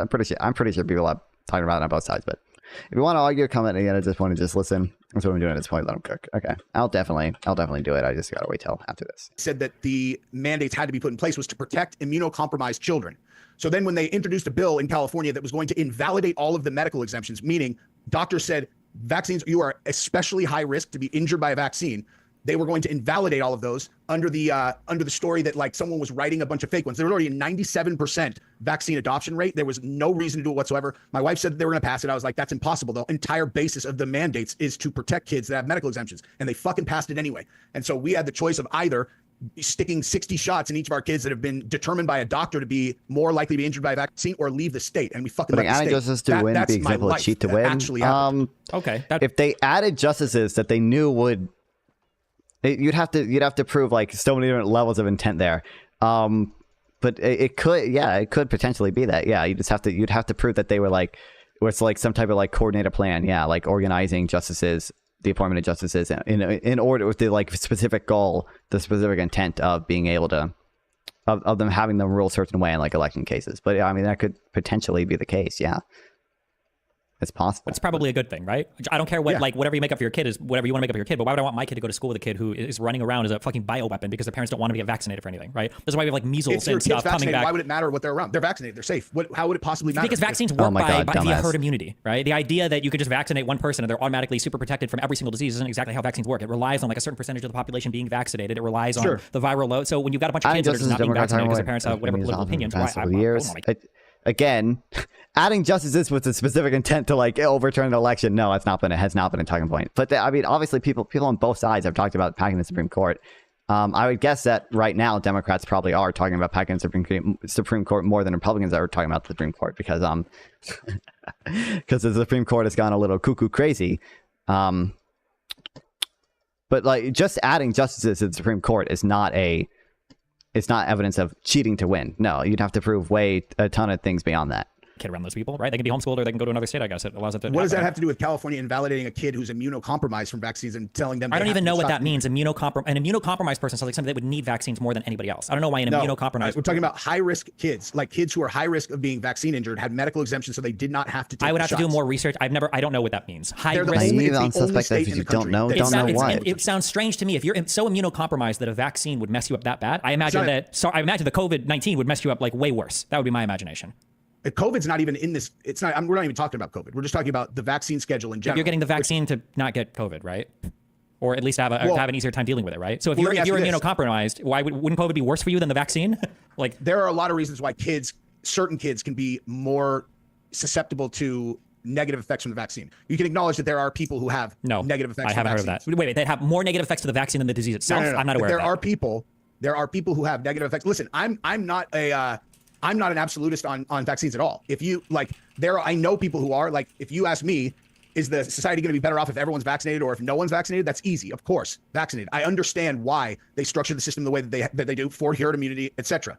What I'm saying is that the main problem with the vaccine structure is that they took all liability off of the vaccine manufacturers, and so they have no incentive whatsoever to make them as safe as possible. I'm not voting for Kamala. I'm not voting. How would they have no incentive? Because they have no liability. If they don't need liability. The company would go out of business if you made a horrible vaccine and it got. They would, because nobody would want to buy their stuff anymore. What do you mean? No, okay. Just because being sued isn't the only way you can go out of business, right? Yeah. If a kid gets injured by a vaccine, the process that they go through is they go to like this secret government thing that they have to sign NDAs to get the payout. The taxpayers pay. The vaccine companies have zero liability. Literally, if a vaccine company was manufacturing a series of vaccines and somebody at the plant put Clorox bleach into a huge thing and 1,000 kids got killed, none of them can sue that vaccine company. That's a fact. They go to this court and then the taxpayers pay it off because in like the 80s, the vaccine company said that so many people were getting injured by the vaccines that it's not fiscally possible for us to continue to do it. So they wrote the bill, they passed the bill that took liability off of them. Okay. Now, are you a military guy? Do you think they should they not vaccinate like people in the military, like in basic training, or should you be allowed to have exemptions for that? Completely depends on what they're vaccinating for and what the purpose is. Well, they vaccinate a fuck ton of shit. But no, I know. What do you think that they should mandate Navy SEALs to take the COVID-19 shot when they have no risk of getting seriously ill or killed by COVID? And again, COVID vaccine has no long-term studies. You say no risk of. I mean, like there's very little risk of the vaccine hurting you as well. Like generally, the reason you get vaccinated they is have no idea. They don't know what the risk is because they have no long-term studies. billions of people. Oh my God. There's the idea of a vaccine side effect showing up in like 5 years doesn't even make sense, right? Look that up. I have. There have been no It's vaccine side effects in mRNA. any approved mRNA vaccine that showed literally up past doesn't- 3 yeah. months of being injected. That's what I found when I That's looked it up. inaccurate. Okay. All right. Listen. Do you want to chat another point? We can. I have another show I have to do in like 10 minutes. I need to run downstairs to my studio, but All right, brother. yeah, if you ever want to argue This about is a any particular pleasure. topic. Also, listen, if you ever want to dive into any particular things, like you've got like a particular study, research, or like where we get into the weeds, I think, because that's where I specialize. Yeah, let me know. Shoot me a link and we can go over it. Okay. Awesome. All right. Thank you, dude. This is fun. Have a good one. I'll see you later. Bye. Phenomenal. I'm gonna make that my debate strategy. Oh, I don't know. I haven't. Well, actually, saying like I don't know. I haven't looked into it. Can like make sense sometimes, but holding strong positions on things that you haven't looked into, it's just fucking dumb. Fire, dude. All right, let's join this shit show. I don't know if we'll stay here for long because I do want to read, but we'll see. Oh, okay. Yes. Dude, so basically, you're Choose telling, I'm telling I was us- just saying hi. You're Here's somebody telling else people who's in the to go, conversation now, you're and fucking deciding please that give her you're saying respect. that that's the factor. That's the I've key known this factor girl that for you're 5 or 6 all years. like- Welcome all to crazy. It's been a while. Right? It has been quite a minute. Motherfucker! It's weird to like catch up on this kind of Hey, X, call. I'll mute myself, X. Facts. Dude, what are you talking about? What are you I'll rambling about? What I'll did you say, man? mute myself. I'm like partially listening, partially having a conversation with Grumple over here. They're not What's even- going I on, don't even know guys? what How's they're it doing. going Yeah, tonight? Toka I just was- no, I was she's daytime now. from years ago, Base Liberty, Loyal Logic era. She just started going live again in the last month or so, Oh, geez. and Turbo had is some getting opinions to exposed. So say. that's what's happening. apparently about the Jews Exposed. for content. Yeah. Yeah, no, you're Yeah, go I, live. Go- I didn't go- even go- notice. If you're in here, go live. Fucking white little men's briefs right now. You're all fucking exposed. You guys are sitting Hold out in the on. fucking cold. I gotta with give you the your view count on my laptop. Yeah, but you're getting little exposed. your bodies like little turtle heads. You're basically sitting there all fucking totally naked, dude. I'm just gonna go live from my cell. Okay, no, these Tur- motherfuckers. Toka, 100%. Pocahontas. Turbo, These guys we are actually like they hate Jews, so you know you should stick around to see. Ready for this? Turbo. Hold we on. have to work on your audio after off stream. Dude, nobody hates Jews. They just don't like what they're doing. Like it's not about their identity. No, I it's about can't hear their you at all. I don't think anybody can Come on, Turbo. right now. Yeah, Turbo's real quiet. Is that better? Dude, it's No, so fucking I mean, fun. Am I the too loud, by gain the way? button. Tell me The why gain fuck button is not the answer. The it gain. fuzzed The out? gain is Is it fuzzed out? gain is not. Is it Gain is fuzzed not out the or is it way. quiet, Grumple? Tell me, Grumple, is it fuzzed out or is it quiet? You're okay right now. You're okay fucked, right now. It is mashing. I think So it's is it balancing for when maxing out other or people is are it fucking- talking. You No, gotta it's tell me it's, why it's Turbo. you are tell me peaking fuck, and tell me why. blurring. You are Tell me peaking why and blurring. It is fucking- because the gain knob is not always the answer. Dude, It's do not not always the fucking way. tell me. Just tell me what the fucking sound is. Turbo, Turbo, It's blurry. Sound. What's wrong with Turbo, the It's fucking sound? blurry. It's Turbo. fucking God, blurry, it you all douche. fucking the goddamn It's dude. fucking blurry. Turbo, Turbo. It's Fucking memeing tell with you, me Turbo. what the fucking goddamn sound sounds Yeah, like, yeah, and see then why I'll I'm adjust not it. Interested in some of It's these. blurry. Retard. He's taking the piss, Turbo. Literally, I've been in bands for my whole life. I know how the fuck to use it. Tell me what the fucking I'm sound telling sounds you, like. it's blurry. So it's fucking Between the fuzzy. gain and your It's distance. fuzzy. And, Turbo. Is it fuzzy? You're No, I'm- lagging, I'm not kinda. no, I'm not memeing. I'm actually no. I'm live, and I'm trying to help him as a streamer not sound like dog shit. Fucking idiot. I asked you if I fucking what it sounds like. What's the sound deficiency? What's the problem? Is There's no problem. blurry. Turbo, go ahead. It's fuzzy. No, that's no Blurry is a fucking visual thing. Is it fuzzy? Audio Is it fuzzy? is Is it fucking peaking. quiet? That's how Turbo, you close you forget. are to your microphone. Turbo, that's Turbo, no you forget problem. I'm retarded. Turbo, that's no problem. Retard. I'm Grumble, trying. you did this on purpose. Grumble, you Turbo, did this you're on really purpose. coherent. Turbo. No, I honestly, I try to help all the other streamers in the community to get things Turbo, better. he's doing it on purpose. Welcome Turbo, to he's doing it on the stream. purpose. I don't know. No, I am not. Wynd- Skade, you shut your WYND. raccoon ass Yeah, face. this is quite a Grumble always has great quite tips. a No, quite interesting thing right happening. now it's Turbo's good. It's right now it's good. It's clear, but it's quiet, and just your gain button is not going to fix it. You're describing it. Now I can adjust it. It's blurry. Turbo is beaming, dude. Fucking hear Just color? ignore Is that it, what you do? Turbo. You're autistic. You hear color and shit. Fuck you, Just dude. ignore it, Turbo. I smell sounds. What are you Who are you talking doing to like that? at life? Fucker. Fuck you, Chad. If Let you me see catch this a shit. lobster and it has a notch in its tail, what do you do, Turbo? Dude, I don't care. I'll wreck my computer. I fucking did. This is the third one, man. Legate just shoots squirrels. It's No, his third Turbo, one. if you catch a lobster and it has a notch in its tail, what do you do? You Shoot fucking girls. smash the goddamn fucking idiot beside you with it, dude. I don't eat lobster. It's for fucking goddamn peasants, dude. I don't fucking eat lobster. It's peasant food. It's rubber shit. Crumpled said, "Go back 6 inches. You went back 5 feet." I don't eat ocean insects, dude. I was trying to give specific advice for the exact situation that he had, and he like got mad for just Band-Aid situation Turbo, because right there, that's a you don't really want to be good, like, fucking around with it distance. while you're live as much. If you can avoid fucking around with it and do a Band-Aid while you're live, that's preferable. That's the only reason I advise you to back off from it. Turbo, the Jewish state was However, created by the you've been Jews. quiet. Yeah, obviously. What? Gayfron, it's Turbo. great to be on a call with you finally. Yeah, but why did they need a Jewish state, dude? Why couldn't they just have a fucking oblast? Yeah, exactly. Guys, Turbo, why couldn't they have an oblast instead of the a Jewish heavenly state? mandate of It's Jerusalem looking had good this nothing year, to do man. with Christianity, guys. The kingdom of Jerusalem had nothing to do with Christianity, guys. What? The who? Who are we talking Kingdom about? of Jerusalem, when the Christians The did the kingdom. Crusades, Okay, I right? thought you said king. They took over in the Crusades the area around Jerusalem, right? Uh-huh. Saying that Israel has nothing to do with Jews is like saying that has nothing to do with Christians. Israel has something to do with Jews? I never really said that. I said Israel is You not said that before, Turbo. all Thank you for the Jews are follow, How do you just get Kyrie. so quiet? 712. Welcome Is to that the just stream, All buddy. Yeah, Jews way don't too have quiet now. anything to do with it. Like, yeah, you're right. But the majority of Jews have something to do with Israel Are you joking? Because of the Talmud. because of the Talmud. The Fuck. fucking Talmud, the book. Sorry, I'm playing game. Book that is so evil that it's making all of them become like these like. Yeah, I haven't read the Is an Talmud. evil book. Yes. I can't hear Turbo. Turbo, you're way too low. He was beaming with you. Point your Grumble mic was at memeing. you. I broke my mic. Turbo's. How's that? If you can't hear Better? Turbo, you're Tell me deaf. when it's better. Tell me when it's fucking Grumble better. was memeing, Tell me dude. when it's better. I'll do this. I don't know what happened then. Better? I still have. I can hear Is that fucking better? a little quiet. Quiet. No, way, I still way have higher, you Turbo. 200% turbo, and you broke it. Is that better? No, way higher, Turbo. Is that No, better? it's not at Way all. higher. I don't think it's working at all. I think you broke it. I think Grumble broke it on purpose, though.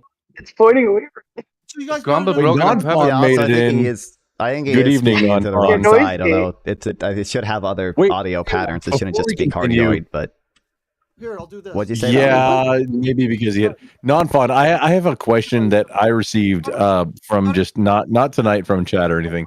But so technically, are you a femboy or a twink? As much as you get, look at his nose, dude.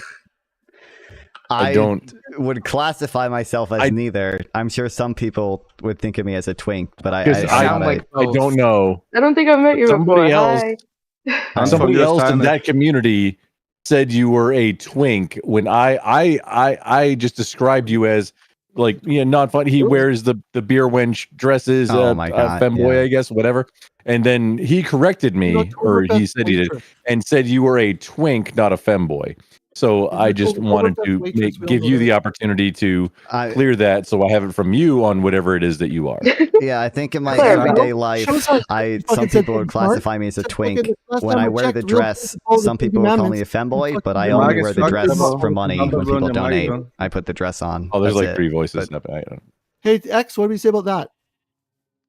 Oh, Turbo, you're back.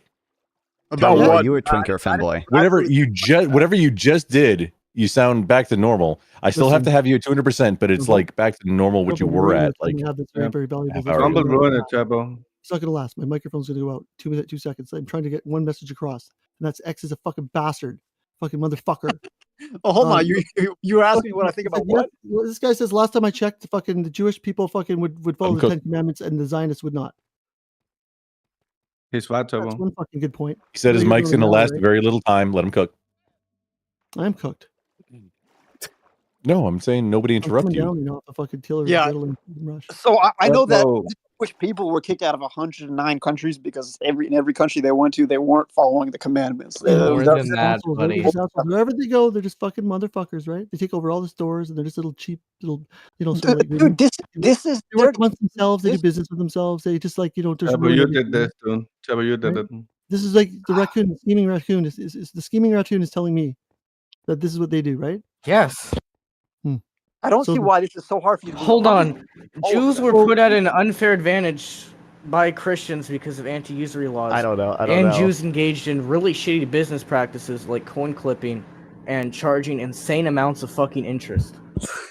But was it? It's like you're talking like it's a monolith. I feel totally like it wasn't worthless conversation, but you it's know what funny I when It's people not get all, mad. Oh my but the god. religious community was rather centralized, What especially when we're talking about Pocahontas, what I'm trying to say to them, what I'm trying to say to these idiots, the argument that I have is these global elites, like the ones that have all the power, like the way that they control everything and stuff.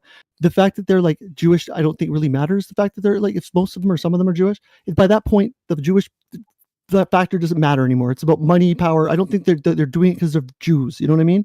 Like they're fucking doing it for the power and the money. It's the elite class of people. Like anyone can get corrupted. Like there's the elite class Just of because people some of them are that's a Jews, monolith. and they're not all Jews. They're just some, the majority. Like the Talmud then, Chabo? You It's like just the still Talmud? anecdotal. Chabo, you like the Talmud then? Hold on. The elite class of people aren't a monolith. They don't all agree with the same things. No, they don't. Which Jews proves why they're not make up a they got very the large sympathy vote amount for the of for a that while, class you know what I mean? of people, right? And have a lot of influence over that class of people, push their agenda, while other people so wait a in that minute. class You're of talking about people there's push another tier of agenda. people now that have influence over the class of people. So who's the There's- fucking top? Are they No Jews or one's are they the not Jews? top. Huh? No one's the top. So you don't think there's any percentage of people that are the top fucking have all the power? Would change. You don't think so? You don't Family think the top, Chabo. like 0.5%? It's a family Chabo. You There's did it. different interest groups that want different things at the Uh-huh. top. But they're generally the same kind of they hold power, right? They wield power. Yeah. Okay, so you got the few, and they're all Jews. It's just a very high percentage of that people are Jewish. Well, and you'd belong agree to the then Jewish- that it wasn't Judaism that all got them all there. I would It's not say it was factor. Judaism there because there's no Jews think are such Judaism a large made it happen, or do percentage you think it's just because they're greedy fucking overrepresentation. pieces of shit? Is what I'm trying to say. Jews are there because they're greedy fucking pieces of shit. Oh my yeah. god. You did it, People Chabo. are, dude. I think people are like that. I don't think Jews necessarily just like, do you think that that's why? If Even you though have a modern art- religious book that is your religion that tells you to be like that, that's probably a motivation on why you're like that. Yeah, exactly. This is not fucking rocket science, dude. The religion teaches them to be this way. It's not complicated. That's right, Chabo. No one's born racist. Oh, that's for sure. racist. Nope, but you know what? They're fucking. They're. I don't think they need the Judaism to get them fucking like, dude. I don't think that Dude, the we little don't handbook hate taught them how to do it, and that's why. Okay, Quote, unquote. considering that some of them, I just said, aren't Jewish. So what handbook are they using? The femboy handbook. That's irrelevant. We're not saying other people can't become greedy too. We never said that. We're No, just saying Chabo, that we said the it could Jewish be. greed and the Jewish overrepresentation is more of a problem if you live in a country like the U.S. than, let's say, Muslim overrepresentation, which we're really saying- doesn't exist at all. We're saying in terms of greed and power, the Jews are dominating because they've been following their religious scripture. This isn't fucking rocket science. We're just saying they're the dominant group in power right now. You agreed And- to it, Chabo. They allow other people to join them in their ranks of wealth and power if they're sympathetic to their agenda or if they just don't get in their way. Choosing But to put anybody, that factor but that any, the hold book's on, let me the just factor. finish. Let me You're just finish. saying that the book's the factor. Chabo, come on, dude. Deciding factor which makes them like this. Chabo, come on, dude. No, I'm saying the book. I would say that the fact that the Danish people are Dude, generally assholes. I would say the fact that that's Just true. let me finish. Yeah, the Danish people are generally How do we get into Danish That's why people now? Like, we look like that. people are catching Chabo, straight no, from the world. Chabo, Chabo. Danes are generally assholes. That's true. Yes, You they got that are. right. And that's why Speed looks like that. True, Chabo. True. And talks like that. It's really gross. He's like, Gabe. the You're ball, grossing come on, everyone the out. ball. The ball. You fucking the ball, Turbo. Fuck you, man. It's not your fault, Turbo. I'm fucking dude. Fuck you. Like fucking, I'm sick of this shit. How you guys all fucking think this shit? I can't stand you guys. You guys are all fucked. I don't understand why you think this shit. I just can't stand it. I Turbo. thought about it all night last night. I didn't even fucking sleep. Chabo. Turbo. Jewish state, dude. I'm not even Chabo, Jewish. Jewish state. Turbo, you live in a Jewish state. Remember, the problem, Turbo, is that We were all indoctrinated by different religions. I don't even like sounds them. like. I hate You them. live in a Jewish state. I don't even like Oh my them. god. Buddy Turbo, my Turbo, buddy. you live in a Jewish state, too. Turbo, my buddy. Would you say that Jews are overrepresented in the higher echelons of I power? see they're overrepresented everywhere they are. They're Oh, stupid. shit. Oh, Now, Christians are stupid would you too. say that they have a different interest group because of their religious persuasion? No, I say they have a different interest interests, group, like, different because- no, motivations, They don't. No, they don't. They're different ambivalent goals in the group than and other do people they have in any higher kind of power. secret weapon? I don't think so. Jews are overwhelmingly socially progressive. They overwhelmingly The advocate Chinese are for overwhelmingly socially socially fucking conservative. Yeah. They seem to be doing pretty good. Yes. Yeah. Yeah. And Yeah, if the but don't you Chinese live in were a all Jewish over our oblast? government and wanting like a fucking like theocracy, that'd be a problem. Oh, there's just wait. It'll be a different story coming out of your mouth when that's going on. I'm pretty sure. Yeah, and then we'll oppose the It'll be all Chinese. about how, like, fucking their Maoist teachings told them how they could do this. Yeah. Why am I eating corn When that for time fucking comes, bread? Mao sure. was propped up. Mao was propped up by Jews as well, man. Same with the Russian Soviet Union. So, I'll get another.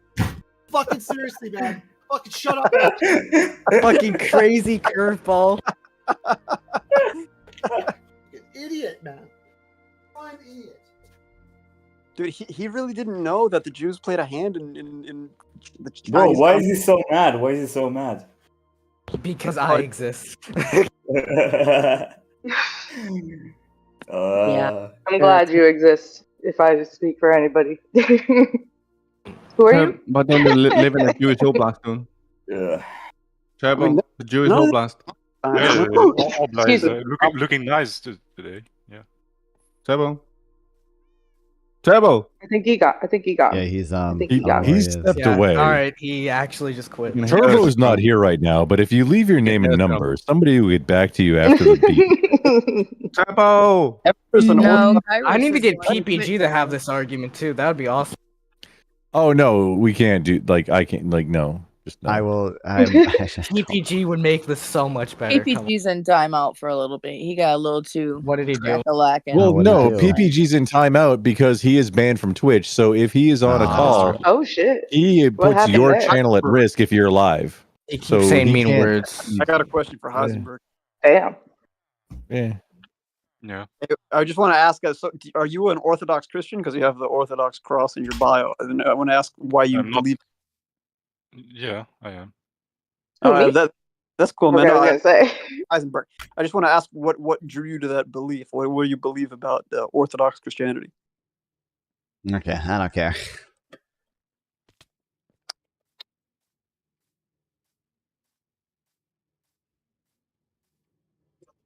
Need to build a different base at some point. But I also don't even know how I'm going to keep playing this for because we're basically done with it. Basically, because of everyone else got all the achievements, and I don't care about the achievements. Did anyone is it at all possible to convert a Bedrock world to Java? I'd play it if it was on Java.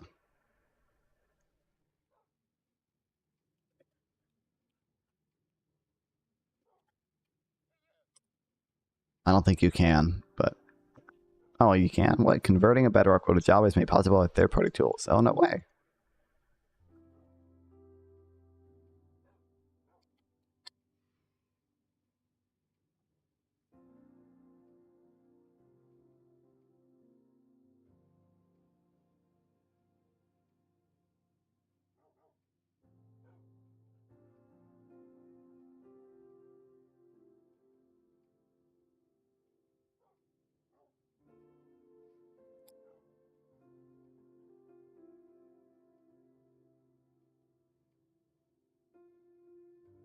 Okay, I didn't know you could do that. That's cool.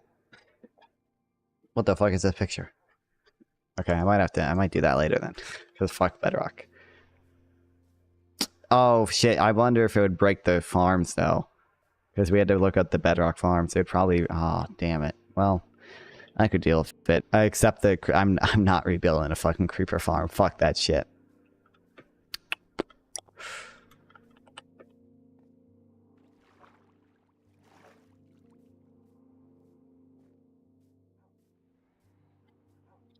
Okay.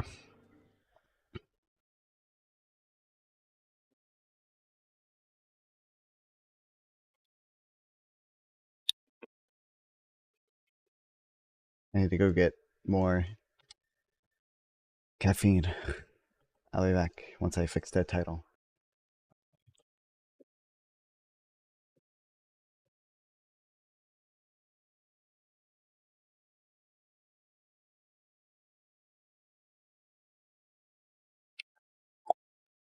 All right, I'll be back. Where is? Okay, don't. Wait. Okay, don't need this. Don't need that.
Destiny Schizo arc is blowing up. What do you mean? You mean like the Russia? I've seen like on a lot of edits. A lot of edits of like the Schizo stuff has been blowing up. Humana, what?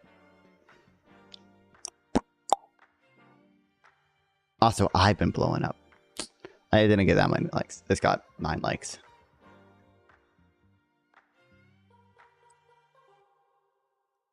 God damn it. I'm running out of caffeine. I don't have money to buy new caffeine because I spent all of it on this stupid ass microphone.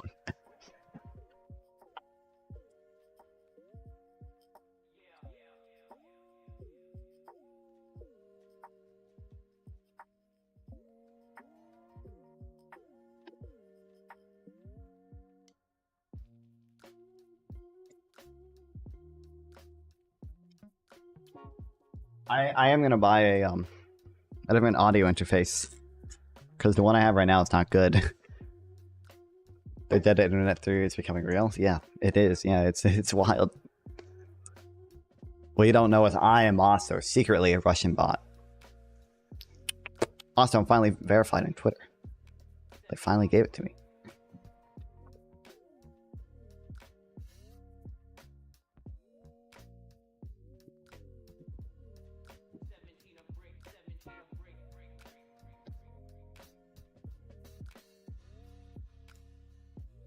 $2004 Trump. What?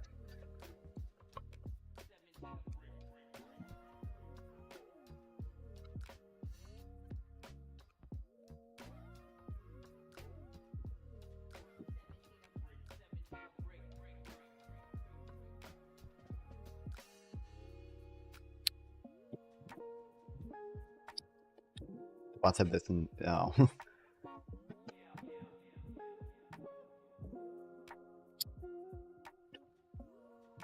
Oh, you know what I found out today too? I think I was lied to by the NC State education system. The NC flag has this we have 2 dates in here of when we declared independence. Watch this shorts.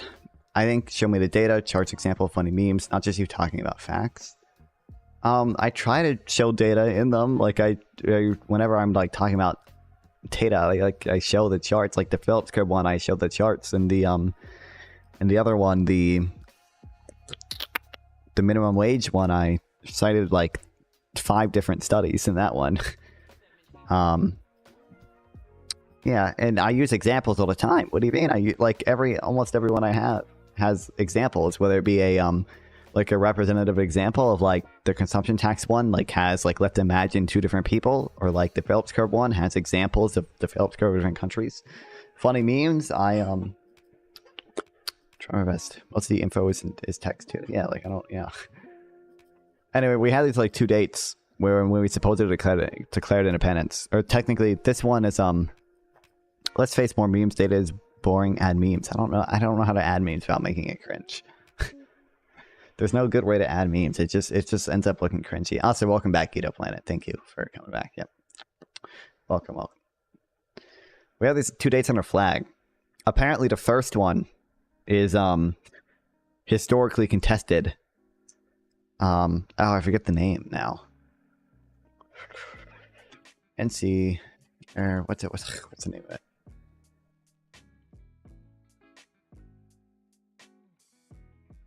It was like the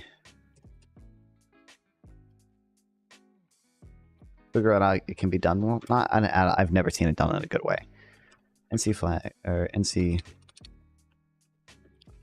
May 20th, 1775. Apparently this Declaration of Independence is contested, whether it actually, yeah. Text published in 1819, with now the disputed claim that they were the first Declaration of Independence made in 13 colonies during the American Revolution. So it's supposedly signed May 20th, 1775 in Charlotte, North Carolina, by a committee of citizens of Mecklenburg County who declared independence from Great Britain after hearing of the Battle of Concord. If true to the Declaration, the Mecklenburg Declaration preceded the United States Declaration of Independence by more than a year. Professional historians have maintained that the Mecklenburg Declaration is an inaccurate rendering of an authentic document known as the Mecklenburg Resolves, an argument made first by Peter Force. The Resolves, a set of radical resolutions passed May 31st, 1775, fell short of an actual Declaration of Independence. Although published in newspapers in 1775, the text of Mecklenburg Resolve was lost after the American Revolution and not rediscovered until 1838. Jesus. Defenders of Mecklenburg Declaration have argued that both the Mecklenburg Declaration and Mecklenburg Resolves are authentic. North Carolinians convinced that the Mecklenburg Declaration was genuine, and also because of the Halifax Resolve, North Carolina Provincial Congress on April 12, 1776, maintained that they were the first Americans to declare independence from Great Britain. This is what I was taught in school. I was always taught that we were the first, because I live in North Carolina. I was always taught that we were the first state to declare independence. Apparently that is disputed.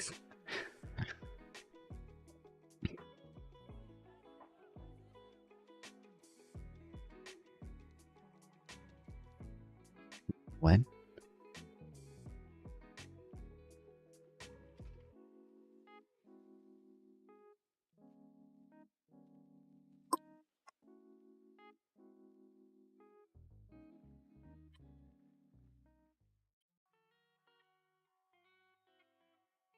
All right. Let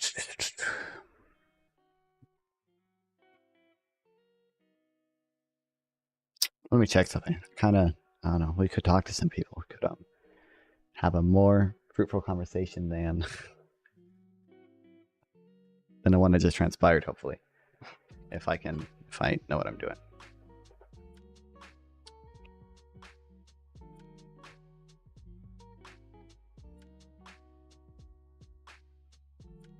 So I need that.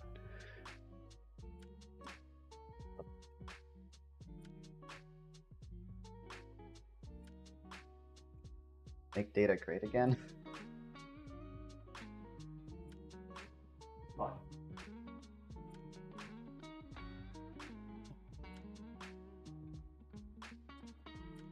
God, my life is plentiful. Tangled towards.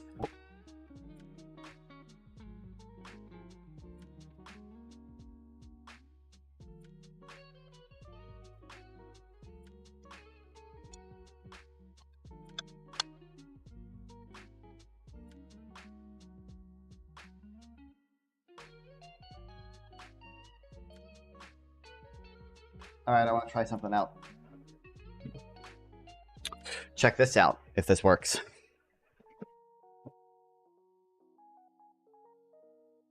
Oh, wait. Uh-oh. Fuck. Hold on.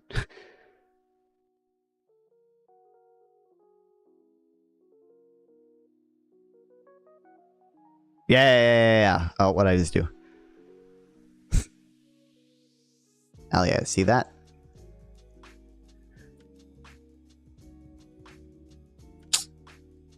Crazy shit. Crazy.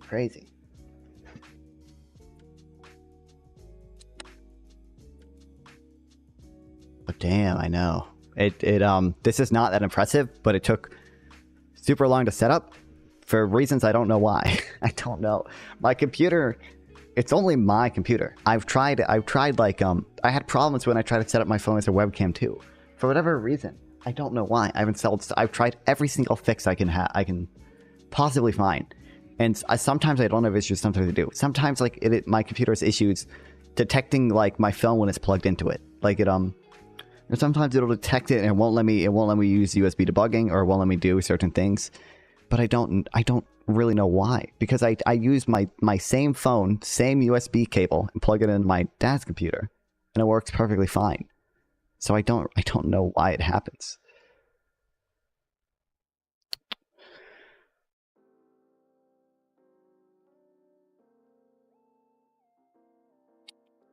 Oh, you know what else I need to do? I need to add. Hold on. Let me just pick a video that,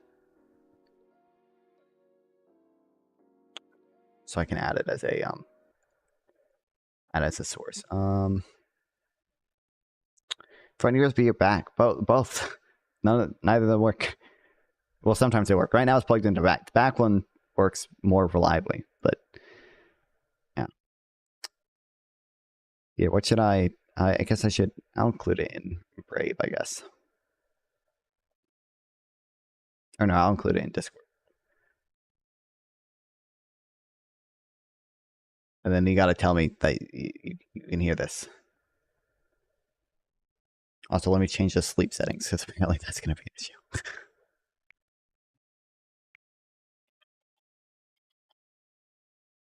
Oh, what? Wake? What would it be? What would it be called? Timeout? Screen timeout.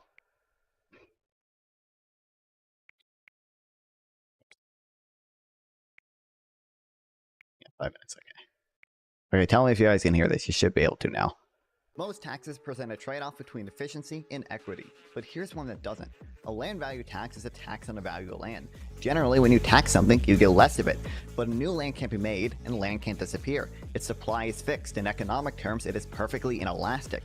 That's why a land value tax is considered to be such an efficient tax. It simply can't cause the same type of distortionary effects that other taxes cause.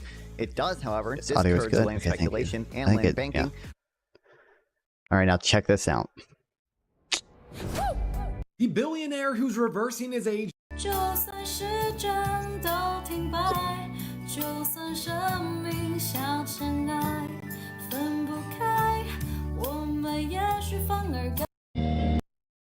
But this is the thing. See, now we can do things. Now we can join things like this. Mentally. Over on Instagram. You shall be free indeed. Ways, how are you? This is the true peak of content here. Because I would have heard you say that word. Exactly what I said. Did she say predominantly? She did. That's exactly what Okay, I then it must have said. cut it. It must have cut out for me. hear I it. apologize. I said Creator could also just be Place where we gonna be raging and be disrespectful. whoever they mean. What's her favorite thing about Kamala? Repeat Harris. Sorry, I'm half awake. Yep, somebody came through my life last night and was asking if I knew who I try to optimize her TikTok brain viewers as much as I can. I had the captions like my brain. Just cutting them in like, I don't know, 4 or 5. Where did the combustions come from? Just traveled to a remote island. How do I? As useful idiots often do, you know. Okay. Absolutely. Yeah. You never. You guys are There should missing be a way out. to These deals are fucking going. search live Will stuff. undergo a procedure he hopes will make. Oh wait, I forgot. I keep forgetting it's typed. Debate. Live. See? Yeah, you and Janae got it. Was not. I can't be on here. It sucks. Remember, even an adult in a suit can have TikTok brain is proliferating. But I try to make it as TikTok brain as I possibly can. If the TV's not on and he's not playing his. There's MAGA Trump. 21 plus. I'm not 21, damn it. Trump is against Halloween. Him live forever. 46-year-old a woman. I don't know what else I could do. Say this because she is a woman, and also she is what is it, mixed or black? So they're trying to push that agenda of the first woman as president. Well, no, the first. I don't care if it's the first woman, man. I don't care what it is. As long as you I got rejected. God damn. Or help. Safe space rule. How's your mental health? That somebody was. Fuck is this? You don't know anything? What do you know about the Heritage Foundation? Tell me about the Heritage Foundation. Maybe we'll join that, but his microphone. Bible, maker. It's so loud. There's such loud static behind him. And Project 2025 is what they've written out, the policies for President Trump to think about, okay? I don't think you guys even understand what Project 2025 really is. All you're doing is listening to your news media that has said, oh, he's going to use Project 2025. You guys better watch out. He's going to destroy America. He's going to fire all federal employees. All 3 million of them. Come on now. Come on, go to Wikipedia. I don't think he's doing that. Best thing in the world on the waffles. Is this a troll? I can't. I don't know. Who knows? Good morning. I know we want to be completely correct from Palestinians when they're literally going through G-side right now. Oh, I forgot. On TikTok, you have to be so. Did y'all? This is someone who agrees with me. Jill Stein and Gary Johnson polling votes. Two of the same question. I don't know, probably real late because I know I'm going to bed now. We're too heavy in data presentation, not information communication. You could have had videos to explain current facts. So better than face videos. Is this data society? Okay, I don't have the materials. Like between 11, 12. Yeah. No, 11 because your time is a little early than ours. Fantasy football. This is a 4. Want to go over that? Please, Divine, why don't you meet me in my life? I'll give you all the proof you need, and after I do, I'll shut you down. Alex, Larry's still on. Mm-hmm. He's still coasting it over 80, between 80 and 90 people, where he was. Well, it looked like it said 153 on my end. Now it's up there.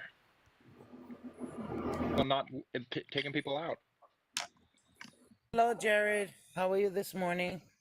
Hey, I'm good. For TikTok purposes, can I please have your age? What'd you say? Sorry. For TikTok purposes, can I please have your age? Yeah, I'm 18 years old. Yeah. Okay, what year were you born? 2005. My math ain't working. Okay, what state are you gonna be voting in? Wait, 1 second. North Carolina. Jared, what month were you born? September 24th, 2005. Libra. So your birthday's coming up soon. Okay, cool. Yeah. So why are you somebody about a little over 2 years, a little under 2 years younger than me voting for somebody like Donald Trump? This is gonna be your first time voting, correct? Yeah, did I ever say I was going to be voting for Donald Trump? I never said that. I'm not. I'm voting for Harris. I don't know. Oh shit. Okay. Way to assume, sir. True, So for this real. is your first time gonna vote? Yep. Forgive me. I'm really tired. I've been up since like 6 in the afternoon, and it's 4:30 in the morning. So. Valid. It's almost 7 o'clock in the morning here. Oh man. So what is it that you like about her? I mean, I'm more aligned with her policy on just about everything. I think she's a way more respectable person. I think Trump is morally unqualified for office with all the J6 stuff and all the things he's done to women and a bunch of that shit. Versus Kamala Harris, I don't think has nearly as bad a background, and I think her policies are just all around better. Okay, I'm gonna ask you a question because I want the answer from a male. Do you think it's time, or do you think it's too early for a woman president? I don't think it's too early. No, I think it's fine to have a woman president. Yeah. Because like Mexico, the UK, and there's been other places, countries, and stuff that had female presidents, and seems like they did fine. Yeah. Okay. Anybody have a question for him? Because I don't know. Like. No, I'm just.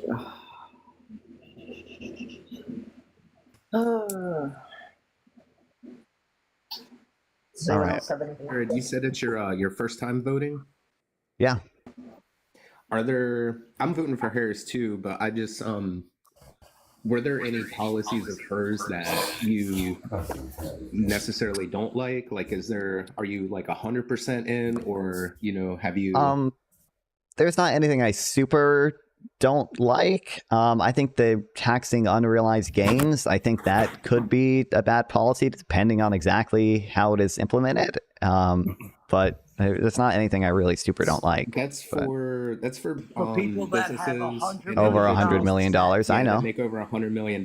So if you have $100 million, then you should worry. But if you don't worry. Well, it doesn't affect me. It doesn't change the fact that it's probably going to decrease savings, which does have negative effects on the rest of the economy. So.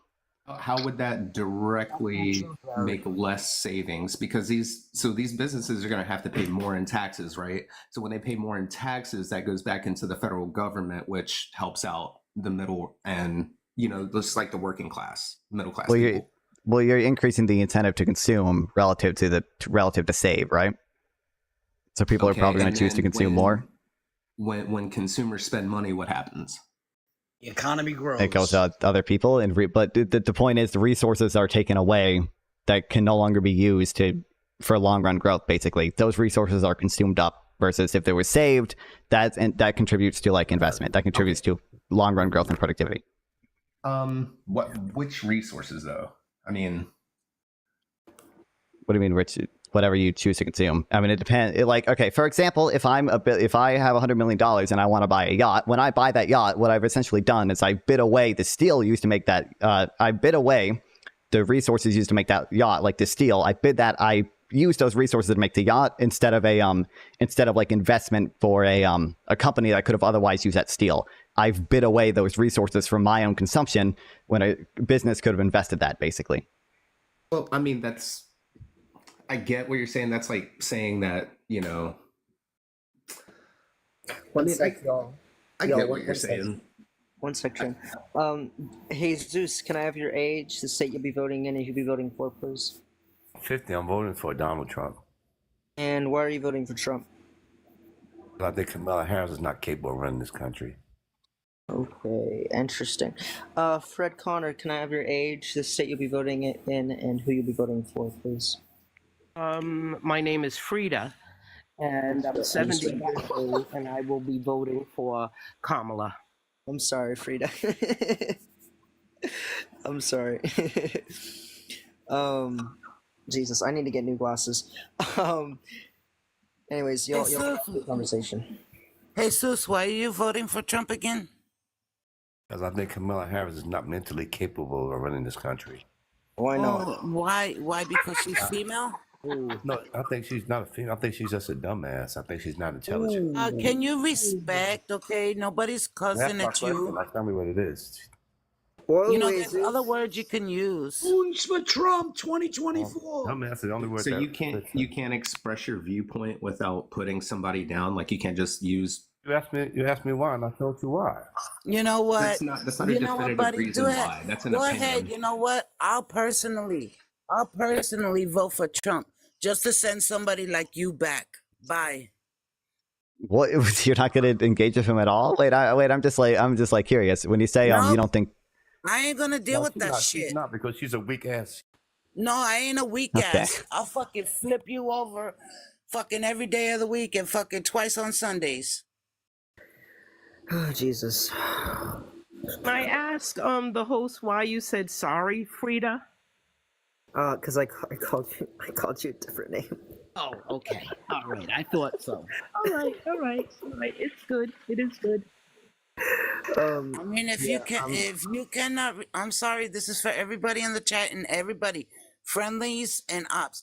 If you cannot respect anybody, no matter what side they are on, do me a favor, just keep your lips zipped.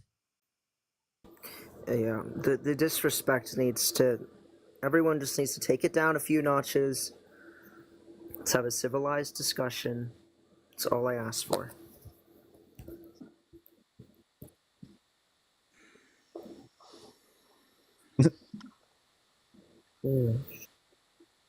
So here's a question for most MAGA. If you say you're patriots, then why are you following somebody that calls active and veterans suckers and losers and calls MIA cowards? Ryan Johnson has been. Abu Kabir Institute. Abu Kabir Forensic Institute. Yeah, and they kick back you an email setting you up an appointment where you bring down more documents. Exactly. Yeah, all right, and then you bring down. Then you have to fill out the form I-130 and send $500 money order. Yes. That's why I said you was partially right. You forgot about you have to, when you go down to the embassy, you go down there to register and put in the information, and then from there they'll send you an email. She's just his vice president running mate. We don't vote for vice president in this country. So she got not one single vote. Joe Biden got the votes. Okay, they made him step down. The coup against Biden. Or he stepped down willingly on his own, whichever the case may be. And then they should have held a special election. That's what they do for everything else. Everything Not true at all. Why didn't they hold a special election and let some other Democrat run for the highest office? And you can't tell me there's no Democrats that don't want the job. So anyone could have run, technically. There's nothing stopping them. It's just that the delegates don't voted for Harris because Vote Biden red, Brian says yes. Yes. I think it's accepting shit. 525 billion. If I know, then why am I using it? Because I get you guys that come in here and say land doesn't vote, and it's probably the funniest, most ignorant comment. But land doesn't vote. You think it's all cornfields? That shows how ignorant you are. Have you never left your hometown? Tell me that you've never traveled America by car without telling me you never traveled America by car. Hey, MAGA Whisperer, I just watched Joe Dirt 2 last night. That's funny.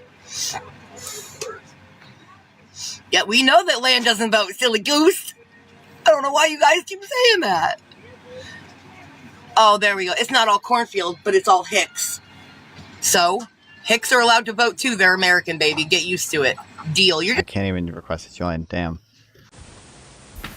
Corruptible, right? Like, Mexico, or Haiti. The quality of life is terrible for everybody when it's like that. It's terrible for everybody. So it's like, make no mistake, you know what I'm saying? Like, We need a strong, we need a competent, strong police force, and we need laws that make sense that disincentivize certain crimes, like, or there's going to be an uptick on crime. Like that's kind of how it goes, you know.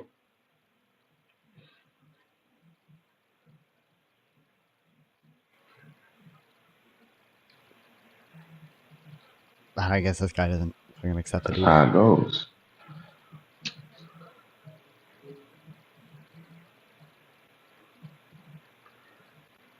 I mean, I don't know what the Democrats want. I mean, besides open borders, it's very hard to understand. Just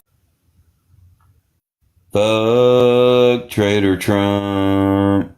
Fuck Trader Trump. What the hell? Border bill to put in more border patrol, put in more judges and all that stuff. Then he said, we ain't gonna do it because we not gonna give the Dems credit for getting the border situation straight. I want a politic on it, you know. Y'all exhaust me. Hold on, let me. Hold on. We got to put America first. No. You're putting points out there. Some of them I can't confer, and I would love receipts for them. But you're sitting here talking about the bipartisan bill. Do you know what the code of the bipartisan bill is? No, the bipartisan bill ain't never make. Do you know what it was? It has to be introduced, so it has a number. Do you know what it I don't know what is? the code, but I know the main Republican. So you're defending a bill that you don't know. So you're the main guy that worked on it. Hold on. So you're defending a bill that you don't know what the name of it is. No, I don't know what the name of it is. So how are you going to defend something that you haven't even read? Because if you read it, you know the name of the bill. It's very simple. I know you can memorize. I know the name I know of it, you but can Travis, memorize. You know the name okay, of it. so if you know the name of it, and you know what I'm talking about. If I say 5677, can you repeat that to me? Yeah, I can repeat it. I'm not an idiot. What is it? What did I say? You said 5677. So if you read the bill, you would know the number, correct? Bro, looks HR. Why do I have to read the whole bill and know about what happened? No, you're talking about. He said, "Loon." You're talking about HR too. Saying that Trump. You're talking about a bill you haven't read, though. Wait, are you talking? Are you talking? Hold on. Are you talking about the HR2 bill? I'm talking about the last border bill that was torpedoed. That in 2024, the bipartisan bill. Bipartisan bill that Senator Langford was bipartisan 40 bill. Yeah, so that 4361. That was told, hey, we ain't gonna go forward with it because the Democrats are gonna get so let me tear this up before I see there's 4 people in the queue. I see y'all are trying to come up. I'll get some of y'all up here, I promise. Just give me a minute. I'm going to tear this up because I'm just exhausted with this conversation. It's so annoying because it's a tit for tat conversation. The HR2 bill came out in May of 2023. Republicans pushed it through the House. It's still sitting on Chuck Schumer's desk in Senate, just sitting there, just unalived on his desk, not doing anything, which was a strict border bill. It was strictly for border. Okay. Now let's fast forward to 2024. Okay, their administration was pushing a bill that was for foreign aid. But also the House was like, whoa. Like, hey, we have a huge problem here. We can't just do a foreign aid bill. We've already been pumping foreign aid out there. We can't do a foreign aid bill. You all need to put some border shit in, like you need to put something in about the border. So then they added the border portion. Okay, and bipartisan, I believe it was only 17 Republicans voted for it. So bipartisan, just because one votes for it, is horseshit to me. I feel like it should be a majority situation. But on the second hand part of that, okay, HR2 is still sitting on that desk, and a bill that wants to pump a bunch of foreign aid and a bunch of pork and beans inside of a border bill got turned down Callie, tell him how And much y'all, money it was. Tell him how much money was going to where? $100 billion, and only $20 billion was for the border bill. And it's in the vicinity. It's not exact, but it was about $100 billion, and less than 20 was going toward the border. so for it to get pushed down was a bill that probably would have got pushed down even if we weren't in this debacle that we're in now, because it was a horseshit bill, and they call it bipartisan just because some rhinos jumped on board. Oh, some because rhinos. people get TikTok purposes only. We made gay marriage legal. What are you talking about? And he made it to where gay people can serve in the military. That's fine. Obama actually made it but what so has that he done to help everybody the country? before 26 can still be under their parents' health care. Like, everybody forgets what that man did. He did a lot. You came up here and you want to spew the same Republican talking points that are old. I'm not a Republican. I'm telling you facts. Well, Almost a million jobs have been lost just this 4 years. So you said that America is not supposed to be Marxist and socialist. I agree. But also, America is not supposed to elect a leader, in my eyes, or have a presidential candidate that refuses to accept election results and try to overturn a free and fair election. I think that is why, even as a Republican, But using your justice system to justice your political opponent is okay. It's so obvious that they did. It's the same justice system that convicted Hunter Biden, which is the president's son. What's your point? He's not a political opponent. Okay, but the fact if it was a two-tier justice system, Hunter Biden wouldn't have even been convicted. Hunter Biden he has been working with the Ukrainian government for so long. I mean, tell us that you're MAGA without actually Exactly. telling us That was my point of what I said right before. Bro, I would vote Democrat. I'm not voting for a Marxist, though. You're spewing MAGA talking points. Who would want to vote for gas prices 50% higher and food prices 30% higher? Trump. All this is because of Trump. Is Marxist. How? Democrats have had control of the country 16 out of the last 20. Every single talking point he's spewing is nonsense, first and foremost. And second Everything of all, I've said is straight facts from the Bureau of all Statistics. Republican talking points. Good morning, everybody. I hope everybody's doing well. Sorry, laid back. I know you were biting at the bits. I just had to get that in there and just say good morning to everybody. That's all. I think every dude who votes. Good to see you, Levi. Just wait till we're done saying our greeting in our mornings. Hope everybody slept well. It's Labor Day. Today's the day we celebrate the fruits of our labor, and it's fantastic to have hopefully you have a 3-day weekend too. It's fantastic to see you all this morning. Absolutely. Happy Labor Day, Levi. Good morning. Good morning. Lay back, bro. Did you want to say something to Big Money? I just wanted to say he sounds like he's clearly for himself and not the people. What, bro? Do you realize how expensive everything is? Democrats have had control of this country 16 out of the last 20 years. What are you talking about? Again with the talking points. So let me ask How is it a talking point? It's facts. So what Biden and Kamala's policies affected you so much that you feel so badly about them? 3 of them have cost $1 trillion. No, They're constant spending. This country is trillions of dollars in debt, and they want to make illegal citizens with the healthcare and licenses. Donald Trump added to that debt as well. Donald Trump promised to cut spending, and Donald Trump lied. Donald Trump added to the debt more than any president in recent American history. How do you guys know what potential gains are? You know what growth is?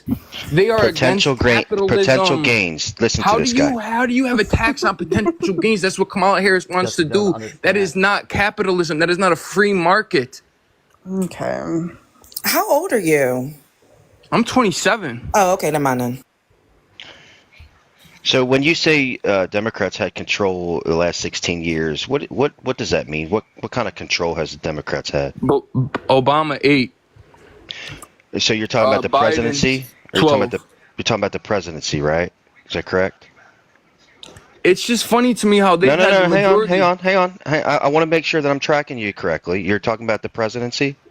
Yes. God. Okay. I So guess how are bills passed?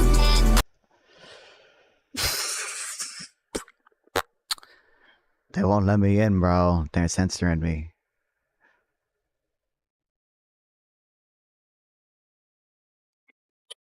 I'm assuming it's probably because it's 8 a.m. There's not many people doing it. Usually there's more people doing it. So in the future, though, we will start farming TikTok debates. We will start doing it. Because I'm assuming they'd be good for not only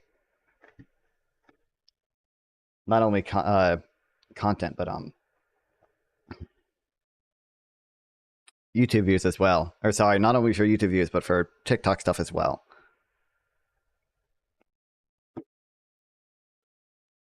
Because TikTok obviously has easier to grow on TikTok because their algorithm is very easy to get picked up on.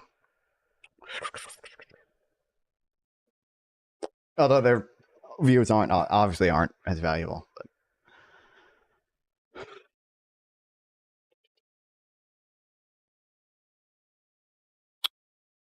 It will just keep this open to do that shit, and then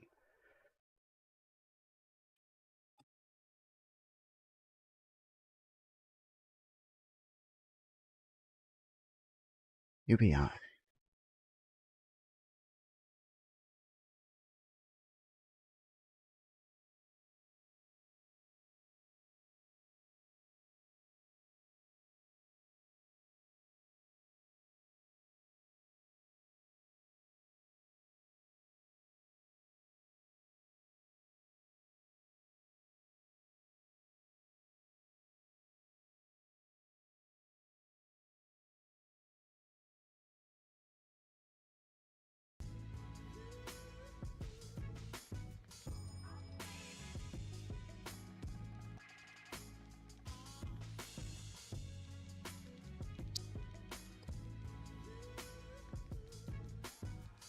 All right, basic income capitalism.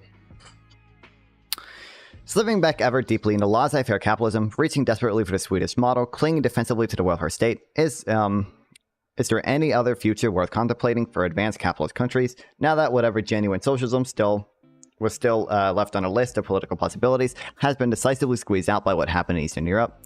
Along with, I think this was written like 1999, by the way.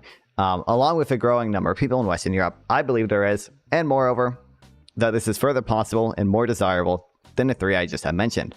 Basic income capitalism is an expression I shall use to describe this further possibility. It refers to a socioeconomic regime in which the bulk of the means of production is privately owned, while each citizen receives, aside from any income she may derive from participating in labor or capital markets, or may owe to specific status, a substantial unconditional income. Basic income capitalism is a socioeconomic regime. Oh, fucking hell. It's fucked. Hold on, if I download it, do you think it'll be a little better?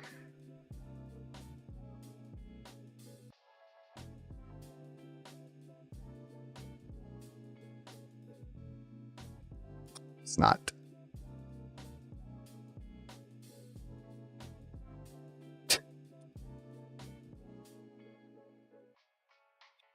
Economic regime.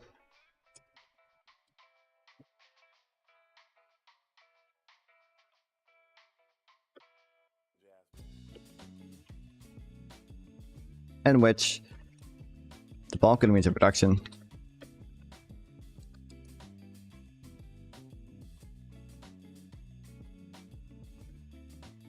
kept in private ownership.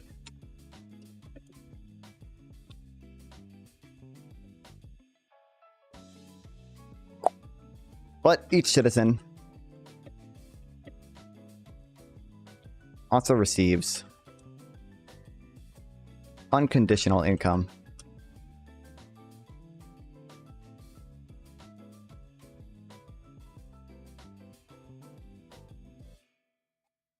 The introduction of such unconditional income is to be viewed not as a dismantling, but as a culmination of the welfare state, prepared by welfare state achievements in the same way as abolition of slavery or the introduction of universal suffrage have been prepared and made possible by earlier partial conquest.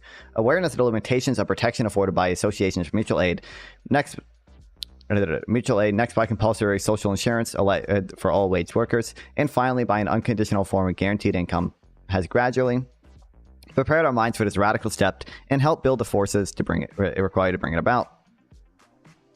At the same time, the introduction of an unconditional income can be viewed as a strategy for pursuing whatever was and remains appealing in the old emancipatory ideal associated with the communist movement, without requiring for this purpose anything like a socialist mode of production. From this point of view, socialism, understood as the public ownership and means of production, is a sheer instrument that should be and has been tried in order to promote the achievement of the ideals of a truly free society. Socialist society is one in which every person has access to the realm of freedom, thanks to the way in which the benefits of material progress are shared among all. It is one, more specifically, in which the amount of necessary labor has been so reduced and or its attractiveness so enhanced that the life options of its members need no longer be constrained by the obligation to earn a living, such as a substantial share of the social product, which can now be distributed unconditionally to each of them.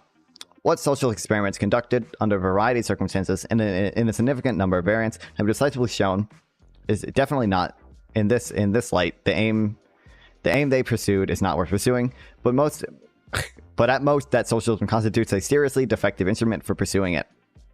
Consequently, for those who hold this view, the speculator collapse of socialist regimes gives no ground to despair, but it constitutes a powerful reminder that it's high time to concentrate on shaping first mentally, next institutionally, the best instrument we have: basic income capitalism.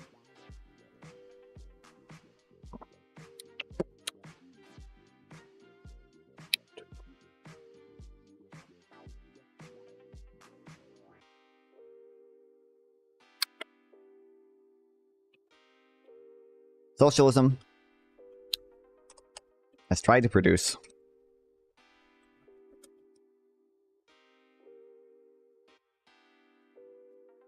called it the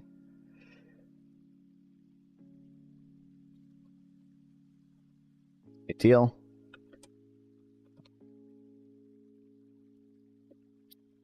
of a truly free society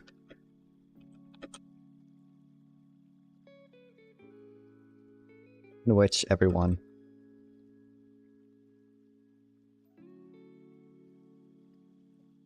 has access to the realm of freedom.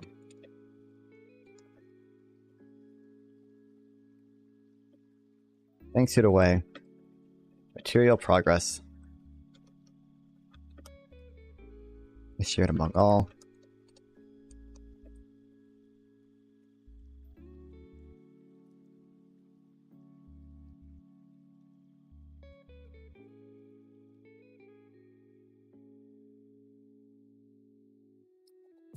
It is one, more specifically, in which the amount of necessary labor has been so reduced in order to attractiveness so enhanced by the life opportunities that it no longer reach an obligation to earn a living.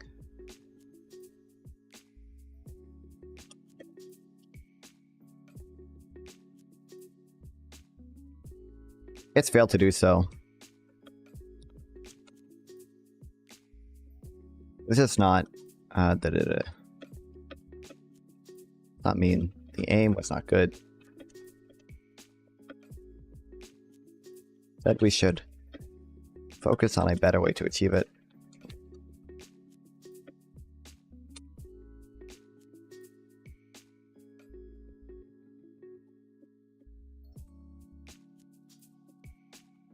That being basic income capitalism.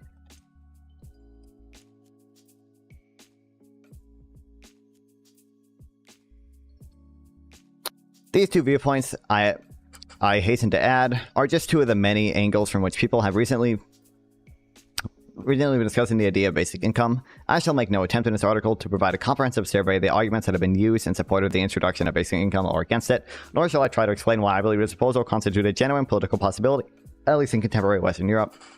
In the next three sections, I shall concentrate instead on what I believe to be the most robust ethical case for basic income. Ethical in the sense that it rests on the explicit normative conception, more robust in the sense that I believe the normative principles from which the conclusion is being derived to be less objectionable, and the derivation itself more compelling than would be the case for any alternative. I shall, moreover, have to confine myself to presenting little more than the intuition behind the argument, which I would spell out more fully elsewhere. In the last three sections, I shall indicate I shall indicate where this argument, if successful, takes the old discussion of capitalism versus socialism. Real freedom for all.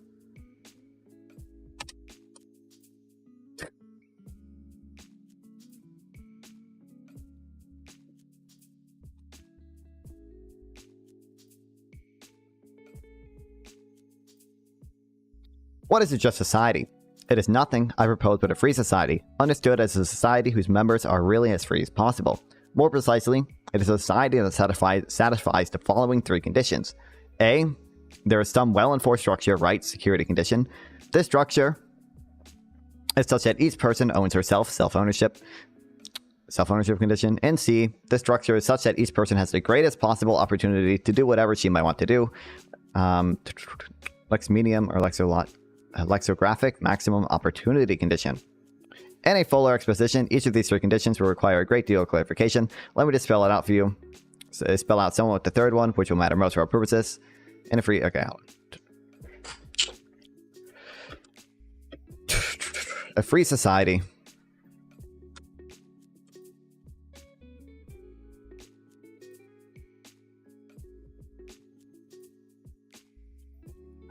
or I'll just say free society. It's one that maximizes three conditions.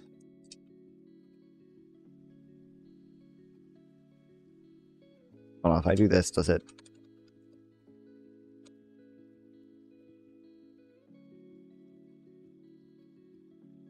I feel like there's a way to have it do, instead of bullet points, have it be ABC.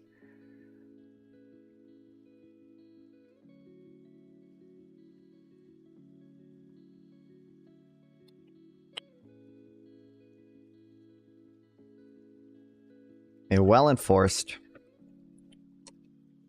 structure of rights,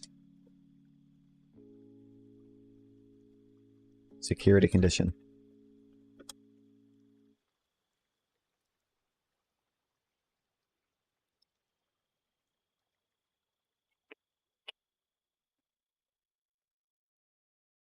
The structure is such that each person owns herself,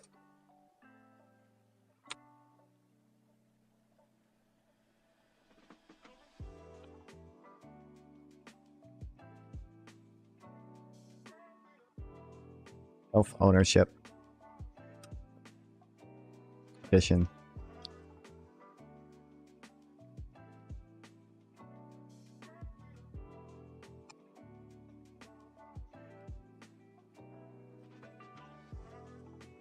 This structure is such that each person is the greatest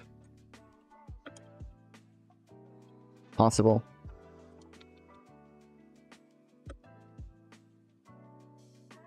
opportunity to do whatever she might want to do.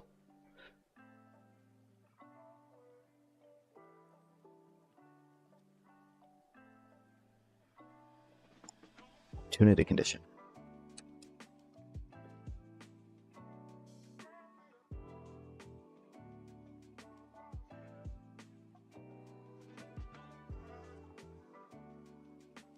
For society, to the third condition asserts the person with the least opportunities has some opportunities that are no smaller than any of those enjoyed by the person with the least opportunities under any other feasible argument. In case there exists another feasible arrangement that is just as good for the person with the least opportunities, then the next person has to scale up, and a free society must have opportunities no smaller than the second person, up the scale of opportunities under this arrangement, and so on. Hold on. The person with the least opportunities has opportunities that are no smaller than those enjoyed by the person with least opportunities under any other feasible arrangement.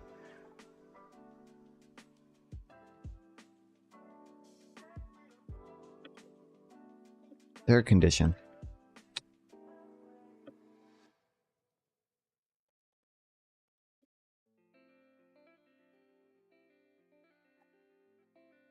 Person with the least opportunities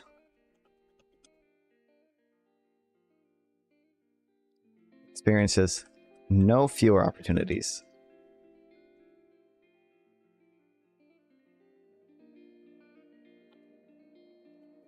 than the person with least opportunity. Under any other feasible arrangement.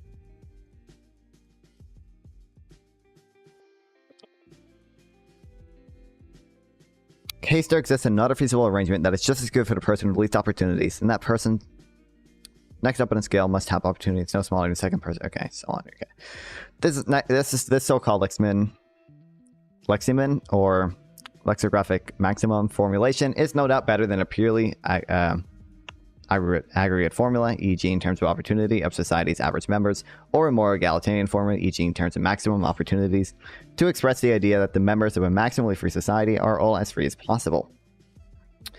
A full characterization of this ideal of a free society would require, in addition, a specific specification of the standards by which conflicts between three conditions should be settled.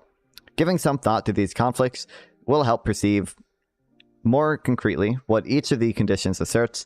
If one is to prevent most efficiently the violation of rights, for example, one may have to restrict severely self-ownership of some persons, for example, by arresting those suspected of having violated some right, or imprisoning or even executing the convicted, and or to restrict more mildly the freedom of all, for example, by limiting freedom of association in order to forestall the formation of terrorist gangs, or by imposing conscription in order to ward off external threats. In other cases, such as compulsory vaccination against infectious diseases, or the obligation to help a person in danger, when the risk to oneself is small, there is a direct conflict between self-ownership and the protection or expansion of opportunity sets. In other cases, again, the conflict between self-ownership and Lexmanian opportunity is less direct and contingent upon several specific empirical assumptions. Suppose, for example, in the absence of legal obligation to vote, the proportion of comparatively poor people who vote is considerably less than if it were an obligation. Political platforms would tend to display less of a concern for the opportunities of the worst off, and the outcome of the political process would systematically diverge from what Lexmanian opportunities would require. As they only have a little bearing on the argument of this article, mostly concerned with the opportunity in dimension of freedom, I shall not discuss the complex issues raised by such conflicts. As a rough guideline, let me just state that a free society should give priority to security condition over self-ownership, and to the latter over Lexmanian opportunity.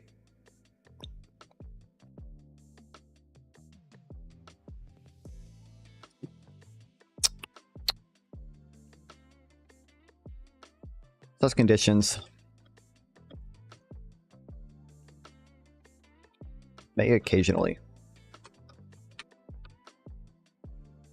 come into conflict.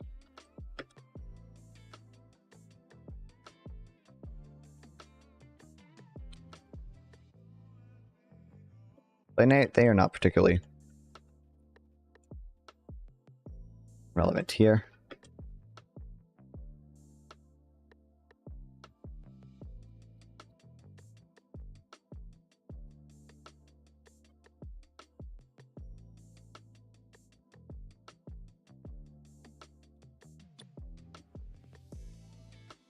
Right here, let's say.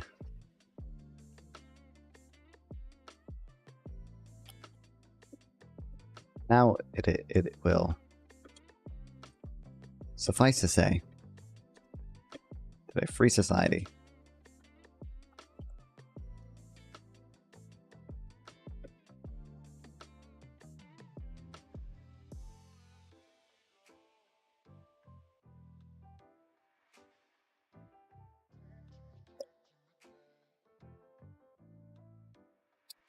should give a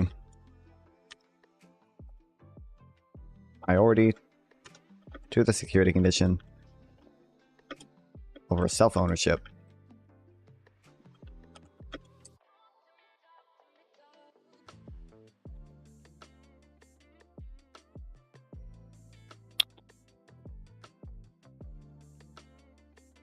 Self-ownership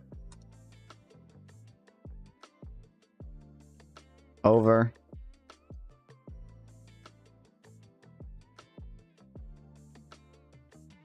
the opportunity condition.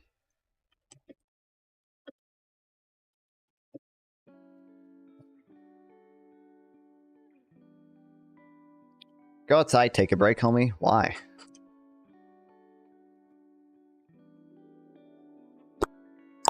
But its priority need not amount to rigid lexicographic priority. In other words, mild disturbances of law and order can be tolerated if getting rid of them would require major restrictions of self-ownership or major departures from Lex-Median opportunity, and mild restrictions of self-ownership can be incorporated into the institutional framework of a free society if a good case can be made to the effect that a significant improvement would result in terms of Lex-Median opportunity. Nonetheless, for the sake of simplicity, I shall summarize the three conditions and the priority relations among them by stating that they amount to requiring the Lex-Miniing of the people's opportunities, subject to the protection of their formal freedom. That is, the respective structural of a structure of rights that incorporates self-ownership. This, in turn, I shall further abbreviate by saying that a free society, as characterized by the three conditions in their articulation, is one that Lex-Minian's real freedom. Lex-Min's real freedom. Why? This is such a stupid. I hate how he's using this as a fucking adjective. And I shall call real libertarian the position that consists in asserting that a just society is a free society in a sense. Where can this real libertarianism be located on a map of existing theories of justice? If the left-right axis is to be defined by the degree to which a position caters for the interests of the least advantaged, it is hard to think of a position that could unquestionably be located to the left of real libertarianism. Yet the latter falls short of the plan to egalitarianism for three distinct reasons. First, it imposes a formal freedom. Okay, hold on. I need a fucking...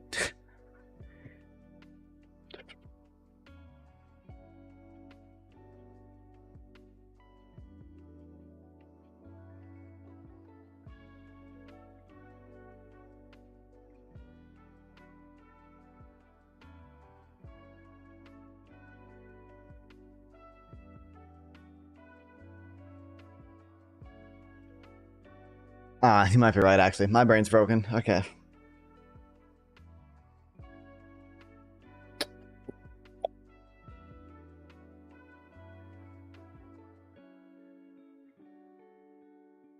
How does Turbo have 20 viewers right now? Wait, I just realized how he's view botting. There's no, dude.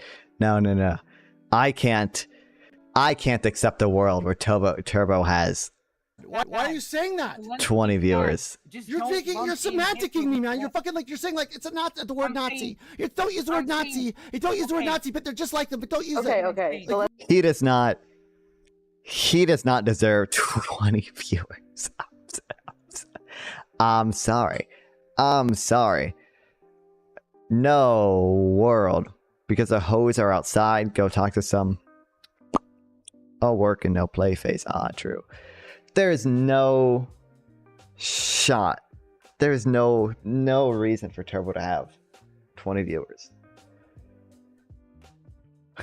How? He's incoherent.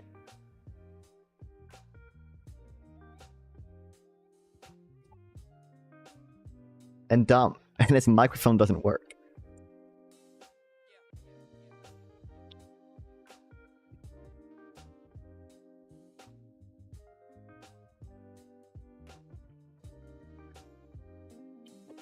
Alright, I need to have more brain power to read this, and apparently this hoe's outside too, but I need to have more brain power to read this, and fucking no one's on the TikTok debate shit right now, because my TV is so fucked, so. I got like 3 videos at it too. I might only edit one of them at this point, because it's kind of too late to edit the other 2. They want everyone to forget about this graph. Make sure everyone sees it. This cuts off and the hoes are outside.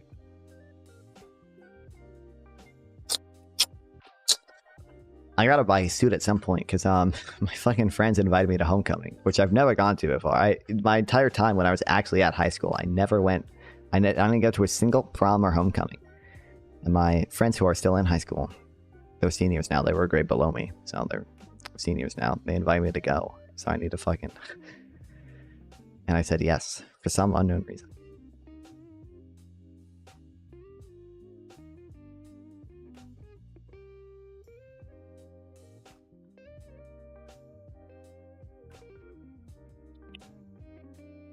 Anyway, thanks for watching. I love True. A lot of people watch me stream. I'm pretty sure you don't even hear Guido, but oh no, I don't on YouTube. Don't you dare go to homecoming unless it's for a date. I already agreed to it. I'm not gonna not go. I'm going as my typical role when it comes to these things, a substitute boyfriend of sorts. Because most of my friends are women. So please don't. Why not? I already agreed to it. I'm not gonna not do it. But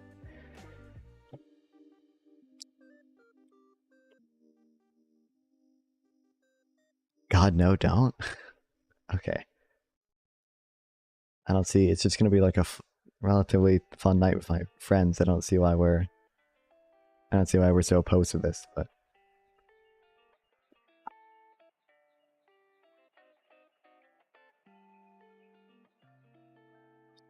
Is not optimal. What does not optimal mean?